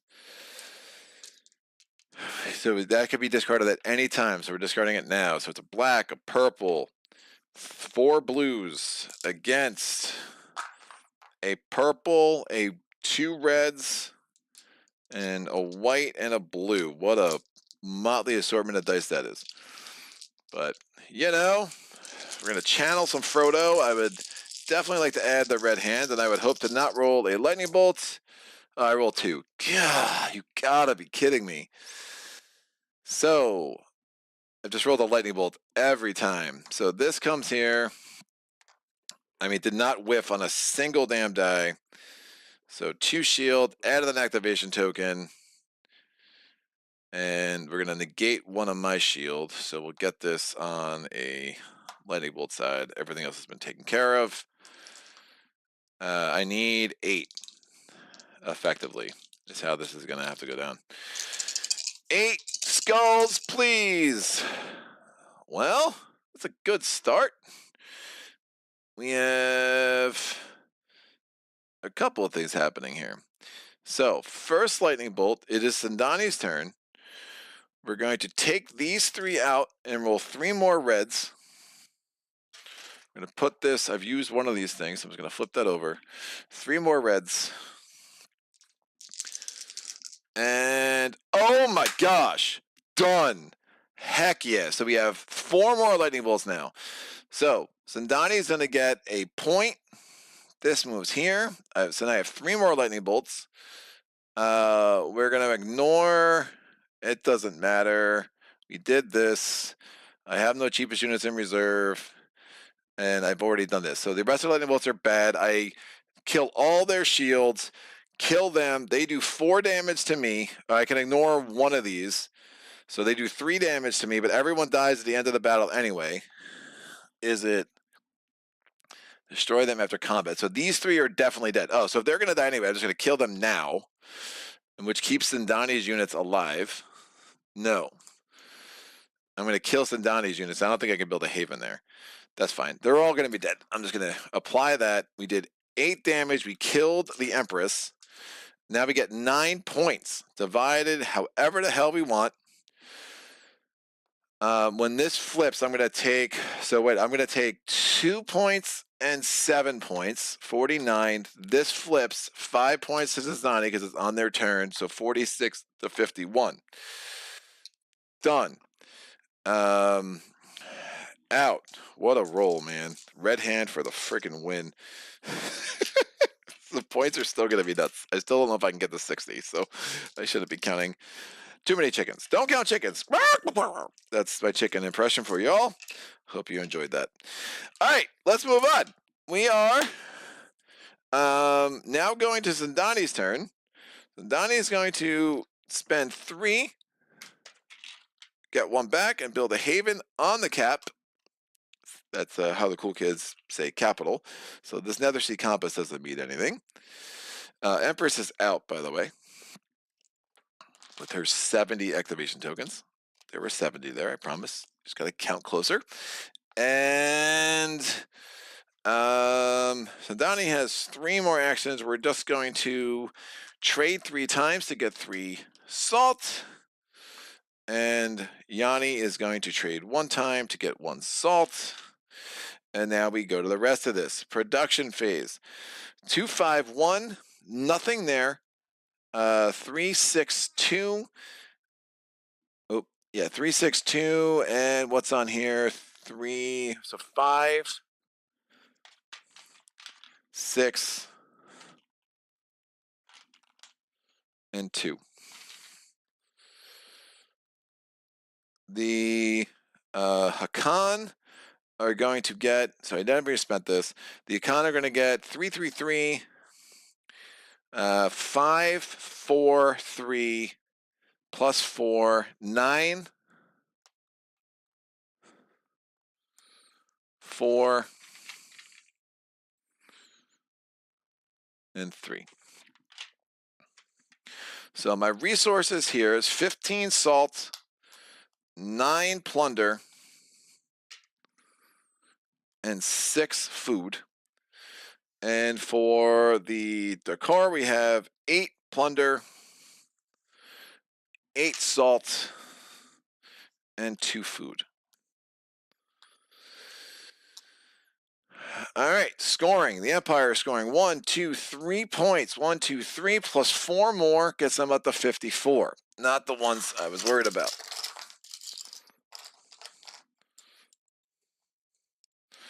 They are all scored. Oh no, somebody lost their feet. Get your feet back on. Come on. It's a family place. Great. The Chaos is scoring 9, 10, 11 points.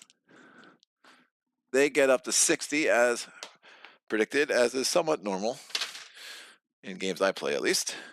And the player score, Zindani's going to score 6 plus 2 for 8 points, gets them up to 59. So it's 1 point for the Graveyard of the Armada, 1 point for the Sea Tower. And Yanni's going to score 6 plus 1 for 7 points, gets her up to 56.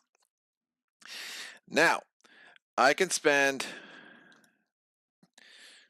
10, so I'm going to put 12 in to get 2 back. I'm going to spend 10 resources to get 2 more points for the Akan. And then I could spend, I have exactly 20. That's nice. Exactly 20 resources to get 4 points to Yanni. 1, 2, 3, 4. Yanni over here has at least 10, so it's exactly 20. Yanni has exactly 16, 18, so 3 points to her. 1, 2. She's going to share. She's going to take 2 and give 1 to our friend Takani over here, because women share better than men, and that they just want to share this victory. And hell yeah, woo! That was ridiculous. Down to the last roll, Horn of Brotherhood comes out. We throw everything in. Red hand comes in. Absolutely huge. Yanni never got a fourth friggin' Haven on the board, but who the hell cares? That was ridiculous. All right, what's going on? Woo! Heck yes, red hand, baby. You did it. You flipped the capital. Awesome roll. That was sick. And we edged out the chaos, and there are 9 curses. I mean, they got 36 points just from curses, not to mention all the times that they were supposed to place a curse in Conant. I think we had all the rules right. Again, I just was flubbing for a little bit. The capital, where you're supposed, the order of where you're supposed to place the garrisons. But in the end, I don't think it mattered. I think they ended up exactly where they're supposed to be, because I think I figured it out quick enough to kind of make those corrections. But yeah, the ability to move the banished into the capital to get that thing started. The fact that he didn't kill, he left the assassin with 1 life left. That was absolutely huge. And then we were able to go in there with Yanni. Yanni got those 3 points on the Mazebreaker. I mean, look, think about like how tight this is, right? Like, we could have, if I had 3 less points with either, so say the Mazebreaker was killed by, the Akan were here. He would have, Yanni would have 3 less points. 1, 2, 3. Hakan would have 1 more. So I guess we still would have been able to spend those resources. But like literally, our margin was very tight. That was really, really fun, and I love this game. that is all. Lightning bolts everywhere, and just pieced it together, man. What a crazy little game. Kayushi's Tavern came in huge. I mean, the ability to do 2 quests in 1 turn was super nice. Remember, I didn't even go there. I flipped it with the Econ Scouts. That let me do the other thing, which let me reduce the health of the Mazebreaker, which made it a lot easier for Yanni to go in, take care of those 2 things. And just, man, the Empress would have like 8 activation tokens on her by the end there. That was really sick. Never got to a situation where the curses came into play very much. I didn't do a lot of battle. I don't think I did any battles on a location where a curse. Remember, if you're battling on a place with a curse, only the chaos can use lightning bolt powers.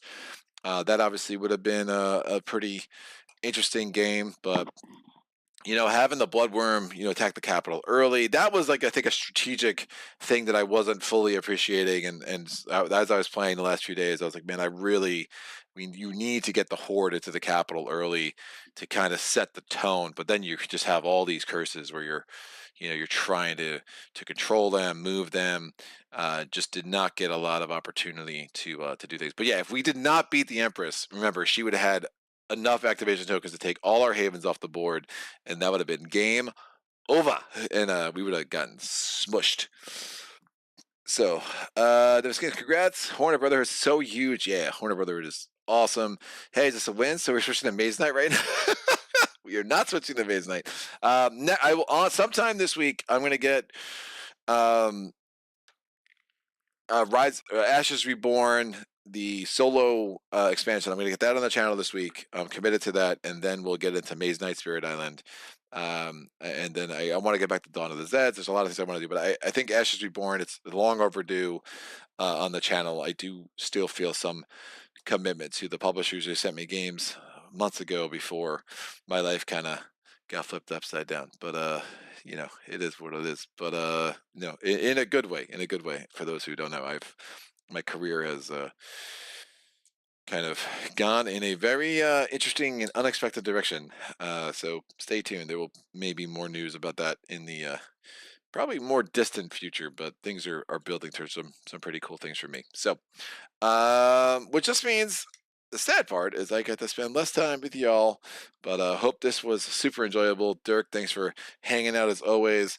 Satchet with the boo. Sorry, dude. Things happen in life, but yeah, really got lucky with the Executioner not knocking out any of my units. That could have really sucked. The skills came together well. The feat was able to kind of ignore one of the things, keep my units around. Rolling the 2 lightning bolts with the zealot that was there was absolutely great. So, what a really amazing, cool game. I really, the more I play this game, like one of the problems I've had with the Arch-Nemesis expansion, I think, was that it just felt like so like wildly swingy, and I think it is until you learn how much you can control. And like when you're telling me that Pavel wins more often than not, I'm like, "Oh, that kind of makes sense." He's on Ragnarok mode. I don't think I want to get there with this game. This is fine for me, at least for now. But I think it's when you realize, hey, you can control a lot, and if you're getting your dice rolls up and you're going to these omens, now you're still going to have times where you're facing the Dracolich, and good luck, you know. Um, I find the Empress the most satisfying win. I find that thematically just really works for me, where you're still, again, going for the capital, flipping the capital, trying to kill her. It's a super nice sequence, right? And it works well together. I mean, it's a 14-point turn if you could just finally defeat her, right?